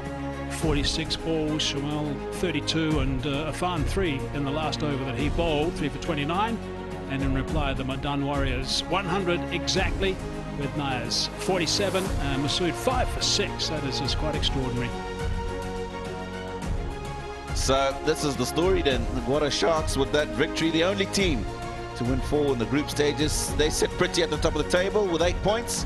And then the Royals, Rawalpindi Raiders and the Mardan Warriors, who lost this evening's game, all sitting on 6 points. But it's the Royals with a superior net run rate who will be in that first qualifier on Tuesday. Right, let's have a look at these games coming up. Qualifier 1. And the winner of that, it's obvious between the Royals and the Sharks. The winner of that goes straight through to the final, and that is just a huge bonus. So that's important. And the loser goes to play in qualifier number 2. But before that, there's an eliminator, and that's Rawalpindi against Mardan, and the Raiders against the Warriors. And the winner of that continues. Of course, the loser of that disappears. And then the winner of the eliminator versus the loser of the qualifier 1 goes through to the final for the big one. So we are not too far away from things getting really sharp at the end of this first ever Pakistan Junior League. Here's a look at the dates and also the time and the teams. 18th, 19th, 20th and 21st. 21st on the final. We'll have to wait and see who gets through there. All the games are going to be starting at 6 o'clock. We'll be on air at 5:45 local time. But the very next game that we're going to be looking for is the Royals against the Sharks, and that is on the 18th, and the Warriors against the Raiders on the 19th. Okay, we're going to take a quick little break. When we come back, we'll hear from the captains, and we'll also have the rest of the presentation.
Okay, let's just have a recap of the match summary of match number 15. The Sharks winning, winning this game, but also being asked to bat first. They made 177 for 9. There's a good total at one stage. That might have been knocking towards that 200 mark, but it wasn't to be because they lost wickets.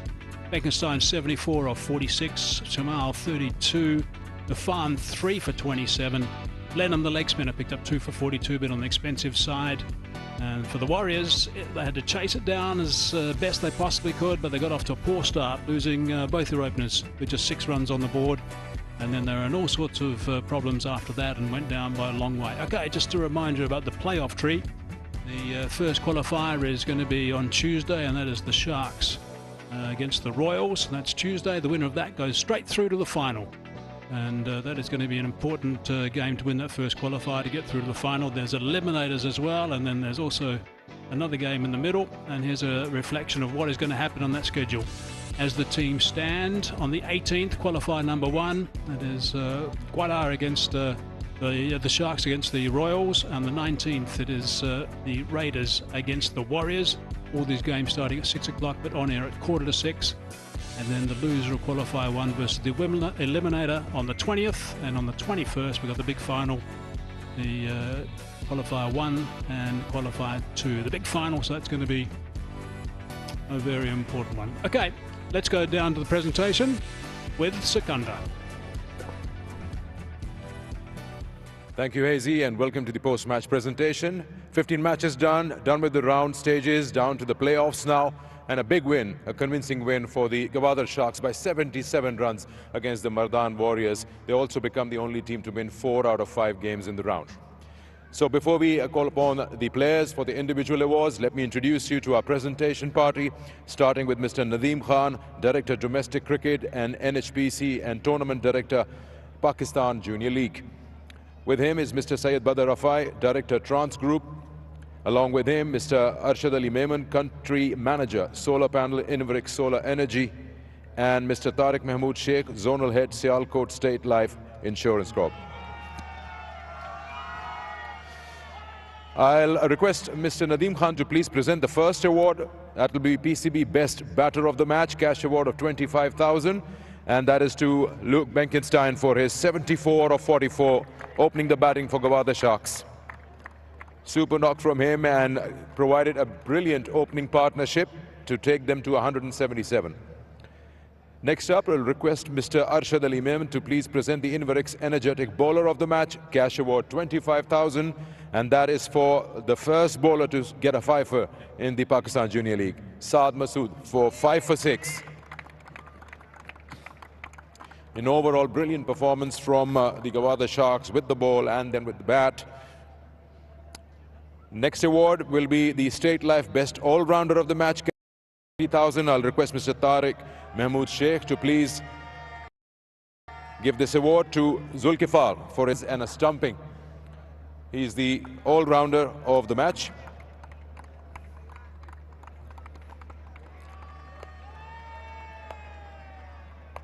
And then I'll request Mr. Syed Badr Rafai to please present the Trans Group Player of the Match Trophy and Cash Award of 100,000 to Luke Benkenstein. 74 of 44 is the Trans Group Player of the Match. We'll request Luke to have a word with us after you're done with the photographs.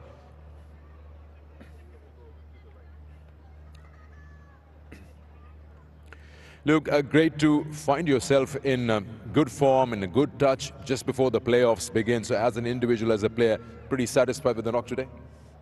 Yes, obviously struggled a bit at the start, trying to adapt to the new conditions, but the way the team's bounced back from our last game and some unbelievable performances from the lads, and I think it's very generous that I've been awarded this. I feel like Saad definitely deserves this more, so I think you should hear from him instead of me. Okay, you can call him. We'll have a few questions with him as well. 5 for 6. Brilliant performance, first fiver. Luke, stay here with us. शानदार performance दी आपने, बहुत ही ज़बरदस्त था. 5 विकेटें T20 में लेना 4 over में almost रोज़ का काम नहीं है. क्या डिफरेंट रहा, क्योंकि प्रेशर में तो थी बैटिंग लाइनअप. किस तरह से आपने अपने ओवर्स को प्लान किया? रन्स कंटेन करने थे या आपने ऑल अटैक सोचा हुआ था? नहीं, शुरू में तो पहले तो शुक्र अल्लाह का इतनी अच्छी परफॉर्मेंस हुई। शुरू में मैं बिल्कुल कंटेन करने जा रहा था क्योंकि वो रन्स हो रहे थे, क्योंकि एकदम उन्होंने हिटिंग स्टार्ट कर दी थी तो कैप्टन ने मुझे बॉल दिया। बोर्ड ज़्यादा ड्यू था तो उसका मैंने थोड़ा यूज़ किया, थोड़ा स्किड किया बॉल, तो अल्लाह ताला ने इज़्ज़त दी। बहुत शानदार परफॉर्मेंस रही आपकी, and congratulations, your teammate shares it with you. Just a quick one, you mentioned about not having such a smooth run with the bat. What were the changes that you made immediately for yourself to have a performance like that? Obviously we've gone away, been speaking quite a bit to Sir Viv and Coach Mushtaq. Obviously just the plan's been to lower the risk for higher reward, so just stick to my strengths, not go searching for those extra boundaries, because to have me in there later on in the game helps the lower order to come in, and guys like Arafat and Saad can do their job and take us to those 12 run overs and 50 run overs at the back end and get us to those high totals. Well done, well-deserved break now, and good luck for the playoffs. Perfect, thank you. Luke Benkistan, the player of the match, and he shares that with Saad Masood for a 5-6. And we'll have the losing captain now from the Mardan Warriors, Abbas Ali. Abbas, जब हम ऊपर बैठे तो मैंने कहा आप ही explain कर सकते हैं बेटर कि जब चेस करने आए थे 2 खिलाड़ी आउट हुए, उसके बाद वो इंटेंट नज़र नहीं आ रहा था 10 ओवर तक, काफ़ी डिफेंसिव हो गई टीम बैट के साथ। जी बिल्कुल यही प्लान कर रहे थे कि शुरू के सर्कल में 6 ओवर में प्लान कर रहा था कि 55-60 तक रन हुए, लेकिन उस तरह नहीं हुए। इंशाल्लाह कोशिश करेंगे अच्छा कमबैक हो। 20 रन करीबन पावर प्ले में सिर्फ बने हैं और आपके पास चांस था कि आप 1 या 2 फिनिश कर, इनफैक्ट 1 फिनिश कर सकते हैं, वो तो खैर अब नहीं हो पाया। अब आपने खेलना होगा एलिमिनेटर, तो थोड़ा सा प्रेशर रहेगा। आज के इस मैच से कौन सी चीज़ों की सीख लेकर जाएगी टीम? जी बिल्कुल, अभी तो हमारे पास चांस नहीं है, पिंडे के साथ मैच है, कोशिश करेंगे अच्छे कम्बिनेशन के साथ आए। बस यही सीख है कि हमारे मिडल ऑर्डर उस तरह पिक नहीं हो रहे जिस तरह हमें होना चाहिए। कोशिश करेंगे कि थोड़ी उस पर गौर करें और इंशाल्लाह पॉजिटिव आएंगे, इंशाल्लाह अच्छा खेलेंगे। चले, टीम ने क्रिकेट अच्छी खेली है, प्लेऑफ्स में आए हैं, well deserved, good luck. Thank you. Abbas Ali, captain of the Mardan Warriors. Now I'll request the winning captain, Shamil Hussain. He is the captain of Gwadar Sharks. We'll have a quick word with him. Shamil, always good as a captain to have a win like this just before the knockout rounds of the playoffs. Yeah, definitely. After the last match, people were sort of counting us out. I don't know why, but yeah, it's a really good comeback. You know, this is how we wanted to play in terms of our bowling and our batting. We got good score in the power play, so yeah, it's a good comeback. Again, we don't want to be critical, but then when you guys were playing, you had an opportunity to get extra 15-20 runs, losing around 5 wickets for 16 in the last 5. Yes, definitely. Our aim after 10 overs was basically 200, but we didn't capitalize on that. But it's fine. I think, yeah, we could have definitely upped the run rate. But yeah, we didn't, but it's fine. 4 out of 5 wins in the round games. Pretty satisfied. What is it that you want an extra bit from your team for the playoffs?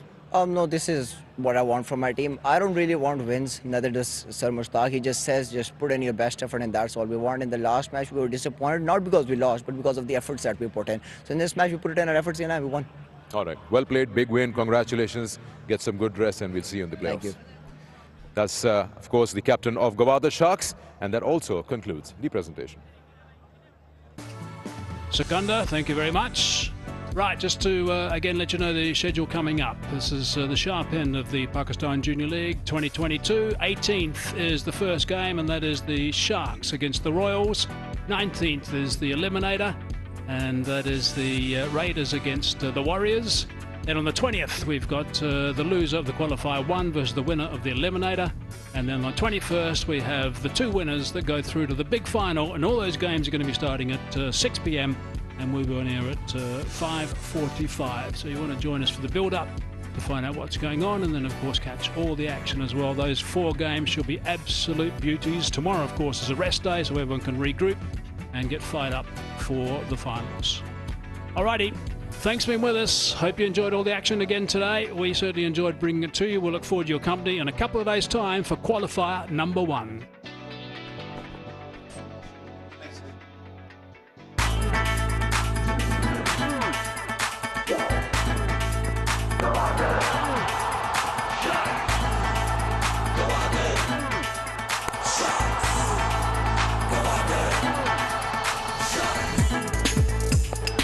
Scramble back for the second.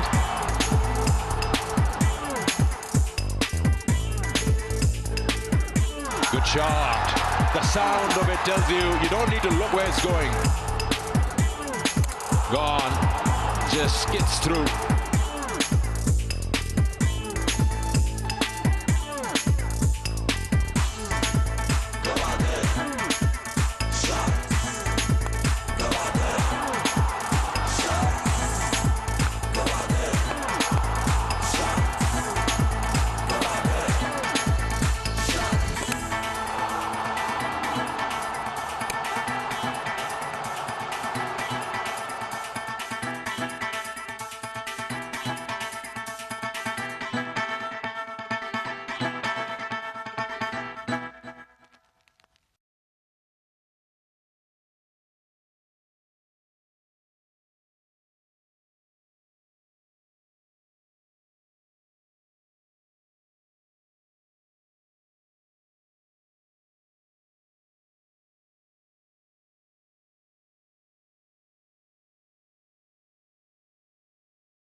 Well, what a match that was between the Sharks and the Warriors. The Sharks doing pretty well with the bat. They must be happy with that total, 177. And what a T20 knock that was by Luke Benkenstein. Mardan Warriors in return could not get there. And of course, the Sharks bowler, especially Saad Masood, didn't leave them much chance to chase that. And in the end, the Sharks won the match by a good margin, 77 runs.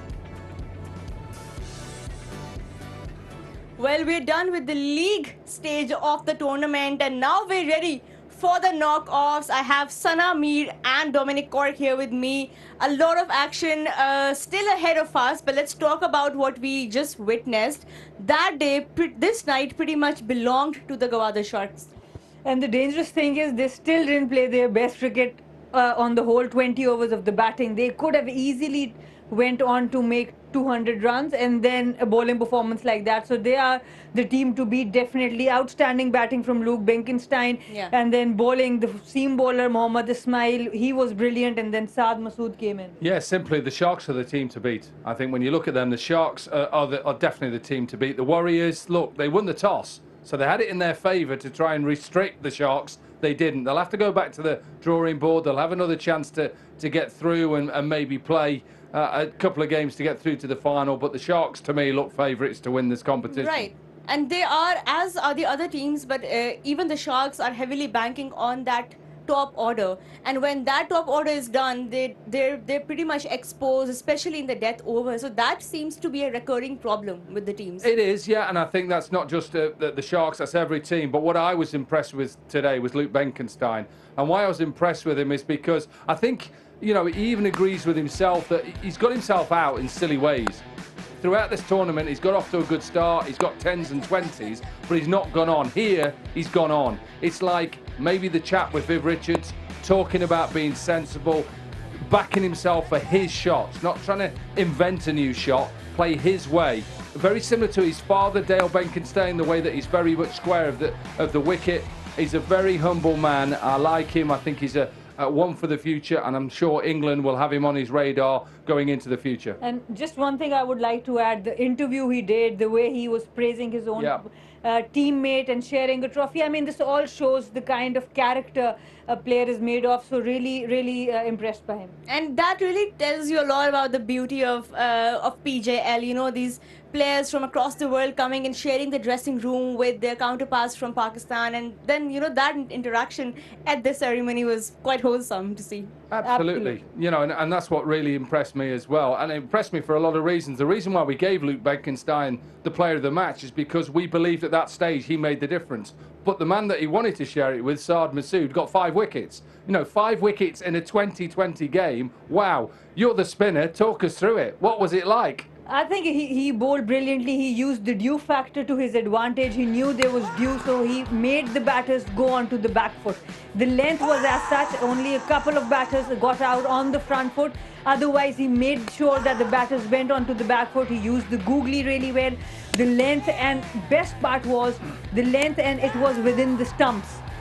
Some of them kept low, some of them were all right, but overall the channel in which he bowled and the length he chose was brilliant. Roa, what we've seen is, as you've said, the league is done now and dusted. But what's exciting about what's to come, because we've seen some exciting young players already. Yeah. We can see where the Sharks have finished. We've seen why they are top of the table. What we've seen, even down to the Hunters, there is so much talent, both domestically and internationally. I'm really excited. Well, they have 8 points now, so they're sitting at the top of that table and will be playing the Royals in the first qualifier that happens on Tuesday. So, Sana, we're pretty packed for this week. A lot of exciting action now because they're all fighting for that final spot. That will be a big clash. The Gwadar Sharks and the Bhavalpur Royals, they are the best 2 teams of the competition from day one. I think they have played brilliant cricket. So I think it's going to be a cracker of a game. And then, of course, Rawalpindi Raiders and Mardan Warriors. We saw a very close game between these 2 as well. So it's going to be a very good couple of days of cricket.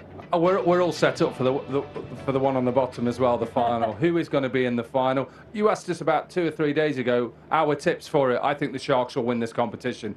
Because I just think I look at the mentor and I think, wow, Viv Richards, he would give me inspiration. So let's see who's at the end. There's still a lot of games to go, and still, you know, a lot of young men to make their future. Well, Sir Viv will certainly be a happy man tonight. He was pretty pleased with how they batted, and of course, just talking to him is so inspirational. So I'm sure the Sharks camp will be very pleased tonight. And that's all we have for you from tonight. Thanks, Sana and Dom, for joining me, my dream team.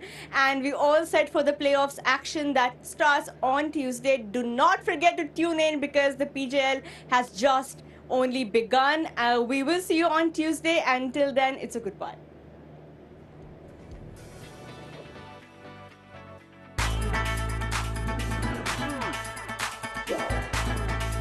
Go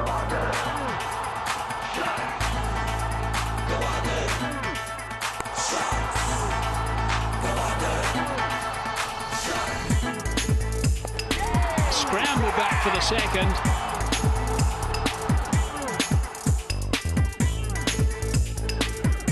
Good shot. The sound of it tells you don't need to look where it's going. Gone. Just skids through.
Catch it, receiver.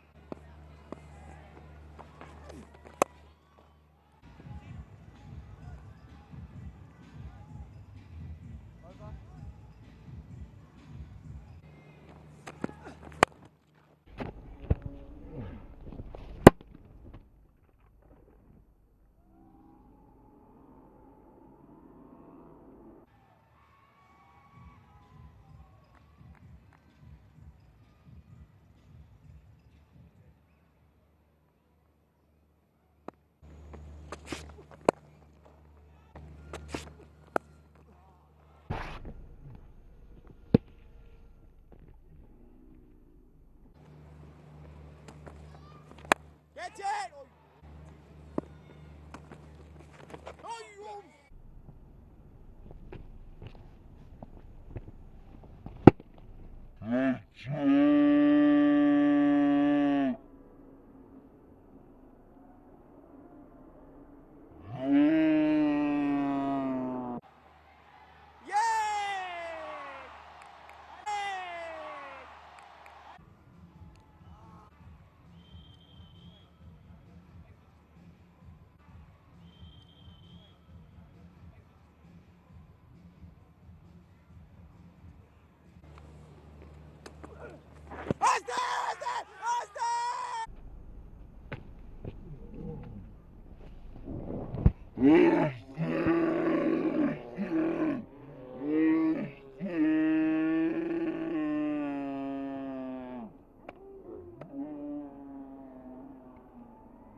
देर आराम से दे देगा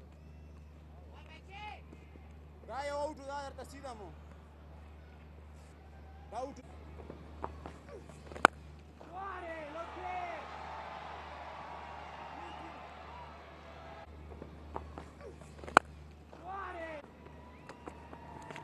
Catch it, Tayyip! Ball in! Ball in!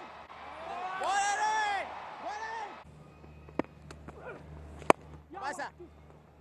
Good effort, Abasa! Yes! Come on!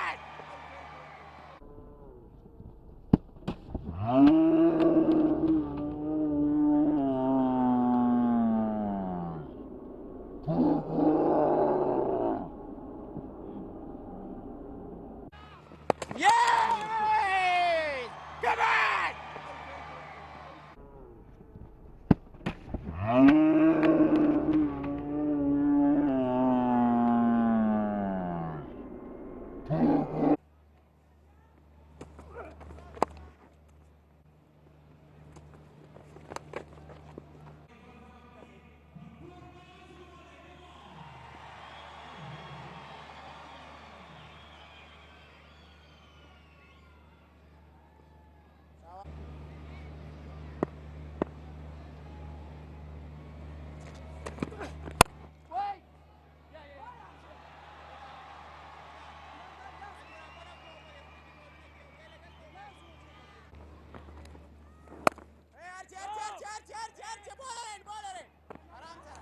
Yes, I was there.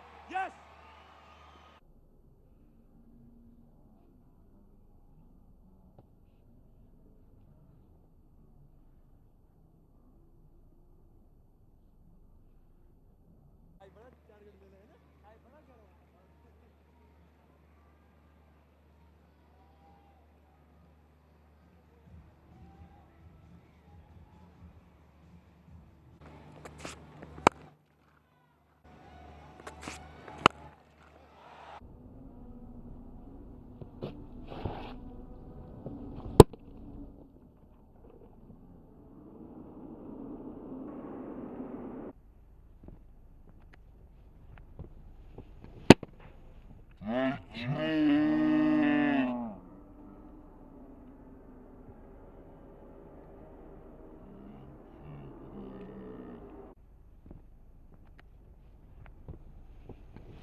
Middle, covering middle. 5 more to come. 5 more.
Middle, please. Middle.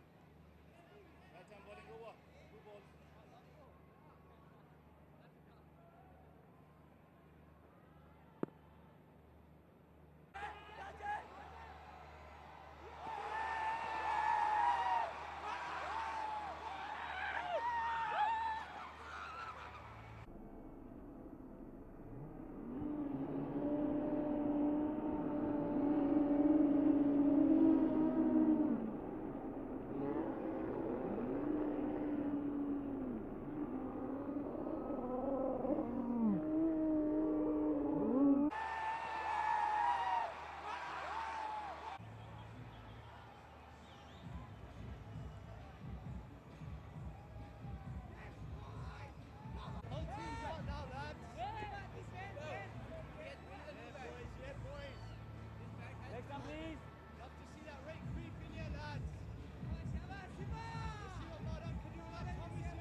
some two leg. 1-1. पीछे हाँ ये middle slam middle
मुझसे आप पूछते क्यों हैं मैं मुझसे पूछा ही ना करें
Yeah! Yeah!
Hello and welcome to the highlights of match 15 of the Pakistan Junior League. Mardan Warriors versus Gwadar Sharks, and whoever wins this goes right on top of the table just before the playoffs. Toss was won by the Mardan Warriors and they decided to bowl first. Gwadar Sharks, no change. Captain Shamil Hussain leading the way with informed Luke Benkenstein and of course their all-rounder Arafat Minhas. Two changes for Mardan Warriors. They bring in Burhan Nias from Belgium and Zohaib Shahzeb, the fast bowler, into the 11. Let's join our commentators as the Gwadar Sharks come out to bat.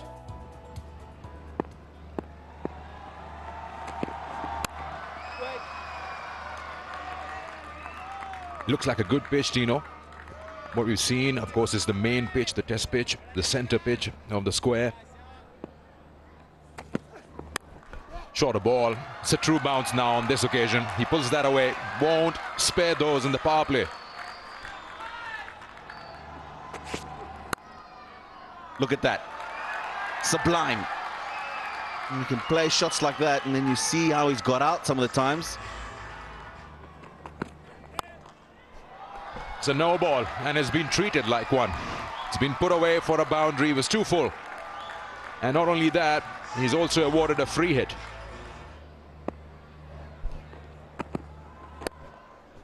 That's a good ball. He's been hit away. That's well played. Boundary of a free hit. To the first over, and Shahzeb's under pressure. Baptism of fire coming into the team today. That's nicely played. He's picked it up well. There he comes down the wicket. That's a shot he's created. Very well done. Just over mid-off. And again, the minute he came down, he's got the line of the ball covered and he's played it to perfection. A couple of bounces, another over with two boundaries, 37 for no loss. Straight as you like, and hits the parameter boards on the fall. Now that's a shot of authority. You go, boy. Good stroke. Sees the length. Decides early that he can get under it. Clears the boundary. It's a good stroke. And he's beaten that fielder at gully.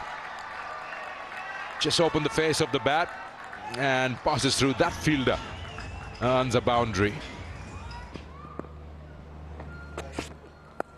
Oh, does he get this all the way? Fine leg up. You cannot bowl there to Luke Benkenstein. He just helps himself to a maximum. Half a dozen. And you talk about the level of the eyes. Because of that good level, he was watching the ball till the end. And look at that connection. It's not an easy shot to play. It's coming right at his head. And he plays it so well. Excellent execution. Well, Abdullah tried that in the first over.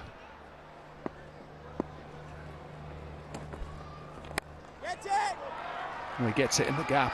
It's a good shot from Luke Benkenstein. It wasn't a poor delivery, really. What he did so well is he just opened himself up. There's that reverse sweep. He's had a little bit of luck. He's already scored his highest score so far, and it's got even higher. A boundary to finish the over. That's a lovely shot. That is such a good shot. I was just about to say, remember, Sharma was saying there's so much room on the leg side. I like the way that he's used his feet, and he didn't look to overhit this. He's really good against spin. Again, does he get it in the gap? No. Just picks out. Long on. Abdullah didn't really need to do that. I think he's trying to get it in the gap. I know why you're upset. And the Warriors will take the first wicket. One too many. He played a really good shot the previous delivery. This time wanted to go to the other gap. He played it straighter the last time, and Archie Lenham, he gets the big wicket. That's out. Absolutely plumb. Goes back to a full ball. I'm talking about losing momentum. Coming closer to the stumps, it was plumb in front. It didn't.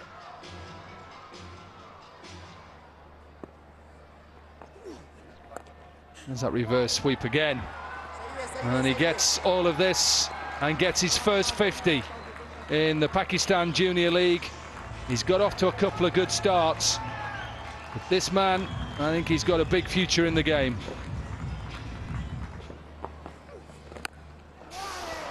Is he going to push on all the way? This is huge. Huge six. He's now putting the bowlers under pressure, and the Sharks are closing in on 100. And this is how you make the bowler bowl to what you want to bowl. He has been reverse sweeping them, not thinking that he's going to come down and hit it straight. Now there's the wrong one. Plenty of bounce that time. We'll have to wait and see if there was any connection. It certainly bounced a long, long way. And there was connection.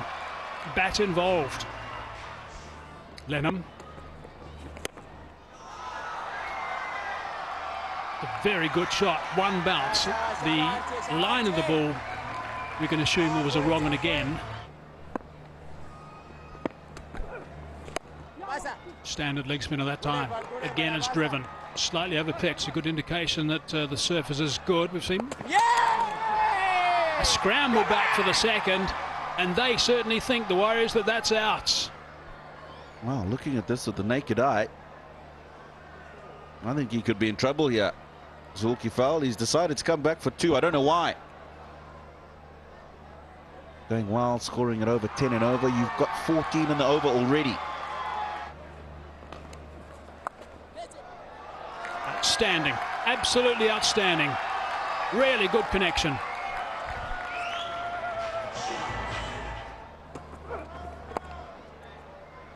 Beautifully played. The important thing about that is he didn't try and hit it too hard. It was just steered between the two fielders for 4. He wants them tighter now. So lovely shot as well, and that's gone for 4. So the boundaries are coming, and coming quite consistently. 9 off the over, a couple of boundaries off that, 129 for 3.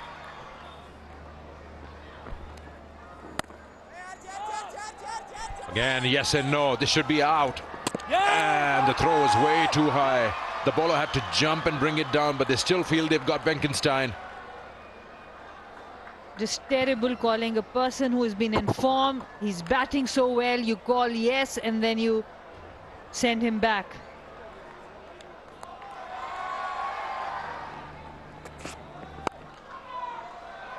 Nice looking shot in the gap, hit hard along the carpet, hits the boundary rope.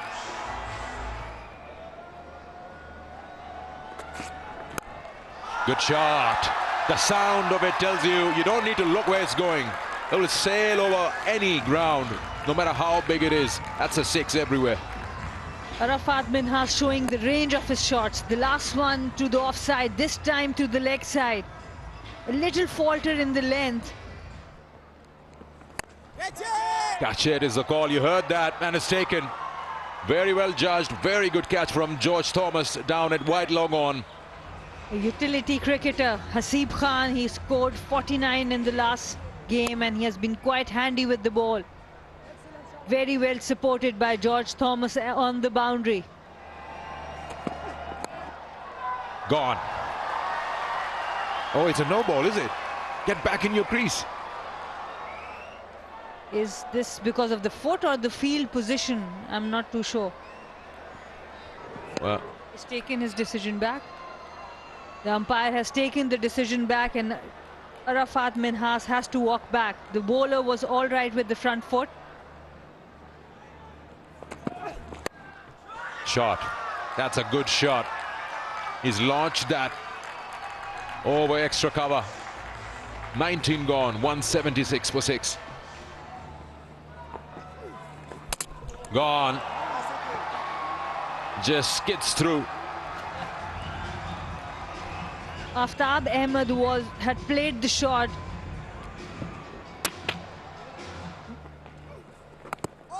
That should be out. That's got to be out. Yes, it is.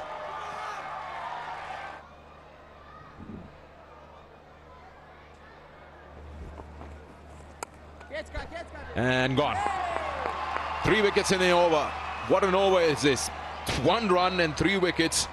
Suddenly the Sharks have run out of gas. Last ball is a dot ball.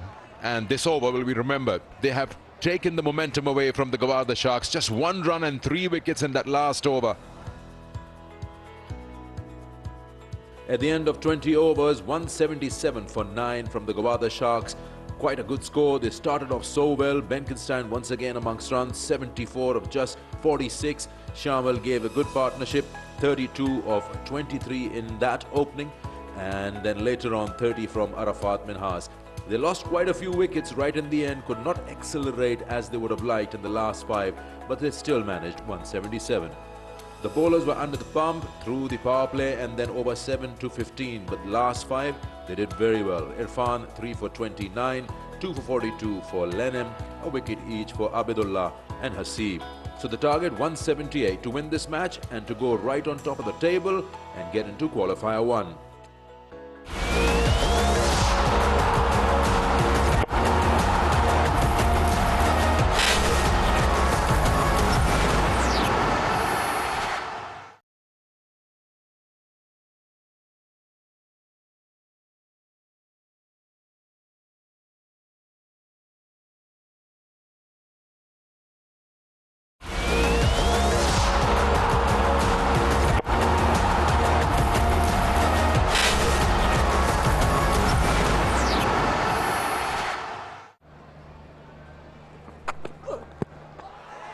Sliding a bit leg side. No, the umpire stood still and just raised that finger.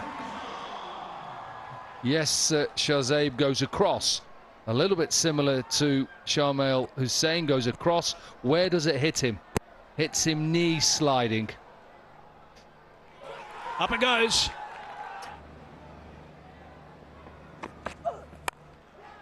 Sliced away. Just in front of square, and that's screamed for a boundary. They need that. Slightly over pitch. Big shot. He's showing it. It'll go to the boundary. Yes, it does. 3 men after it. And none of them were quick enough to catch up with the ball. Again, same result. In fact, this is even bigger. Probably one of the longest and biggest sixes in the PJL. 10 gone, 52 for 2.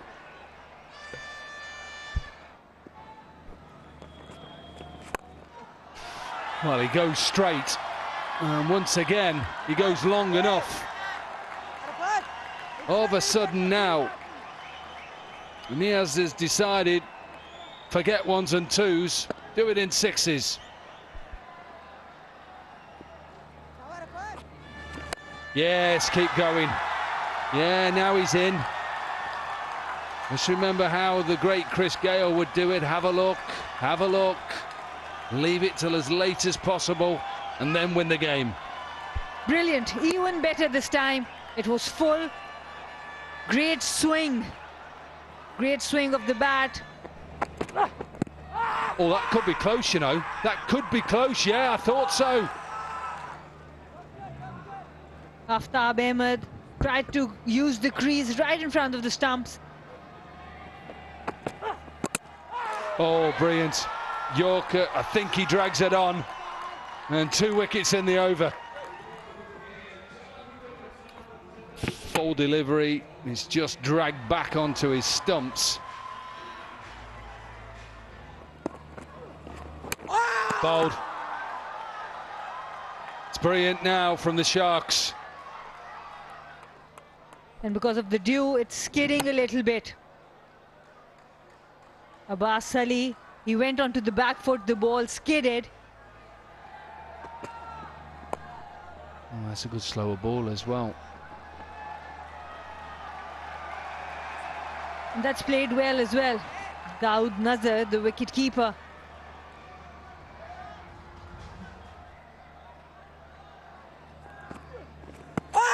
Oh, this is close as well. Given, yeah, thought so. Slightly straightens, hit the back leg, going on to cannon into leg stump. Good decision on field. Good piece of bowling again from Masood. Yeah, very good. Oh, wicket again. Mohamed Irfan. He goes first ball, and guess what? We're on another hat-trick, the 3rd of the game. The Sharks are really enjoying this contest. Excellent bowling again by Saad Masood. That googly back of the hand. Hold him. They've lost another one. 8 down now. He gets us 4th. Lenham here just looking to get on with things. It's the googly.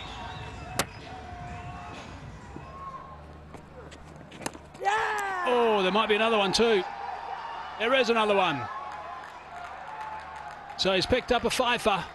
Celebrations in the middle. This has all happened very quickly for Masood. All right, this wicket gives him 5 in the game. First one to get 5 in the Pakistan Junior League